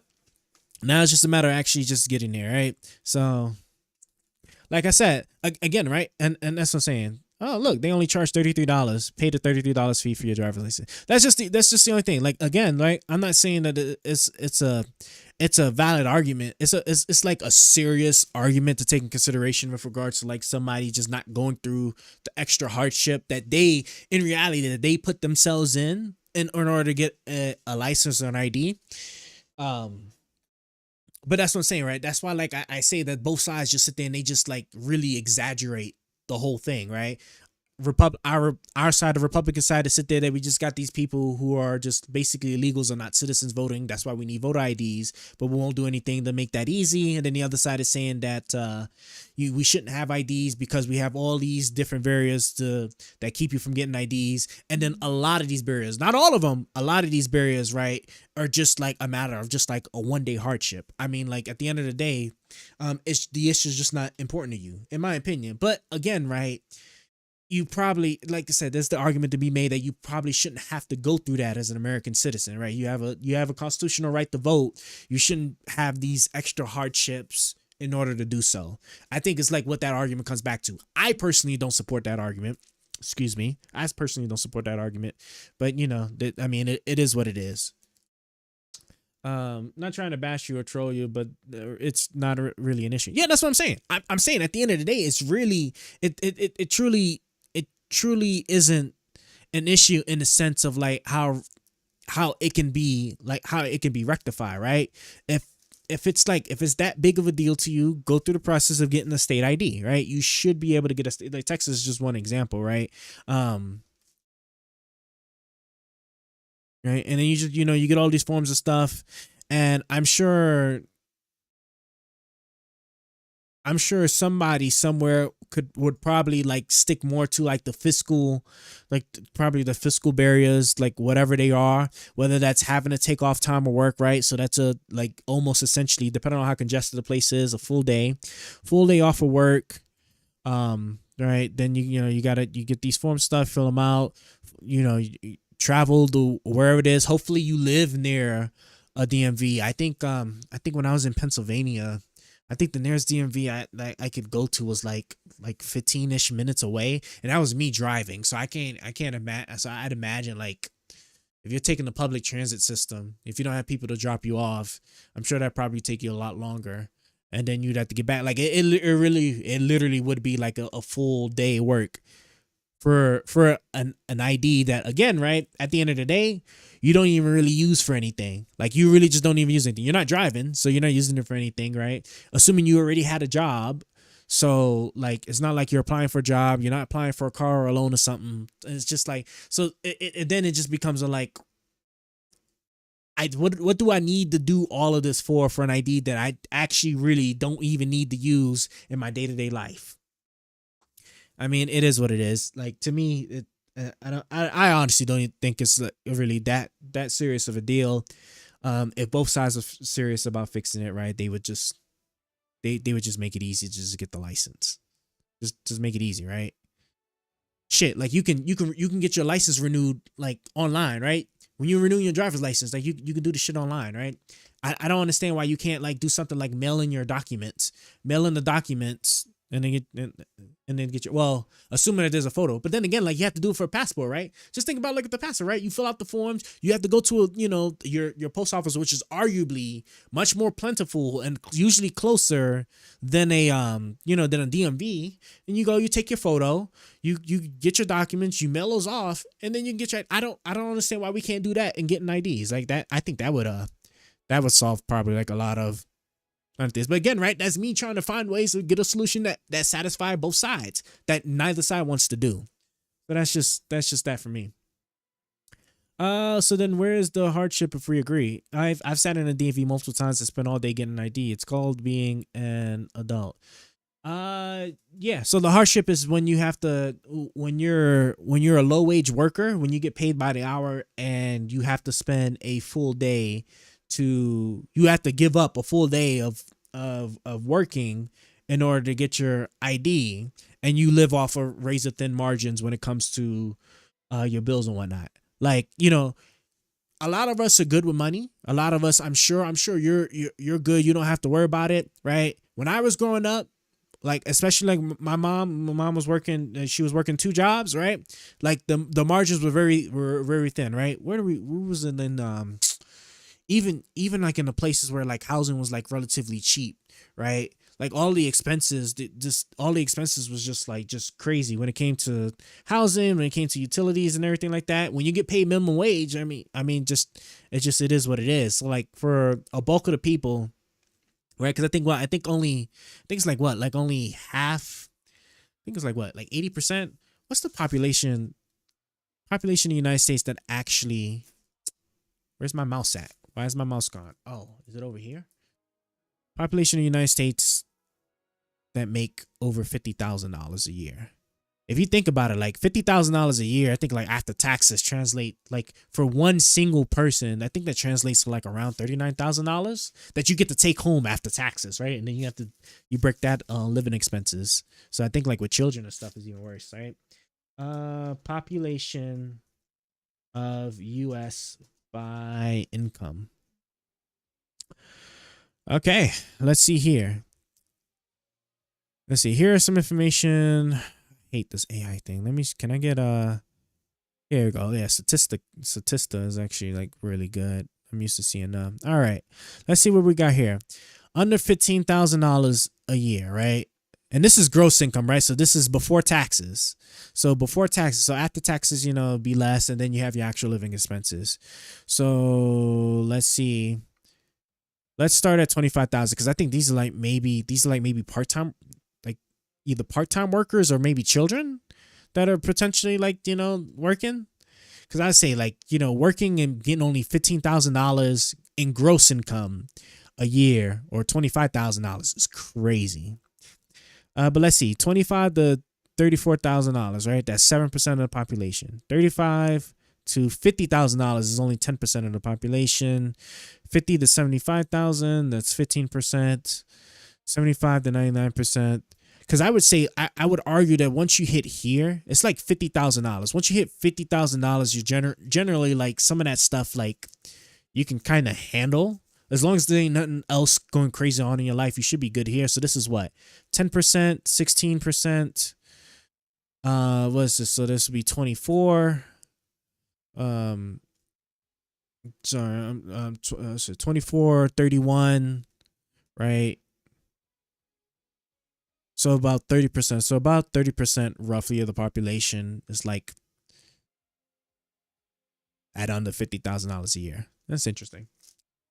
You literally can do like let's see. So then the hard, let's see. I've done him online multiple times, bearing I don't have to retest. You literally can do it online. I'm actually not familiar with that. if I'm not mistaken correctly, like if you're getting your license for the very first time, I don't think there is a mechanism for you to do online. I think you have to come in person. Renewing is a different story. Renewing, you can do it online, but if you're getting your first time ID, so like if you moved or you're just becoming an adult or whatnot, like you have to show up in person. And then I don't even know, I'm not sure if those circumstances we talked about where like you got in trouble or whatever like that, that you can even do that online. You probably have to show up in person. You could probably like get that fixed online. I kind of doubt it. What I do know though is that if I'm not mistaken, because I don't think a state can issue you both a state ID and a driver's license at the same time. So if your driver's license gets suspended, I don't even think you can even fill out the paperwork online to get your state ID. I think you would end up having to come in person in order to do it. Let me check. Can you get both a driver's license and state ID? Can you get both driver's license and driver's license and state ID? Yeah, I don't even think. I just like to use Texas because Texas would be the one that had to. Yes, they said straight no. Texas law only allows a person to have either a driver's license or state ID, not both. And so with that in mind, so see, this is exactly what I assume. So then what will end up happening, because I'm sure the system isn't designed to like inherently know or inherently handle the situation where somebody had a driver's license and then they got it suspended or whatever, and now they're able to just apply for a state ID online. I seriously doubt it could be the case it's designed that way. I doubt it.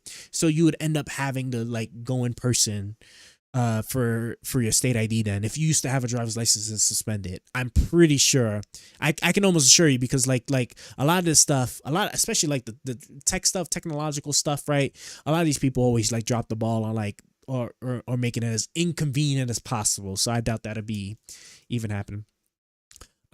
They can, at least in California, can. Oh, cool. California lets you have both. Let's see. That'd be really cool. State ID California. Yes, if you're a California resident and eligible for a license, you can have both. You can have your home address on your ID and your mailing address on your license. If you are not a resident but require a license and meet eligibility requirements, that's cool. And see, and that now that goes to like the next part of the problem, right? Is that every state has their own variation or flavor of how they want to handle like how you get your IDs and license, right? Because at the end of the day, and that's probably like maybe the biggest argument, right? Is that because there's no US across the board, no national standard, right? You're at the whims of what your particular state allows you to do or don't do for a federal election, right? So like I said, that's really cool that they let you do it. And so I'm sure they probably also then made it easy for you to also go online and do it once you do that, right? I wouldn't be surprised in that regard. Although I still kind of got it, because I have very little faith in like governments when it comes to like super convenient online functionality. I haven't really seen a state or haven't heard of a state that did something cool. Like the coolest thing we started getting close to was like being able to have your driver's license in an app on your phone, right? And it's only like I think like 3 or 4 states that only let you do it, right? And that's like the closest thing. So like I kind of doubt it, but that's cool. At least that's cool that California did it, right? I don't know why Texas. I don't know why Texas doesn't want you to do it, but see, that goes back to the problem at hand. All right, look, it's getting late. Let me finish my ballot, because see, y'all got me and talking and stuff. I'm on the last page here. So let's see. Proposal to reauthorize 1/10 of this thing, sales and use tax, which funds this place culture. Man, they have like a huge section for this. Let's see. This was first approved by voters in 1996, reauthorized in 2014, expires at the end of 2026, imposes a 1% tax, sales and use tax on the purpose of funding recreational, cultural, and these facilities. Get back my blue pen. And yes, right? Because I'm always, taxes that are actually properly used to fund the things that we enjoy and we make use of is always a good thing. So let's see. And then let's see. Salt Lake. Blah, blah, blah. What is it? What am I reading here? General obligation bonds in amount not to exceed $507 million to mature. Property tax costs for bonds. There's a debt owed by the county. The county uses tax revenue to pay for the debt if the bonds are issued as planned. Over 5 years. Oh yeah, I recall this. Without regard to the taxes, over 25 years, estimated $58 per year. Residency. This is the very last question, and I'm done with my mail-in ballot. So bear with me one moment, folks. Here, county average of $602,000, an estimated amount of $107 per year on the business's secondary. Blah blah blah. The county currently levies property taxes to pay debt service on other outstanding general obligation bonds that have been issued to finance voter-approved projects. Incremental property tax would decrease upon the repayment of currently issued bonds. Yeah, that's cool. I get that. So yeah, bonds, because those are used for investments and whatnot, right? Issue the bonds so that way I can get the money to invest in projects and whatnot, and then I pay those off, and as I'm paying those off, right, we we reduce the tax burden because we need less of the taxes to pay for the stuff since it's paid. Okay, these mail-in ballots are done. Now let's see what there is to do. So this is done. Hold on. And this is done. Let me kind of fold you up here, or can I get page 1? Hold on. Page 1, page 2, bring them together, fold them up. All right, cool. They're done. All right, privacy envelope. This is what voter must sign within the box below in order for their ballot to be counted. All right, let's sign our mail-in ballot. I said we'll drop it off tomorrow morning at the place.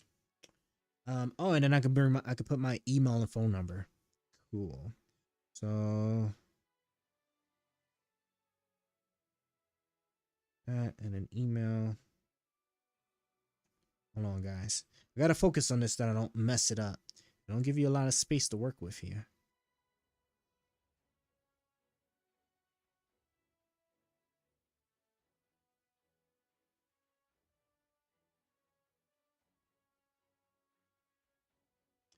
Hold on. And then here's the phone number.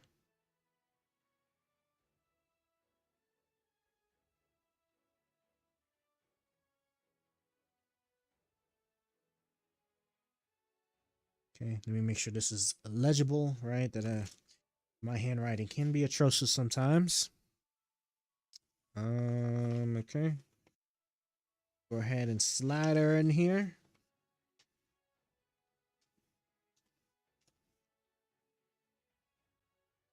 Sheesh.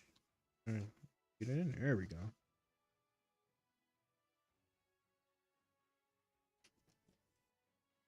Okay, cool. It is illegal to forge a signature or sign another person's ballot, even with permission. Yes. I am the qualified resident. Sign your envelope. Can't remove this tag. And okay, cool. I don't have to worry about the sticky thing. Okay, cool. All right. This is done. And then I just need to find the location that So let me actually read these instructions real quick. So I'm not doing a ballot drop box. I want to go to the actual office. Oh, hold on, guys. The beauties of being an adult, right? All right, let me see what these questions are here. At least go. If your driver's license is suspended, then you can no longer have it. Oh, hence you can get an ID instead. I'm gonna head to sleep, but good stream. See ya. All right, Ice Swallow. Catch you later, fam. We are we're wrapping up ourselves because I'm gonna have to get up in like less than 5 hours in order to make sure I get to the right place in order to drop off this mail-in ballot. So let me I'm gonna start you there, and let me go ahead now and find our Dropbox location here. So Four swing states. Oh, let me read this news article. Okay. Four swing states. This headline. Four swing states shifted toward Kamala Harris in final week. Nate Silver. Okay. We'll see what happens election day. Boy. I wonder if Trump can even sleep right now. Because we also all know too that if Trump don't win this election, it's a wrap. It's a wrap. He gonna get packed up. All those crimes and stuff that he committed, it's finally gonna catch up with him, and it's gonna be a wrap. He is gonna do everything in his power to try and get to get elected. If he does not win, it's gonna be crazy. Let me see. What are we? Okay, I need to find. What's this link here?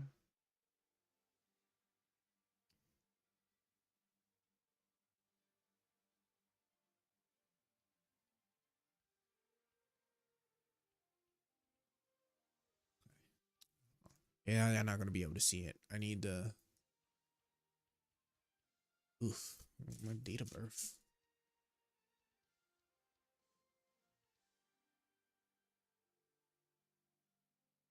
Okay. Log in.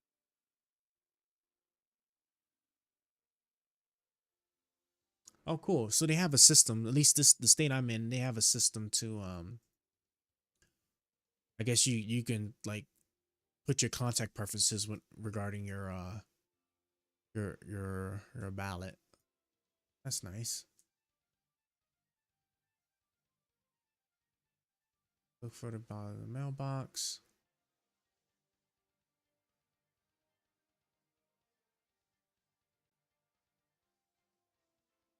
Oh, okay, so this is for actually tracking it. So I'm glad I signed up for that. Now where do I actually go to drop this mofo off? Let me see. State. Yeah, drop off.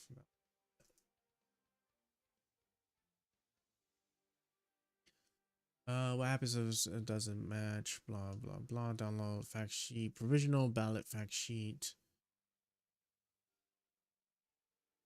Drop off your ballot. Ballot off at early voting locations or election day locations. Here we go. This is what I want to find. Locations.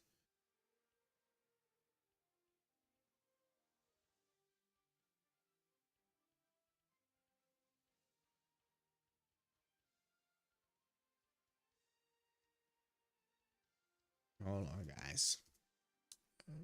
Kind of hang up there.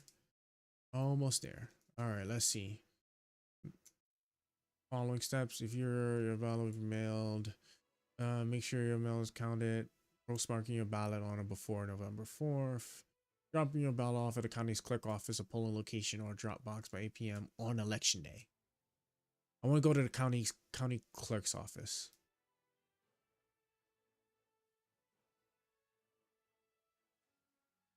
Oh, here it goes. What's this?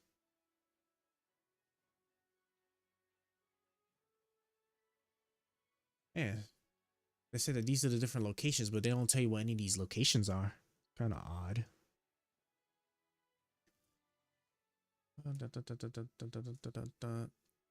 Let's see. Okay, let's see where this place is. Okay, not what I wanted.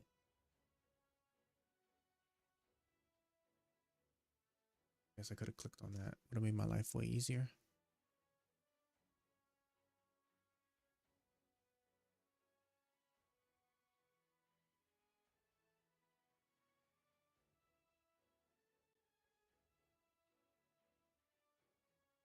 Oh, I guess you go physically in there in order to next. I wanted to go to the county clerk office because I wanted to ask them some questions I had. But okay. Probably not gonna go there unless they can show me like, can I get like an actual government center? Okay, this one might be it. This might be one of those. Let's see. Let me open this up. Okay, I think I'm gonna go here. Okay, this looks like this might be the spot.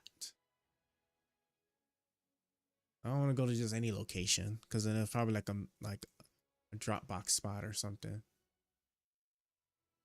A full. Oh yeah. See, this one's this is a mail-in Dropbox spot. I don't want to do that. Let me do this. So I should probably just search for that.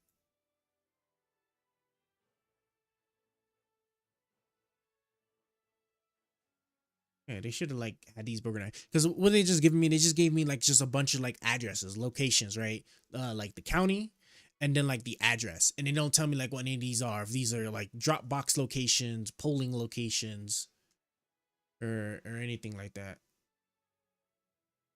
Okay, for early in person. Oh, okay. They have it was a whole different tab for me to do that. Okay, okay. Now we're talking. So, oh yeah, so it is the government center. All right, so it is the government center. Okay, so this is where I'm going. Okay, so we're going there tomorrow morning. All right, well that's fun. All right, let's I guess I'll just do one more mission here and let's wrap up stuff over here.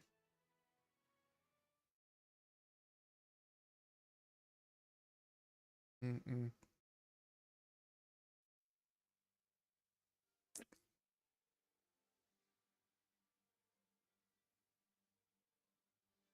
Oh, could probably put that back up some a little bit. Not anything crazy, but what time is it? It's 1:52. So I got like a few more minutes because I'm gonna wrap this up starting at 2. But all right, I got my little melon ballot. I'm gonna put you right here so that this is done. Cool. Everything looks really cool here. Shred these right here for right now. Remember to shred that. And where am I going? I guess I'm going to Blackened Forest. I want to say that's about it. I can't really think of oh, you know what? I'm using like the wrong characters. God damn, we can have 15 teams now? Jesus Christ. Yeah, I must have missed that. I missed that update for sure. Let's see what we have. Okay, cool. Yeah, I guess I'll just have to. Can I have this them? Who do I want to?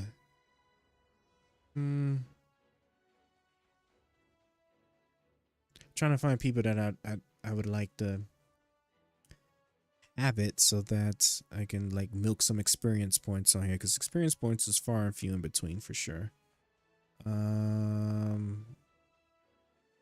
Yeah, forget it. It's probably just gonna have to be that team, right? Or do I have a? What about my unknown team? Yeah. I'm gonna use these guys. And in fact, for her, can I break her? I can. And she's like relatively cheap, so we're just gonna go ahead. Narball. Alright. God damn. 1 million. It's crazy. Yep. That'll do. Alright, guys. There's nothing really ain't nothing much else for me to do at this point. We did our melon ballot. I tried to have this conversation with AI. This AI was not giving me any good reasons to vote for Trump, unfortunately. Like I said, I was gonna vote for Harris. I was trying to keep an open mind. With all of the graces that I tried to give for Trump, it just ain't gonna work. Just ain't gonna work. So now we're gonna see what happens, right? My prediction. So what is my prediction? My prediction is going to be, if the polls are to be believed in the way the general consensus is with all of society here, Kamala Harris is going to win. The question is by how much? If it becomes the case that she wins and it's a super tight race, we're going to be in for a world of hurt. Now, luckily, Trump isn't president. So that means that we don't have to worry about another January 6th happen, because like Biden will make sure that you know that the Capitol is actually secured. So I'm not even worrying about that. I really am not worrying about that. It will be fine there. It's just the stuff that'll be taking place before that, right? Because just remember the fake elector scheme. This is what I'm saying. The fake elector scheme was stuff that was happening before January 6th. I don't pay attention to January 6th. It's all about the stuff that happens leading up to January 6th. And so in this regard, the thing I would be worried about would be all these Republican states, right, that started passing these crazy, like, weird laws as the election is getting close, is going to put a lot of doubt and risk into like the counting process. So we're going to see that, especially in Georgia. Georgia is definitely going to be one of those. We won't have to worry about that with Pennsylvania. I'm not worrying about that with Virginia. Like, even though Virginia was doing that weird stuff with like the voter rolls or whatever, like we're not worrying about that. I haven't heard of any particular laws in Arizona. However, I do believe Nebraska was passing like some crazy law where they was going to like mandate an electoral vote to go to Trump regardless if he wins the state or not. Like, in the vote, it was just like crazy to me. There's that. So I guess ultimately in the end, my prediction is going to be that Harris is going to win. It's going to be a tight race. Or it's going to be a tight margin, and then that's where the chaos is going to come from. If she win, I doubt it's going to be a landslide, but there is a chance that she could win with enough of a buffer to where there won't be nothing to worry about. Because we're talking like, if there's places where she won by like 1,000 votes, oh my God, is stuff going to get crazy. But that'll be it. If we get through that, then it's a done deal. Because then once that happens, like I say, I ain't gotta worry about nothing regarding like a January 6th happening. And then the states, Biden obviously ain't Trump, so he's not about to sit there and try to make a whole fake electoral plot to try and change votes. So yeah, I guess that'll be that. That would be that. So with that being said, that more or less kind of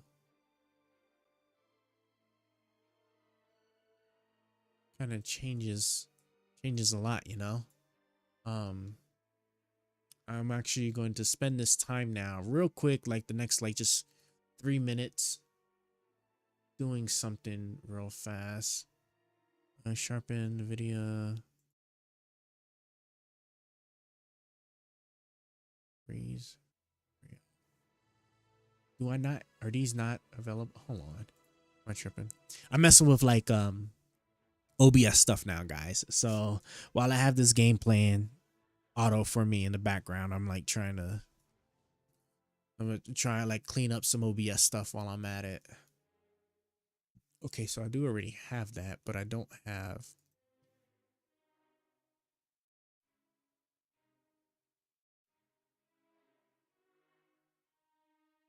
This is gonna be a problem. I don't have the thing. Like, where's all my fancy like moving stuff? I don't see it.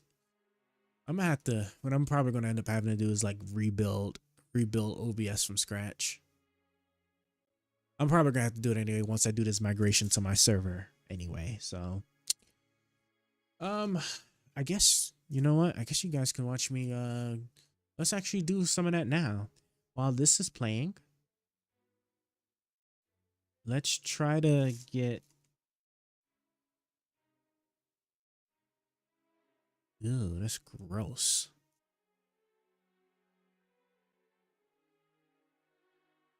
Let's actually try and get yeah.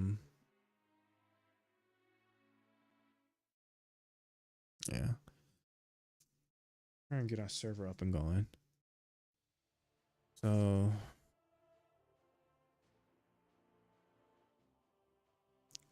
this was the server I finished building. I'm using Unraid. I'm using the trial version right now. To make sure it works out properly. I said I only got like 2 parity drives and 2 terabyte hard drives, and then like 4 1 terabyte SSDs I'm going to use. 2 of them for catching and 1 for like specific device stuff. is it freezing like that? Hold on. The reason it's freezing, no, it's balanced. So I don't know why it's freezing like that. But anyway, what I want to do now is I want to figure out how to get Restreamer. This is going to transform into a text stream now, guys. We filled out our ballot.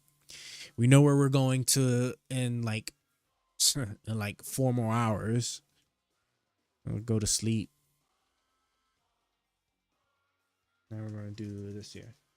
Restreamer. Restreamer has a Docker image. Restreamer runs everywhere. The Restreamer Docker image is easy to install. So this is what I want to use. Restreamer offers free video streaming in real time. Stream video of IP cameras live to your website. Distribute. Yes. So this is kind of what I wanted. Okay. If it's a Docker image, that works so perfectly. Okay, so I wonder if it's already like naturally available on. Oh, hold on, let me just kind of finish this here. I wonder if it's just naturally available tools.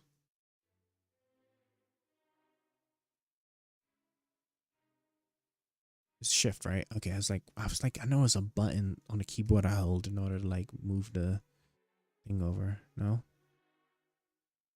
Plugins maybe? Is that under the plugins?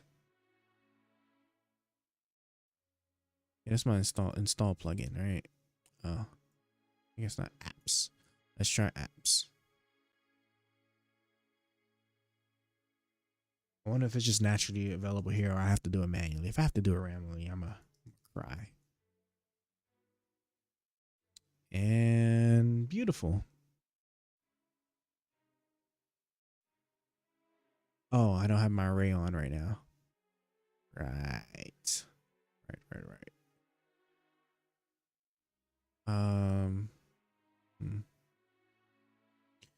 Okay, let me tools. I might just do this tomorrow. Settings. Docker. Right, I had it disabled because I was changing the NTU to 9000 for IPv6 addresses. So like I keep the standard MTU to if you know what I'm talking about. If you don't know what I'm talking about, basically like how can I explain this in layman terms, right? When the computer communicates with a network device, there's a standard size and a packet, a network packet can be. That's 15, that's 1500. That's like a standard like Ethernet frame, I guess, like for lack of a better word. And so if you exceed that, it becomes what's called a jumbo frame, which is kind of frowned upon more or less for a lot of reasons. But me, I was like, you know something, I'll keep it the standard for your regular IPv4 addresses, but I'll jumbo it to 9000 for IPv6 addresses. And I spent a lot of time, more time than I probably should have last night, getting it to work where I can like segment that for IPv6 addresses. And I was only able to do that as far as the router is concerned. So my computers will attempt to do it across the board for both IPv4 and IPv6 until I figure out how to get them to differentiate. But at least on my routers running custom firmware, I can at least prevent them from like leaving my router jumbo, right? Because I only want my internal networks to be sending jumbo frames to each other and not the actual internet, because there'll be a lot of problems if that's the case. Or I assume there's going to be a lot of problems if that ends up being the case. So let me enable my Docker image and let me enable my VM image. I just want to get Restreamer installed and see,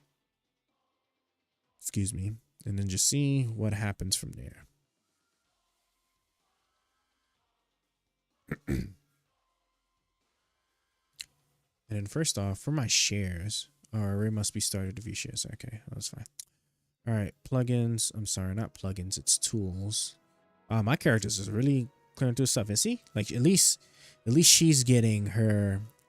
She's leveling up a little bit, trying to make use of where I can.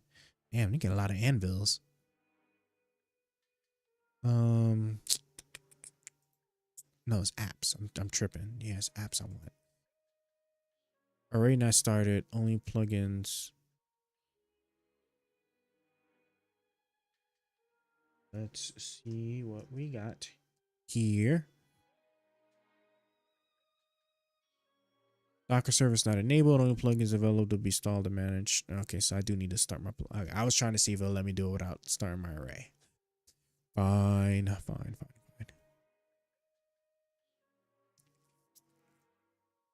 Yep, let's go ahead and start her up. That's going to take like a minute. Get the array spinning.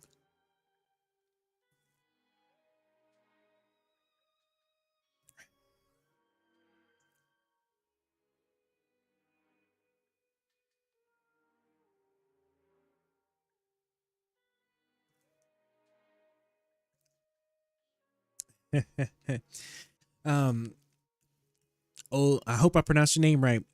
Okoku. Hey, welcome. My Kamala Harris for President yard sign came in today. So thrilled to let the haters know I stand on business. Hell yeah. Standing on business. I voted for her because she is Black / Indian and a woman. Well, cool. Good on you. Good on you for voting. First and foremost, just I'm happy you voted, period, right? Because a lot of people don't vote when they should, right? People should do their best to like take part in the democratic process and vote. Me, I just finished voting for Kamala Harris. I just finished my mail-in ballot, and I'm gonna go drop it off at the county clerk office in like 4 more hours or 5 more. Well, actually, I'm glad you just brought it up, right? I still had it in my mind that I was gonna go there like early, and I just realized I probably don't even need to do that. Where is Jesus? Where's my, oh, there it is. What I need to do is I need to see what was the hours. I just had it. Hey, okay, cool. Ooh, no, actually, oh, it's early. Okay, so I can actually sleep. I get an extra hour of sleep. So 4.5 hours. I guess I'm doing it in 4.5 hours. In 4.5 hours, I'll go drop off or go head to wherever. In fact, let me actually see how far this place is. If I'm going for home, and it is okay, it's not too far.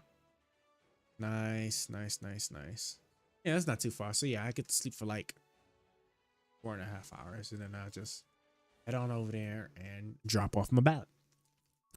Let's see. Great. Well, we have to keep it tight in the Black community. You are awesome. Thanks. Yeah, no, voting is that's super important. I said I finished my mail-in ballot, voted for Kamala Harris, and we'll hopefully, let's see, hopefully she wins.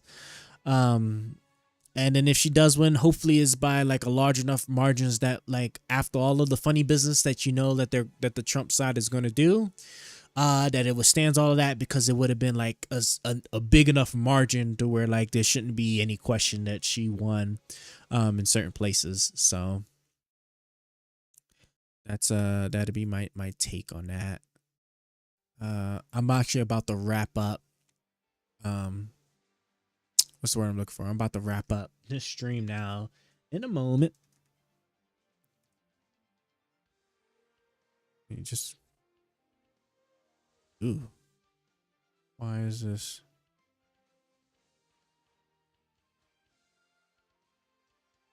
Okay, here we go. Yep, let's install. Where does this install to? That's a good question. I'm gonna need to find out where these things are actually installing to. I wonder if their browser failed to communicate with unread server. Attempt to fix via reload page. Funny. Sorry, we're geeking out over here. I'm just trying to get one thing installed real quick before I go, so I don't have to do this later.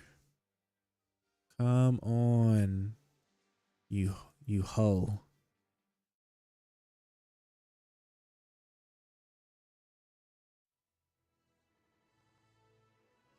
Okay.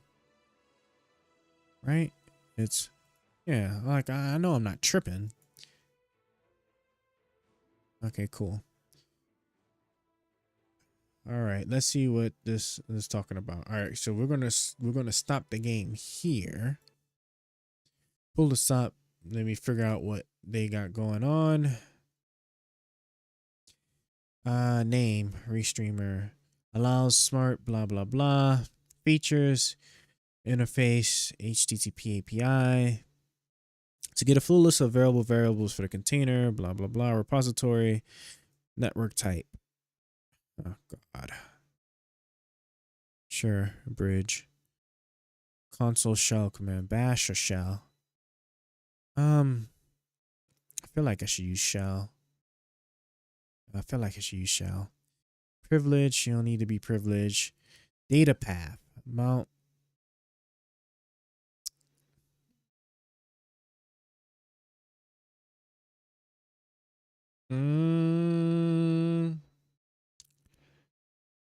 We'll have to. I have to debate this. We're gonna have to debate this. All right, let's see what we got here going. All right, let's see. What is your opinion about Waltz? I was hoping Kamala would pick Nancy for VP. That's funny. Kamala and Nancy, what a power duo. Waltz is actually pretty good. Waltz was actually probably the safest, awesome, bet she can do. Cause now, like, I guess like the best way I can say is like representation for both sides would be good. Cause Kamala Harris, she's a woman and she's black. Right in the end, right, and then you got Waltz, male, male for one because she could have just as easily just picked another woman, but male and then also white too, so it shows like that collaborative, inclusive spirit. Whatnot I think was like really good, and then like he has like a solid foundation, right? I haven't seen anything crazy come up for him. Whatchamacallit, they're both gun owners. You know what I'm saying? So like it helped like also fend off like those type of attacks with that stuff. He isn't like crazy or does anything like weird like JD Vance. I'm trying to think like what else. Yeah, like I have like a relatively positive perception of him thus far. So so far so good. So far so good. We're actually getting yeah. It looks everything. I think everything's good. Everything's done. I'm sorry that I'm about to leave as you just joined, my friend. We've been streaming for a couple of hours now. We did our mail-in ballot. Kamala Harris gonna drop it off. Yeah, the stream was fun. The debate I had with the AI was like relatively okay. I need to figure out how to make it a little bit more argumentative because like no matter how much I was instructing it to be disingenuous, argumentative, even use lies and stuff, is like as I'm debating with it, it can't argue with me about like some of the stuff that's just factually the case for Trump and why Trump is like it won't be fit. It shouldn't be considered to be fit to run for office. So I don't know. I really don't know what to do with that with the bot at this point, but we'll see. All right, now we just got to see how this election turns out. So with that being said, guys, I appreciate you all. I love everybody. Thank you all for joining. I was keeping track of everybody that was stopping through. I'm sorry. I'm still getting used to my new setup, and like we were still having some technical difficulties.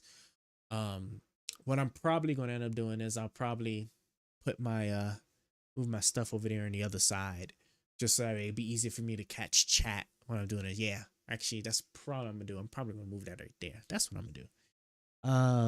Yeah. Okoku. I'm hoping I'm saying your name right, Okoku. Thanks so much for stopping by, my friend. We are now getting ready to peace out now. So you guys take care. Will Almighty ever stop being trash? Can he ever not be sorry? Find out next time on Almighty's stream.